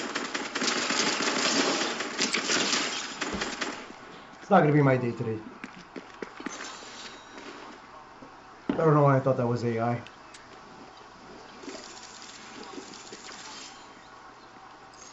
I'm usually a little better than this, everybody. I usually get top 10s, but fuck. Other things going on. Cousins just lobs the ball. It is 21-7 for the Lions, still in that game. What do we got to do here today? Eliminate opponent at the Citadel. I can't. Fuck, the Citadel just isn't my spot right now. Fuck.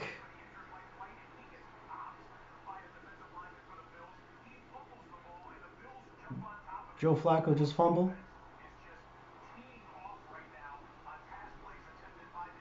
Jeez. Bills should have this game down. Flacco's in for the Jets. The Vikings are in the red zone right now against the Detroit Lions. Thielen touchdown.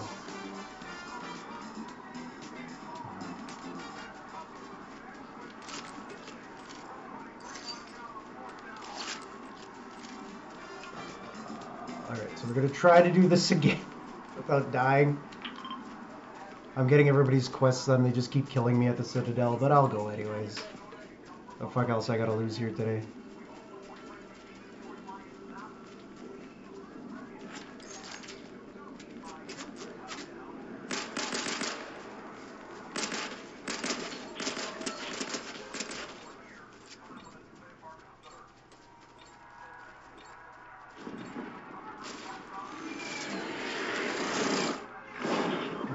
Try this again.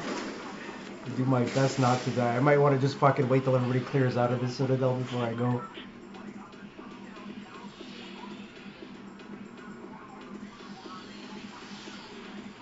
Vikings went for 2. They got stuffed.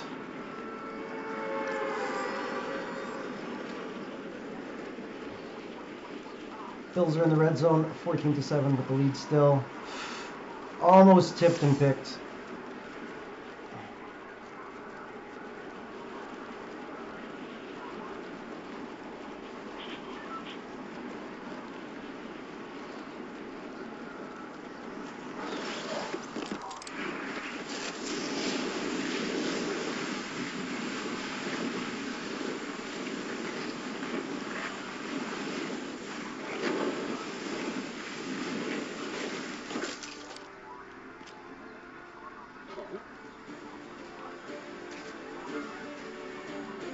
Fuck's sakes.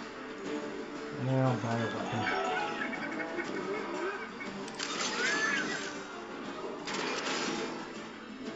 I heard something.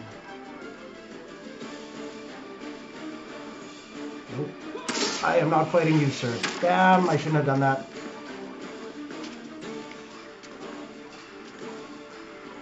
Just need somewhere to chill out for a sec. Fuck's sakes. This is just embarrassing now. This is literally just embarrassing.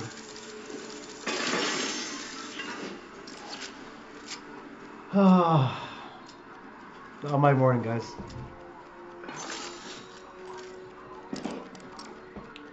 All right. Hopefully the Steelers make a run at this. You know what, man? It's been all morning today. It's just been shit like that. I did fine yesterday. the sniffing dubs yesterday, top 5, top 3, and just fuck. It's just not letting me do it. But I gotta stay away from the fucking Citadel. Appreciate your support, Hoppy. Thanks for still being here. Just stick to football, Dan. Just stick to football.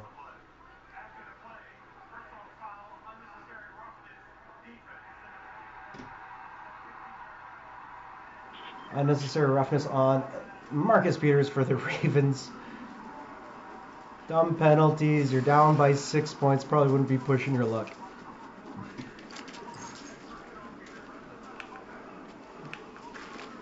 Boo, boo, boo.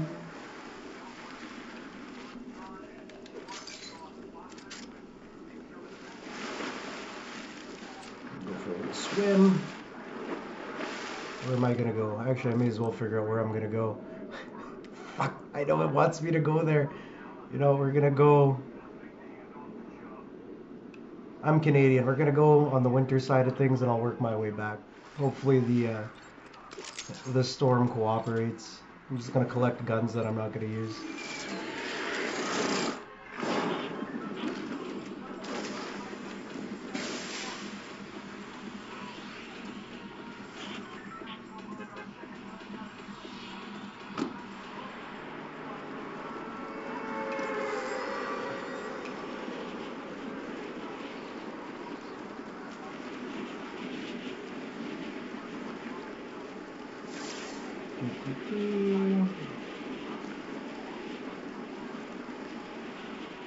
If anybody decides to go into the snow, I feel like I'm being targeted. This is damn discrimination. I don't blame them though, my game is weak. What's this little tunnel here? There's always stuff in a tunnel.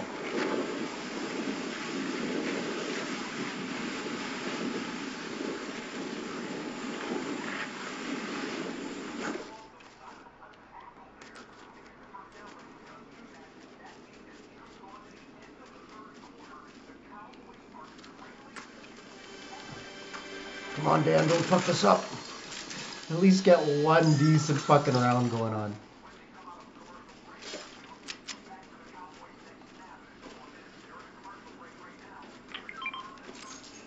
Alright, so I gotta... Oh yeah, I do have one.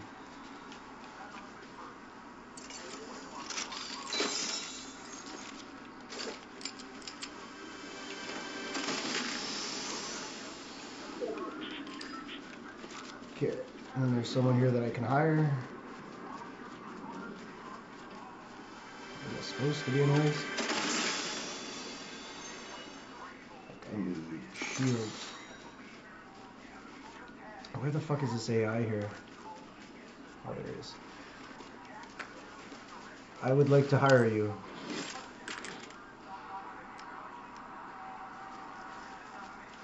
Oh, is that it?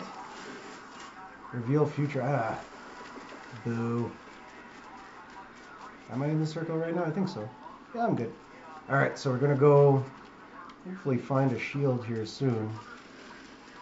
But I like my little ice palace. Superman would have been proud.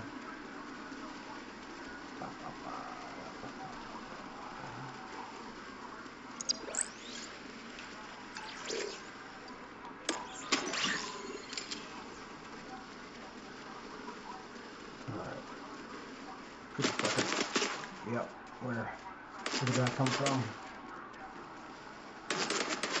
Who the fuck is shooting me? It's goddamn ice. How do I not see these fucking people? Oh, there we go.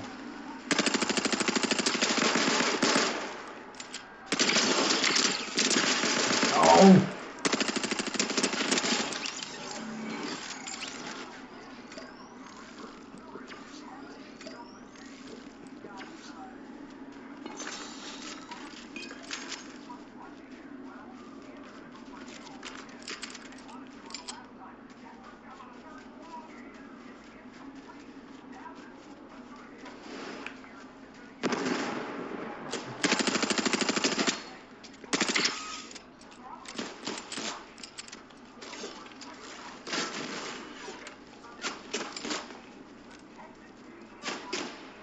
I want you to burn to death.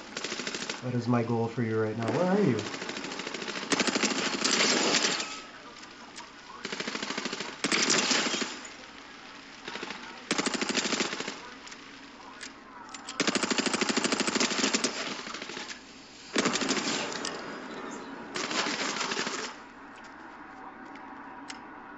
Am I seriously out of bullets? Son of a bitch.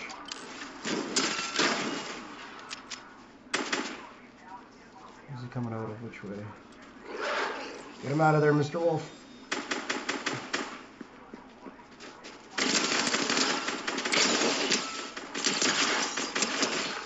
No! Fight him! Fight him, not me.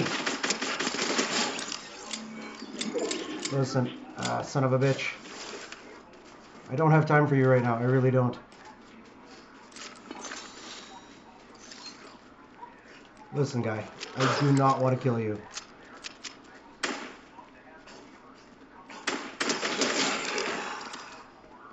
Okay. I need to find motherfucking bullets. That is one thing I do need to do right now. I don't have time for all this other shit.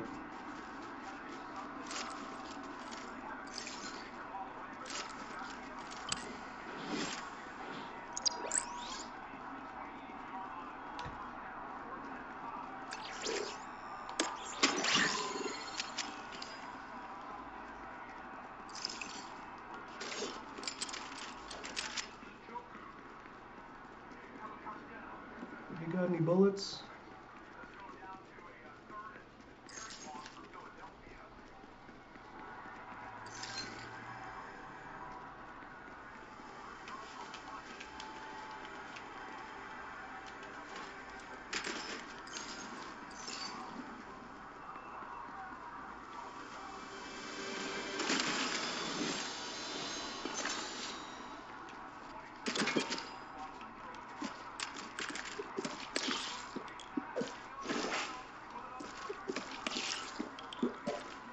Attaboy, Hoppy. Hoppy got another one.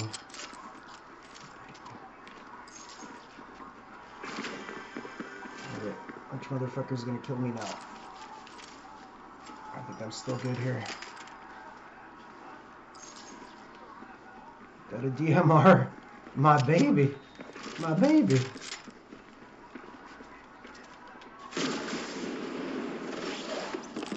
Where am I going here?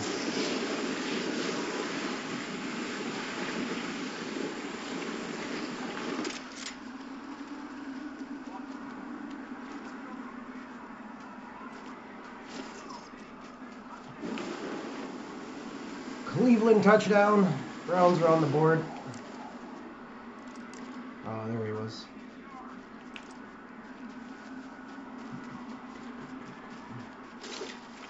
I want to burn this motherfucker down. Let's see if he's paying attention. Okay, so where am I right now? Okay, so I can probably go over. Is he shooting at me? I tried to mind my own business, but if you're just gonna start shit, I'm gonna come after you.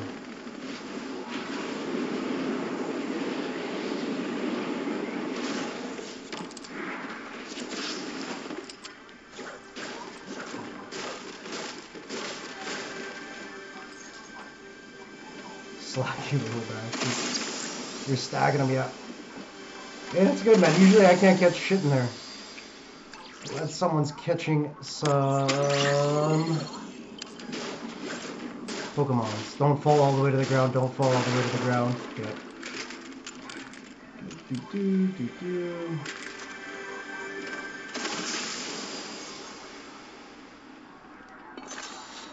Just kind of want to hide out in here, but okay. Out.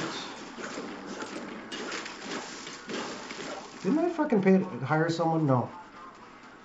I think you're available, right? I don't care. I don't like that one. No, I don't want anything you're selling me. Am I back to where I was? I feel like I am. Yeah, definitely back to where I was. I think I got someone coming up over here.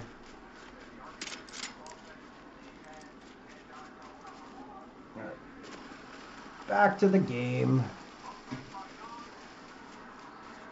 All right, it is 21-13 for the Detroit Lions over the Minnesota Vikings. It is 33-14 for the fucking Jaguars. Of course, because I didn't bet on you guys this week. So Duval is getting her done. Oh yeah, I ran away from her because there was so many. It was so fucking heat bag. That motherfucker's still hanging out here.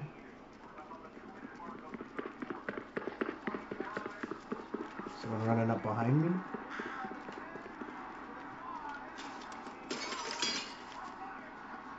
Lions score another touchdown.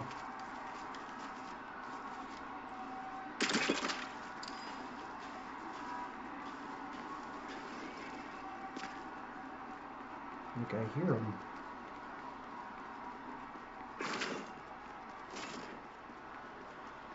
Okay, well fuck it, we're gonna get the hell out of here then. I don't have anything to worry about. Where are you? I hear you. Where the fuck are you? Probably not great that I'm just standing here too.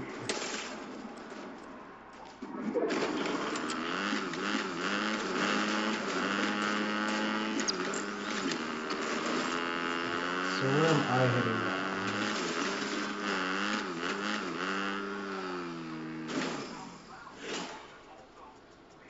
Oh fuck.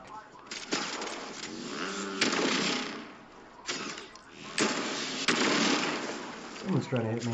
Yep. Let's go.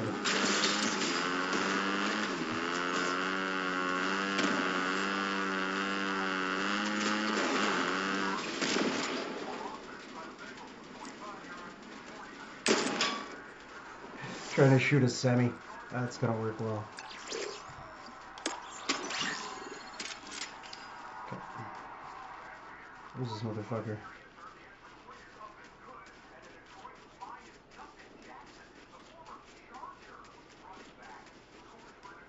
Over here. I guess I'm gonna wind up having to go back there anyways. There's not much I'm gonna do.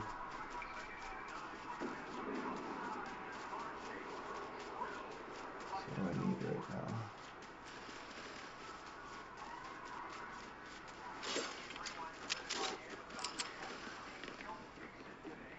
Can I hire you? Or are you just fucking crazy?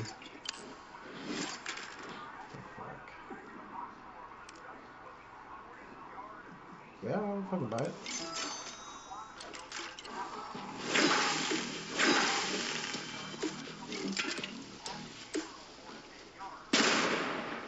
Who the fuck is shooting me now?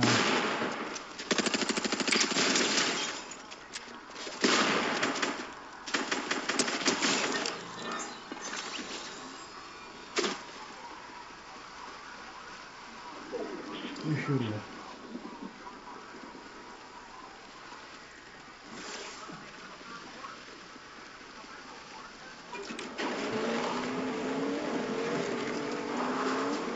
Let's go.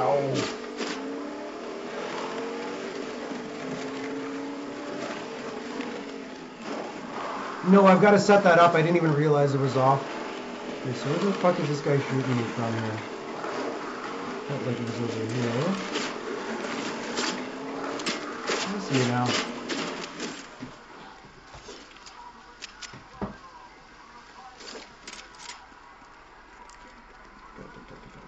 Where the fuck did you go?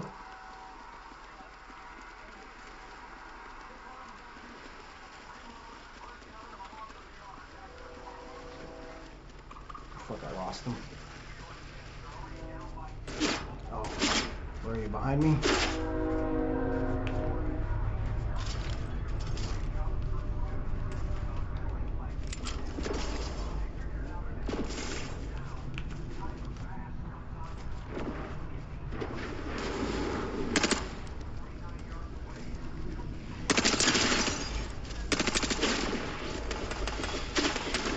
Someone else over there.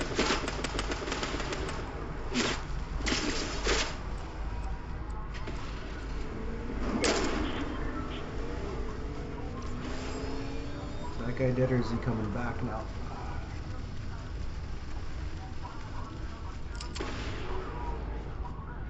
Where is she?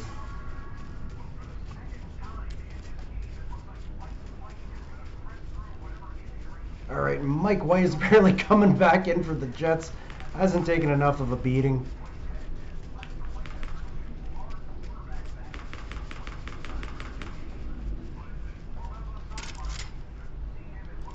I feel like someone is very close to me right now.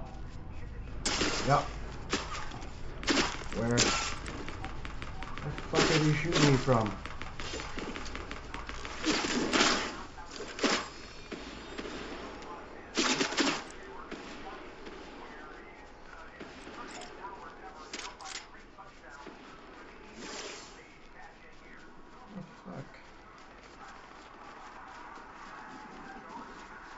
I hear them.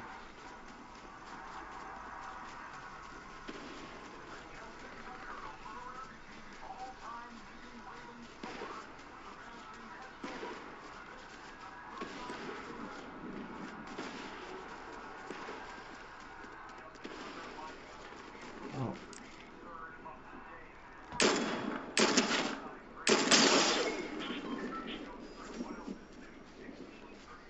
Coming?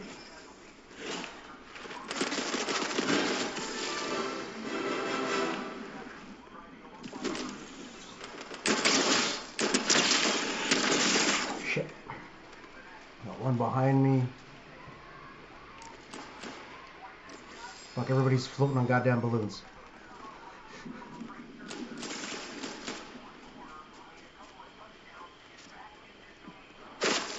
Yep. Behind me, in front of me.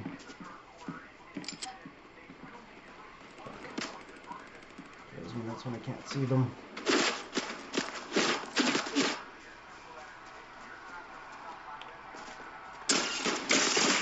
Motherfucker. Piece of shit. Piece of shit.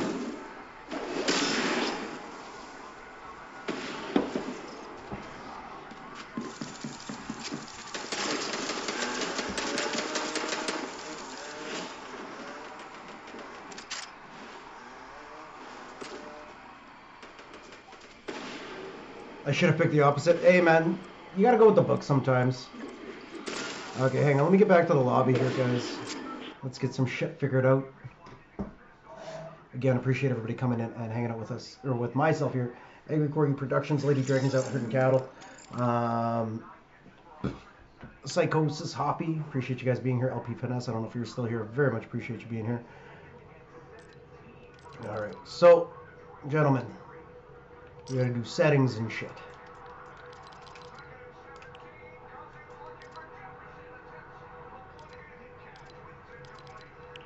This is just voice shit.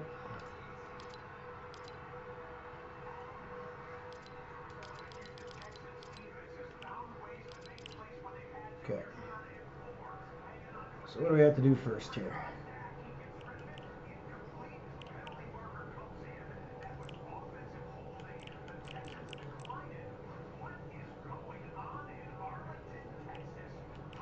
Visualize sound effects is what I want on.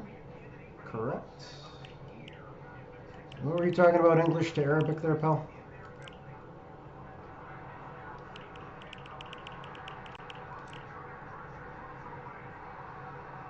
Settings, game dual. Oh my god. Settings, game dual, second one. Okay.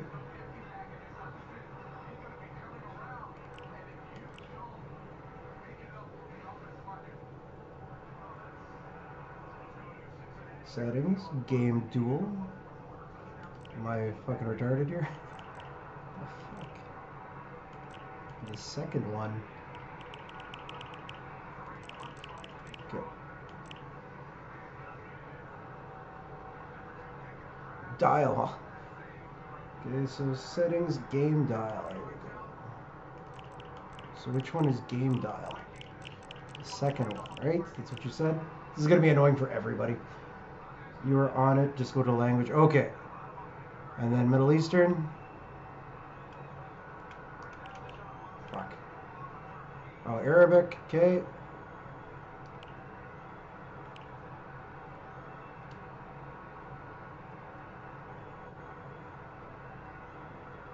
Okay, we'll apply. This is gonna be fun.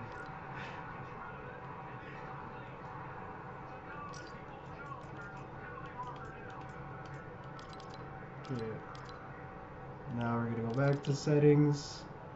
Son of a bitch. Which one was it here, pal? I don't know. He's got me doing some fucking weird ass shit. We're gonna go here. We're gonna find English.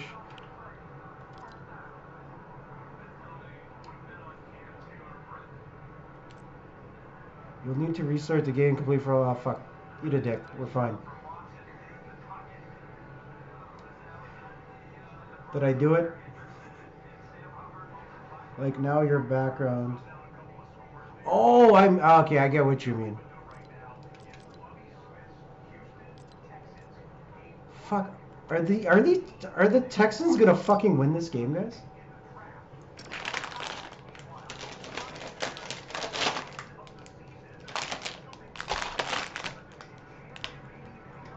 Fuck sakes. 23-20 for the Houston Texans over the Dallas Cowboys. Alright, we'll see if the visual helps me out. Probably not, but fuck. Can't hurt at this point. Alright, let's go. Let's go, Mitch Trubisky. Get it done, pal. There we go.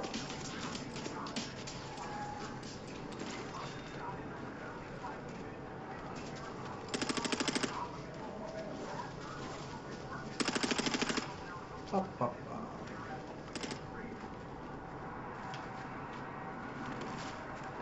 Who's gonna hang out here? Houston gets the first down. 23-10 for the Bengals over the Cleveland Browns right now.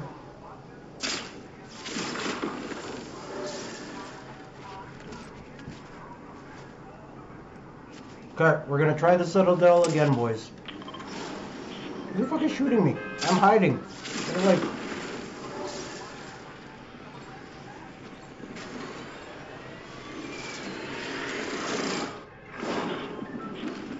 Well, that'll help for sure. Appreciate it, boys. The Solitaire, thank you so much for the alert, pal.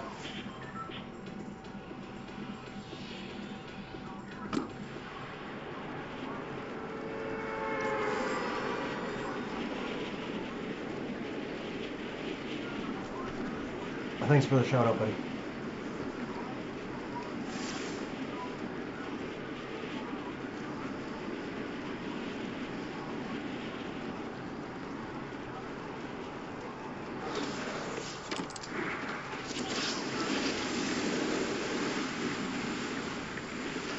Why do I always do this to myself? Should have added somewhere where you saw a fucking gun there, Dano.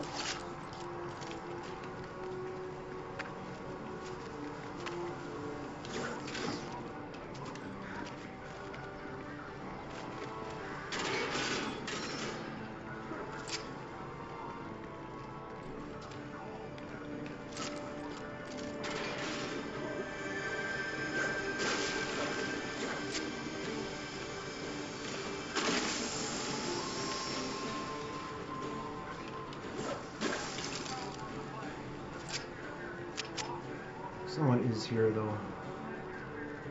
Almost positive.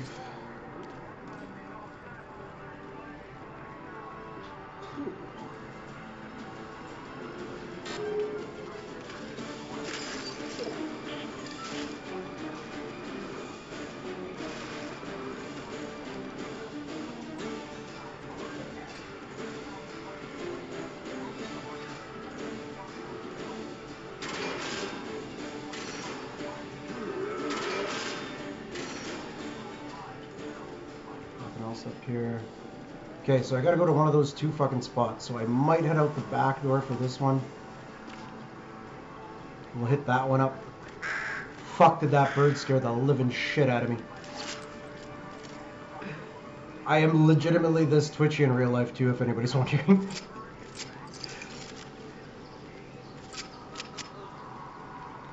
Steelers scored a touchdown. Here we go.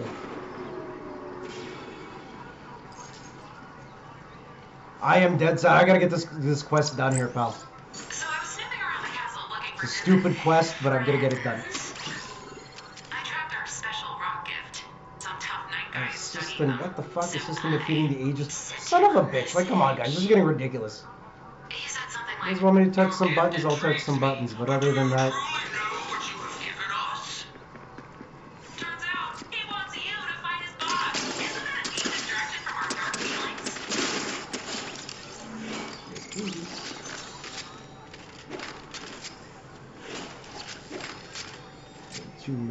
just don't want anybody else getting it.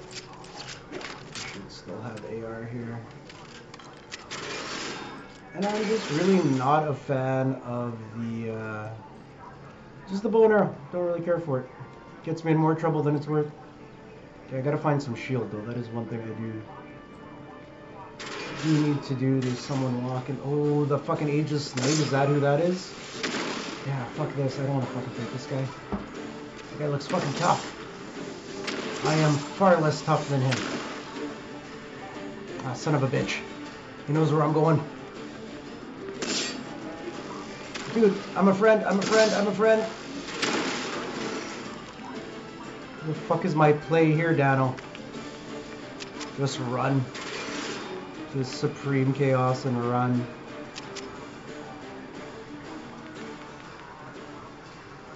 No, I could use this though.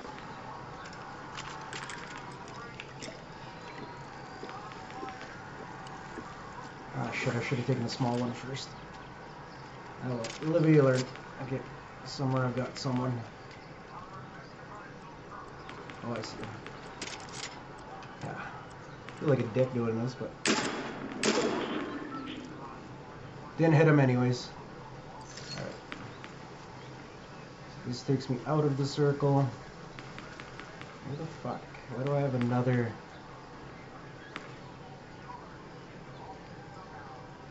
Okay, so there's something else going on here with the Citadel. What do I have to do?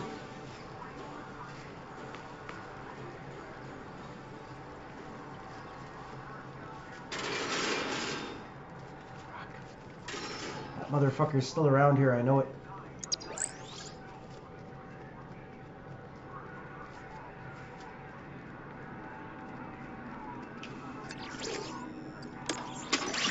Alright guys, I'm a little spooked. Not gonna lie. Not gonna lie, a little spooked. Yeah, Dano should go eat lunch soon. Maybe we'll come back and we'll fucking get her done. You guys can teach me how to actually play this fucking game. Well, if I find that guy, I'm gonna be really scared. What the fuck is this shit? Who scored? Miles Sanders with another touchdown. What the fuck? It's here somewhere. I know it is because I've used it before.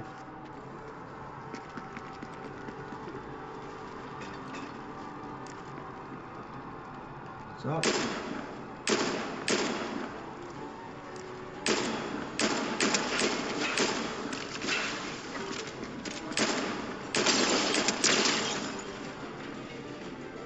Is he coming back though? Why is he still running? Something bigger coming here? That would be the worst. Okay, let's get that out.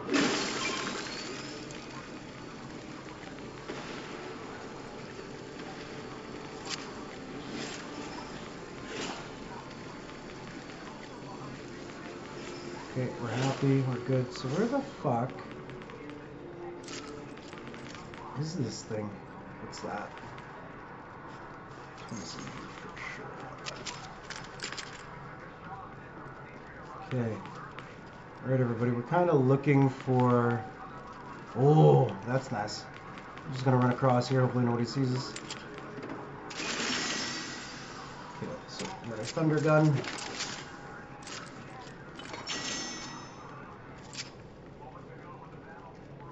Where the fuck is this thing? I'm gonna wind up dying looking for whatever's on my screen here. Yeah, I don't get it. Alright, might be up here. Oh wait, because they want me to kill that motherfucker, don't they?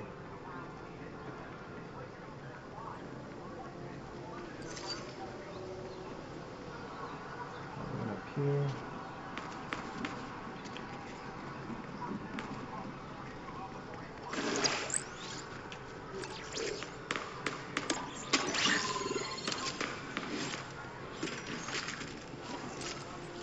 One is close.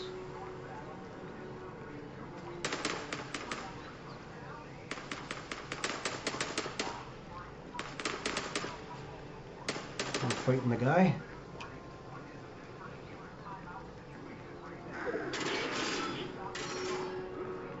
Oh shit, he's in here, isn't he? Fuck.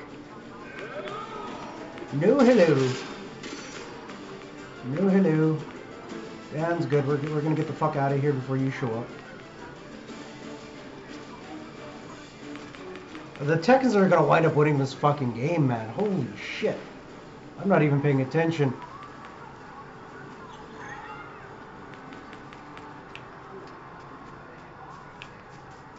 That bridge looks like a trap.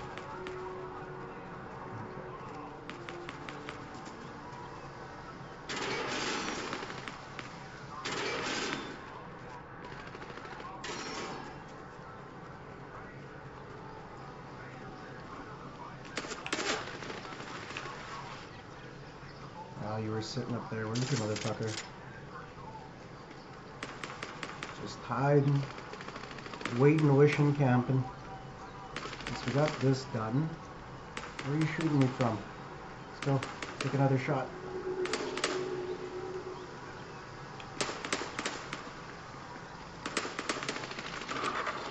Peace.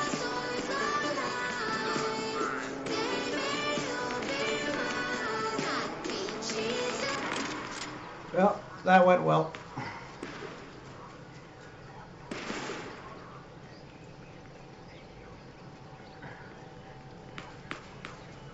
Alright, thanks again everybody for tuning in to Angry Corgi Productions. We are playing Fortnite extremely poorly, and I can't thank you guys enough for hanging out and chilling with us here. My name is Dan. I'm joined by Psychosis. Hoppy Gotham's here too. We got a bunch of legends showing up today. I'm getting shot at by somewhere.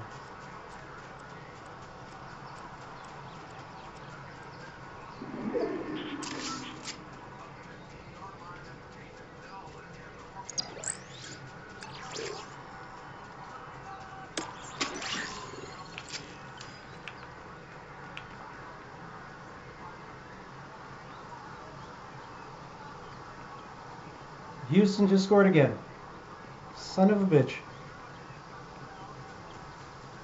It's under review. They're likely going to get the touchdown on this one. World's slowest slide right there. Is that guy someone that I can hire? Looks kind of sketch. Do I want to spend that money? No. Got the Maven already.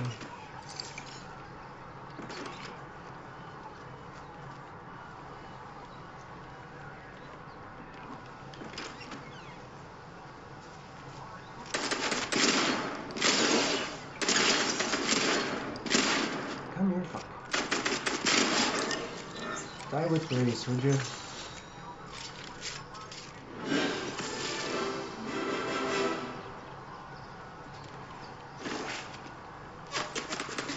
Sons of bitches. Oh, fuck.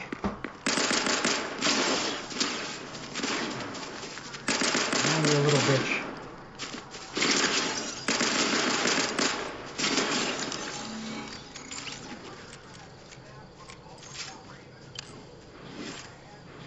Nope, this way.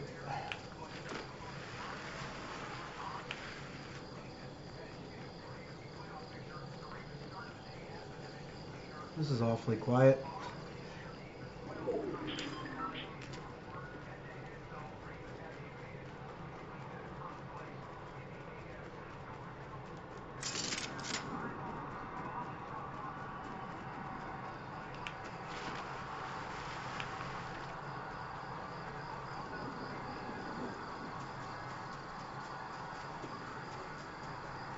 Fuck.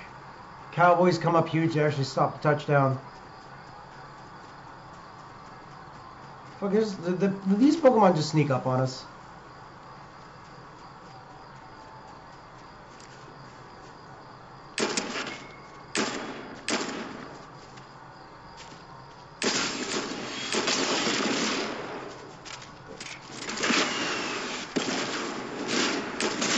Okay, stop dicking around. Just fucking kill her. Ah, that's what happens when you dick around, Dan.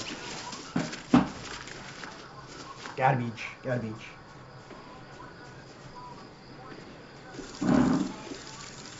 Alright, go to the lobby here for a sec here, guys.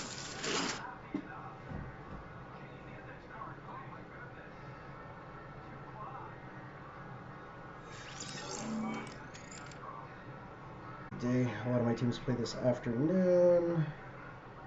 Oh, fuck, he's got 50 points. Oh, he's got most of his people are up already.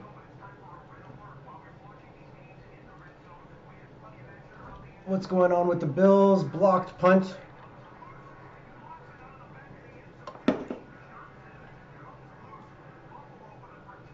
(20-9) now for the Bills. 41-14 for the Eagles over the Giants. It looks like Gardner Minshew's in. They just 48-14 now. Just fuck these Eagles. I am gonna laugh. Literally, if they lose in the first round of the playoffs, I'm gonna laugh. It is now 31-16 for the Detroit Lions.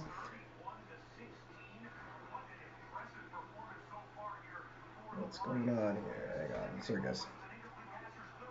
23-10. Missed opportunity to Amari Cooper for the Browns.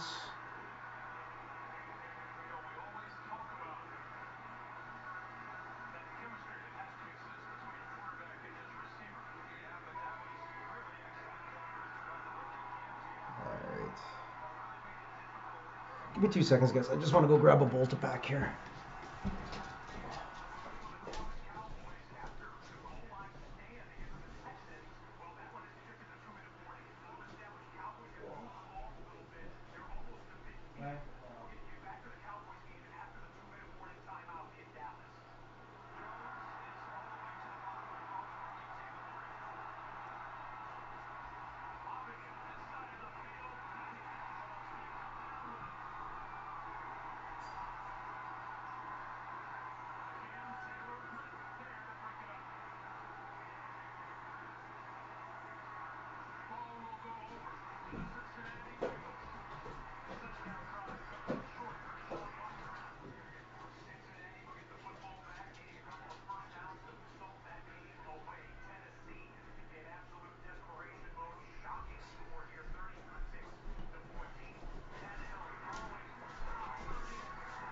Alright.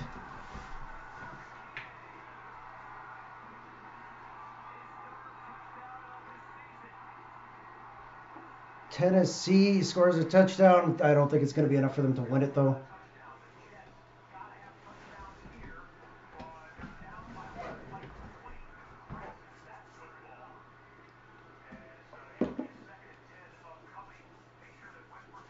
Oh.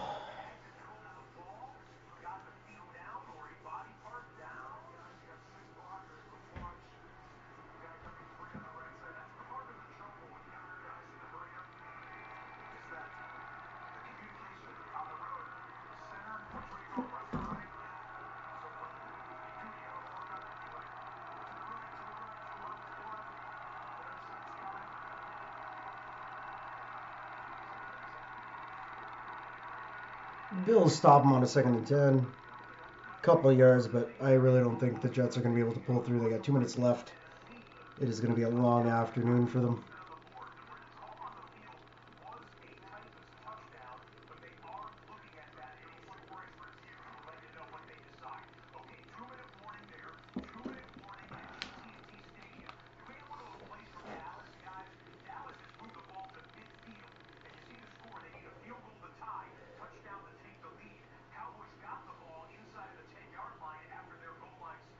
Somewhere C Notes watching this freaking out. 36-20 for the Jacksonville Jaguars over the Tennessee Titans. 48-14 over the Giants for the Philadelphia Eagles. Dallas is playing a really dumb game here. Let's get it done. Dallas still has a 63% win probability. That spread was an absolute trap. Oh!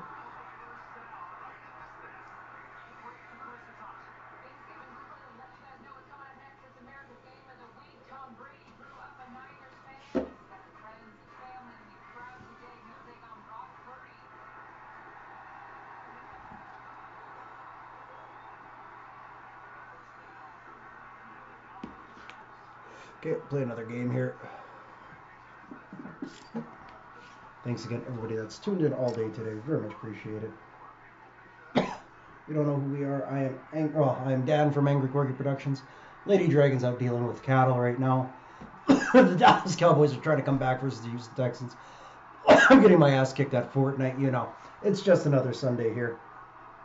Oh, we definitely appreciate you guys coming in and hanging out.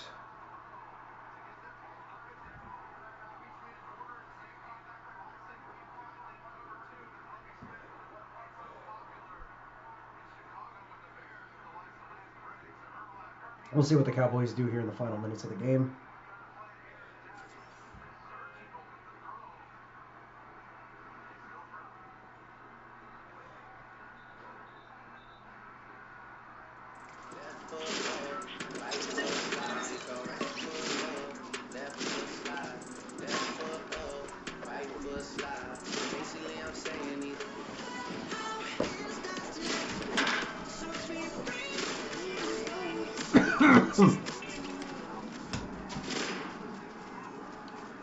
Do.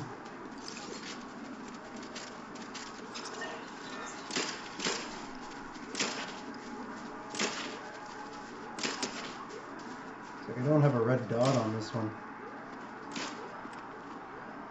Did Houston? Okay, Dallas got it. Big catch by Schultz. They're in the red zone. They're within the 10 now. Listen, guys. I see another cover.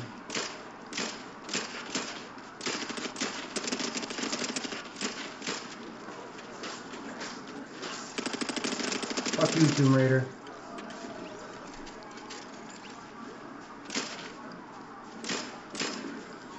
Literally shot either side. How about them Jags? Motherfucker, Jack and Kill, I'm upset because, you know what? Guess who? I had to take the Titans today because the Jags just haven't been getting it done. But good on you, Duval. Titans are adding another one. He caught it on his helmet. Are they going to allow it? Okay, so what do we got? Oh, I don't want to go fucking beat this guy. We're going to go somewhere nice. Let's go to the Frenzy Fields. I'm tired of going everywhere fucking heat. Any stupid quests. How you doing today, Jack and Kill? Thank you so much for being here. I guess a little better now that the Jags have closed this off. Fuck, I guess I should jump. We'll go this way. Get your shout out here, pal.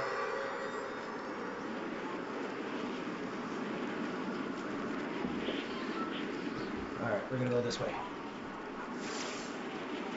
Alright.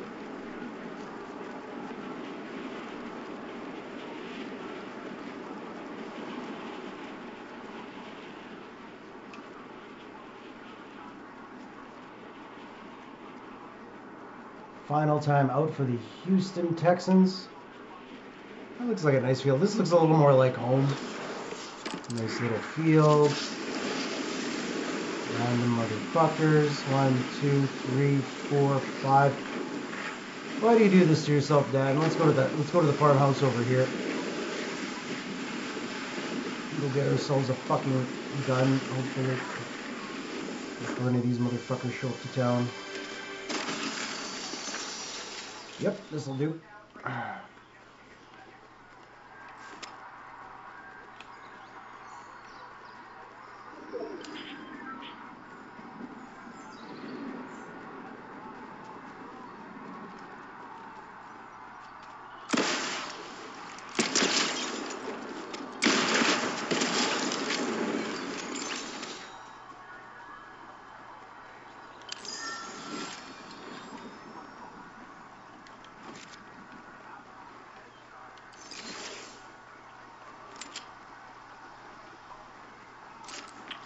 Okay, I need to chill out for a minute here.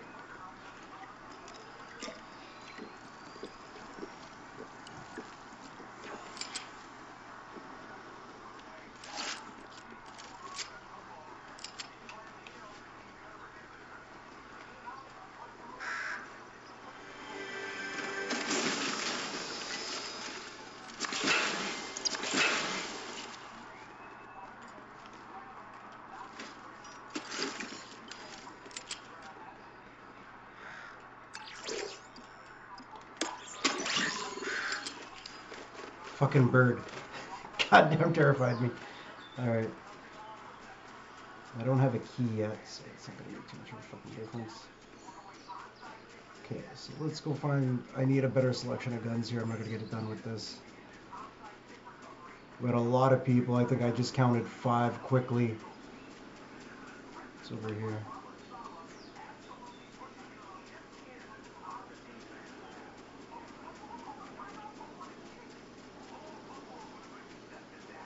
I almost just walked off a cliff because I'm not paying attention again. Oh, chests up here? Son of a bitch. It was a long walk for nothing.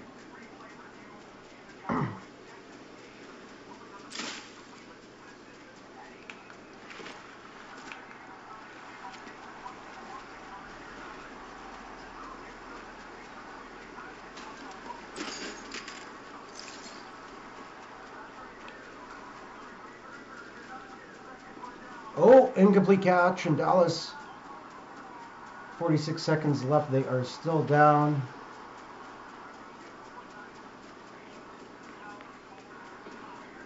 Hey, appreciate that. Psychosis. I'm hoping, man. I might have to have some lunch, come back, refreshed, and get her. I seem to do a lot better when I'm not on stream. I just feel like I'm just fucking disappointing everybody all the time.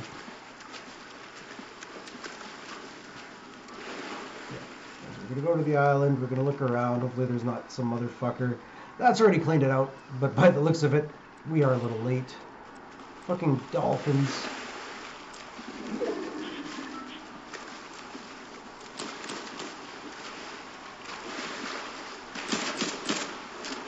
One guy, 2 guys. Where is he? I'm gonna blow all my bullets trying to fucking hit from here.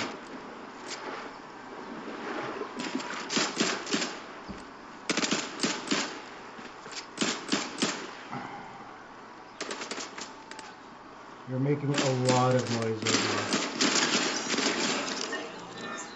Here's the other one.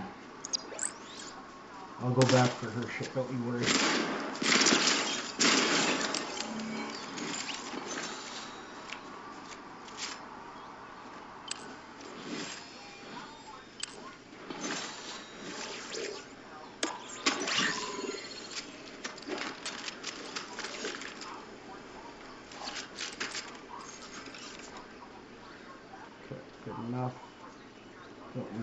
Actually, I should fucking get rid of my rocket launcher. I just don't like having it. It's just so bulky.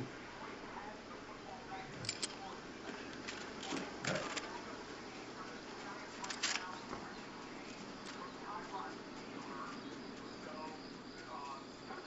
I don't have any keys yet, I don't think.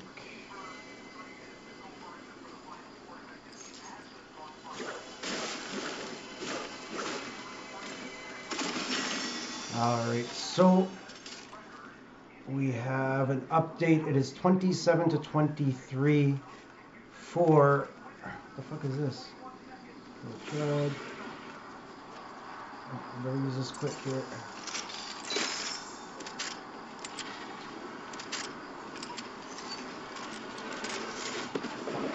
I feel them close. I feel them. They are close. Where are they?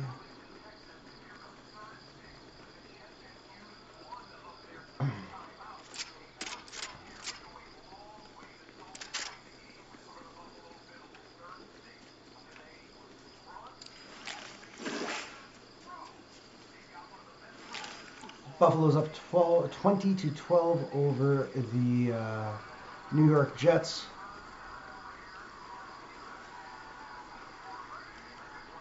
Flag over there. Appreciate everybody coming down and hanging out. Someone's got to be up here fucking hiding.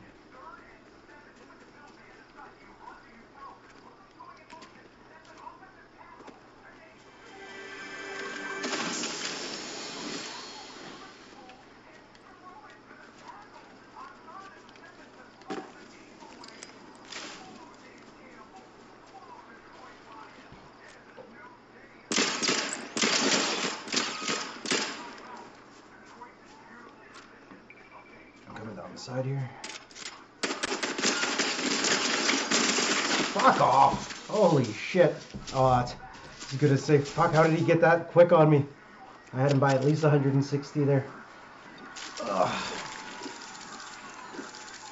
Sometimes it's just not meant to be. Oh.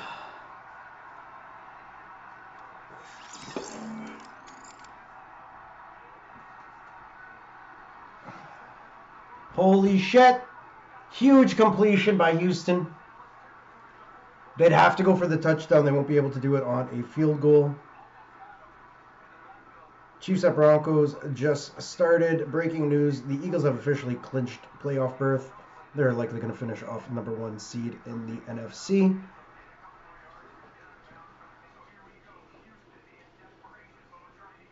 Let's see what happens here. Let's see if Houston gets it fucking done today. That'd be amazing.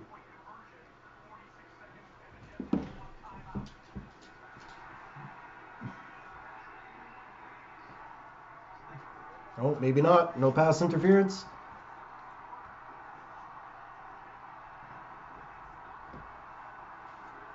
All right, ball's on the 44. Houston has it. Let's see what they do here.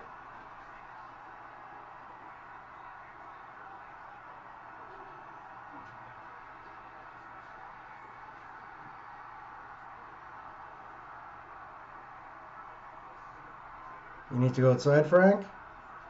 Is that where you're being whiny? Alright. Son of a bitch. False start on Houston. Not a good play. Not a good play.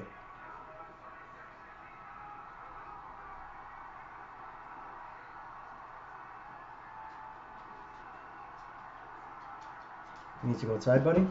Okay, guys, I'll be right back. I gotta let Frank out.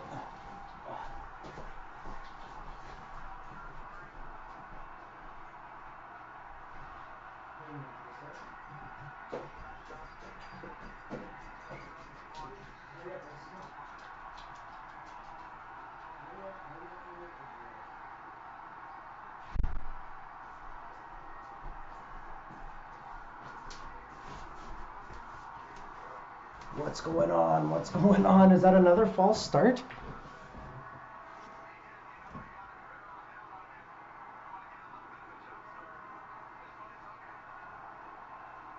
Jeez.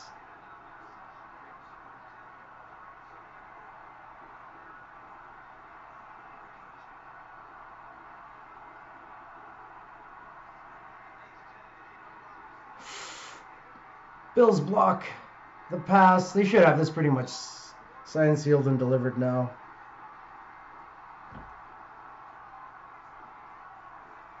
Did Cowboys pick it off?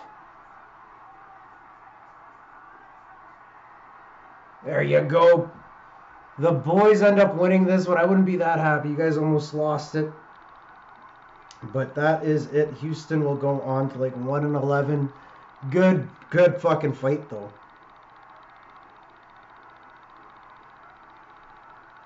Jeez.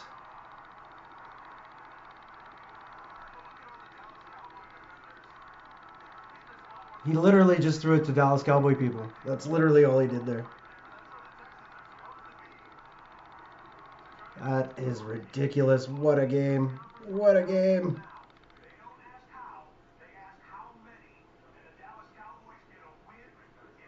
Alright, we'll keep going here.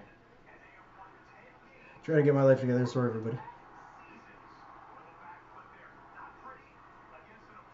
Alright.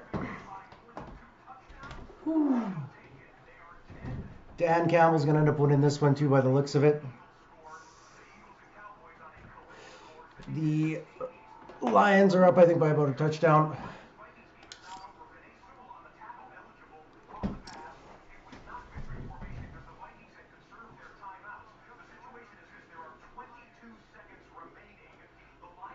Okay, I gotta go find my Chiefs game here.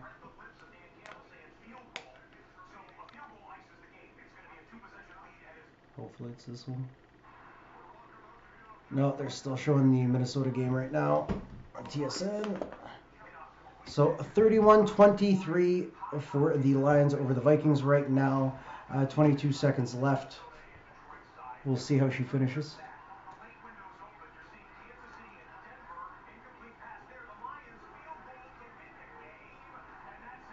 Lions hit a 49-yard field goal. They're winning 34-23 by the looks of it. But they've got this in the bag. Big shout out to the Lions.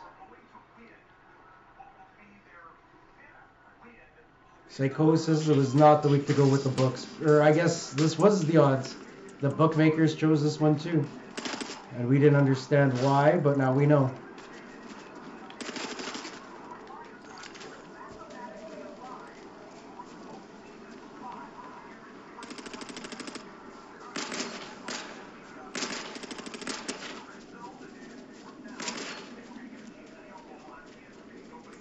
What, you don't like being shot at? Mr. I shoot everybody else. He's just got a pumpkin head. Like, don't you just feel like you should be shooting pumpkin heads? Guy walks down the street with a pumpkin head, your first fucking thought isn't to shoot it?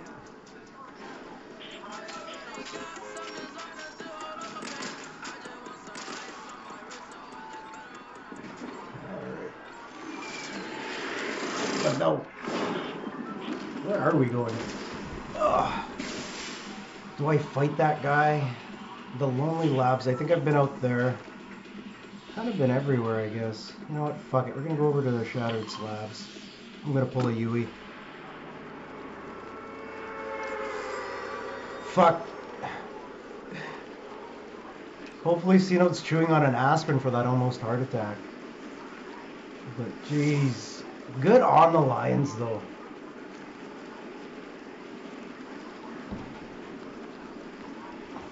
I'm getting text messages what happened.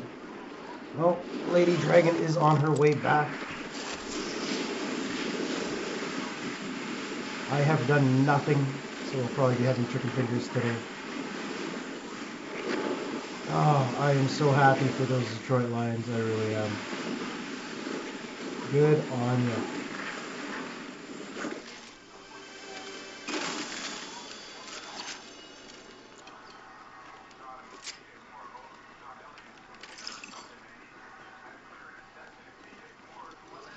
Why do I have to stop to drink this? You cannot drink a bottle and run. Okay, that's a chicken. The chickens spook me too, guys. It's true. Someone's around. Alright, someone was around. Oh.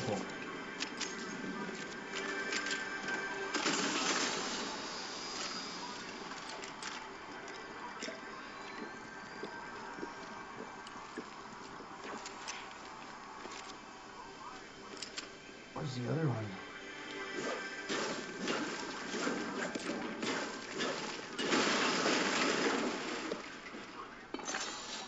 It's the same twin mag, right? Yeah. That's the same. Okay, I'll stick with the shotgun. Actually, not that it's going to make any difference, but I'll drop it later.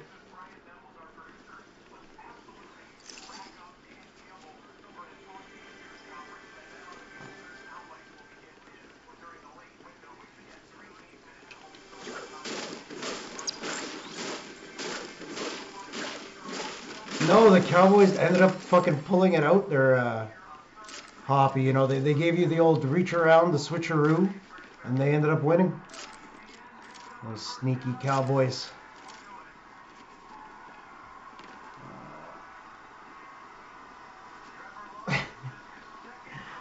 I hope they don't.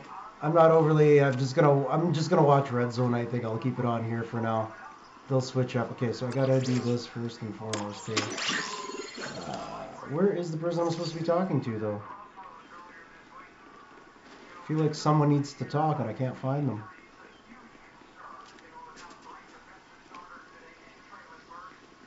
Am I crazy? Yeah, maybe I'm crazy. You should be right here. That's a bird. Nobody in here. Alright.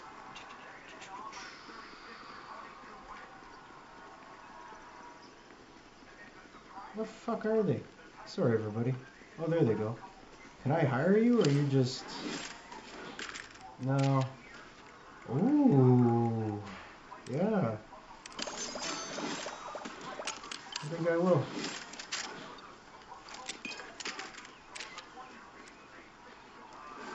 I am thoroughly gonna regret this probably. Okay, but whatever. Fucking chicken. Oh my god, I don't know what just happened here, but oh, that was our corner. Okay, McDuffie just took the football to the face here. He's good though. It is 3-0 for the Chiefs over the Broncos.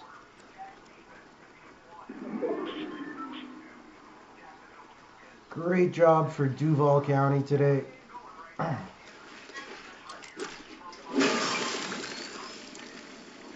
Could really use a DMR right now.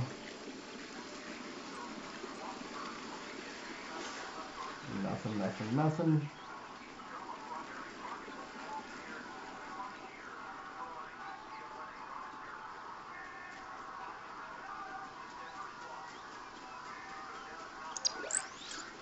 I feel like we need to check in on Cena. We haven't heard from him in a while.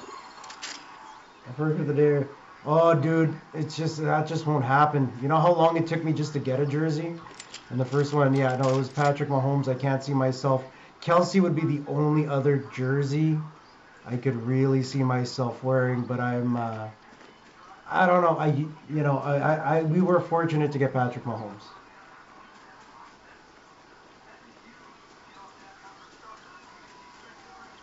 Okay, let's find some motherfuckers here. I always feel bad when I'm not killing people. Like, I could just sit and camp out all day, but where's the fun in that? Okay, sometimes it's pretty fun.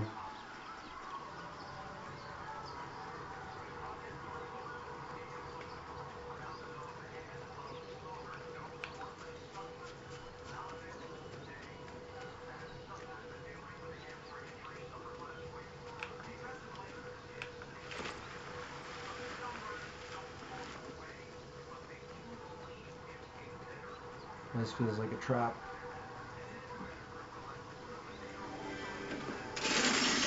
Okay, I gotta think quick here.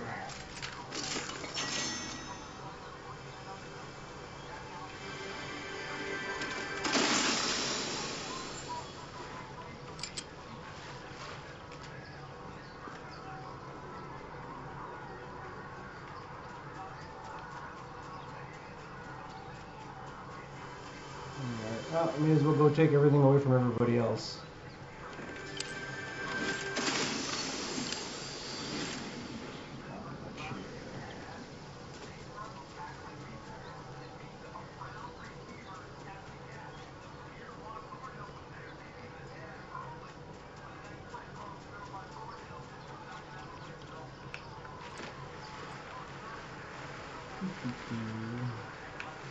Go hang out under the bridge here. I always think that I always think that the fish is a person. Nice, very nice. That's the Raven. Alright. I am equipped to win. Will I win? Probably not. But I do have the tools I need to win.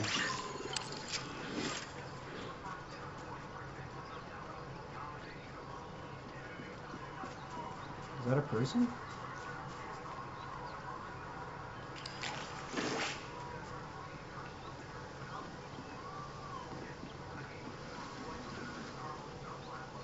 I don't want to waste money on a bounty right now.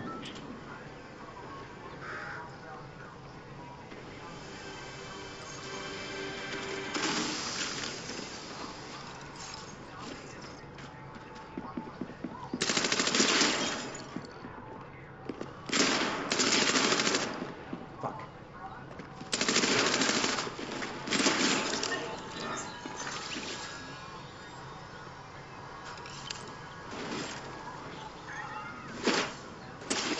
The fuck? Anybody see where that was coming from? If I could be some asshole on the roof again. Yeah, it is too. Learned my lesson the first time, asshole. At least I thought I did. Ah, fuck.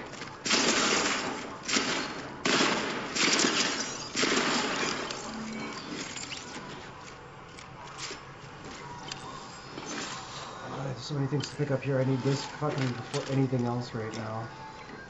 Hopefully no one else is coming this way. At least I'll have shield. Okay, I gotta go.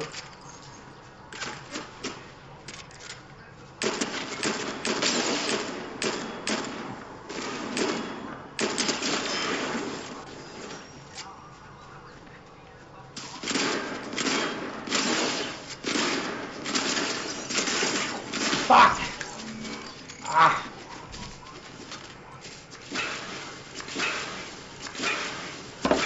Son of a bitch. GG's, GG's.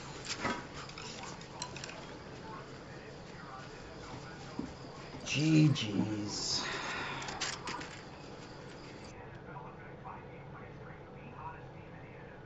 Oh, Bucks at 49ers are going to start.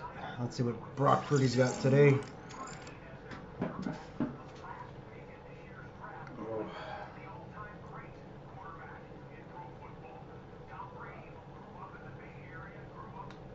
All right.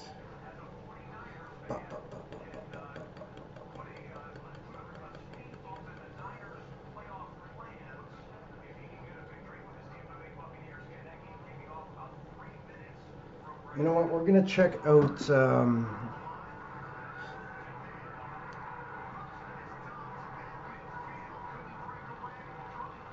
Sorry, things are happening.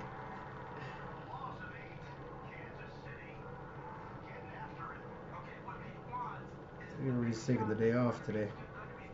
All right.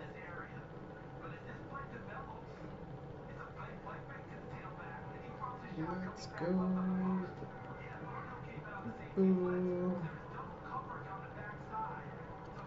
We're going to go visit the Crazy Whitakers. They're playing Divine Knockout. I'll be back a little later. I'm going to go chill out, have something to eat. Lady Dragon's on her way back, so I'll make lunch. But thanks again, everybody, for tuning in. As always, you guys are fucking awesome. But let's go show some love right now to the Whitakers.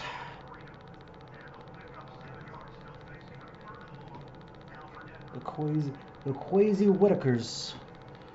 Okay.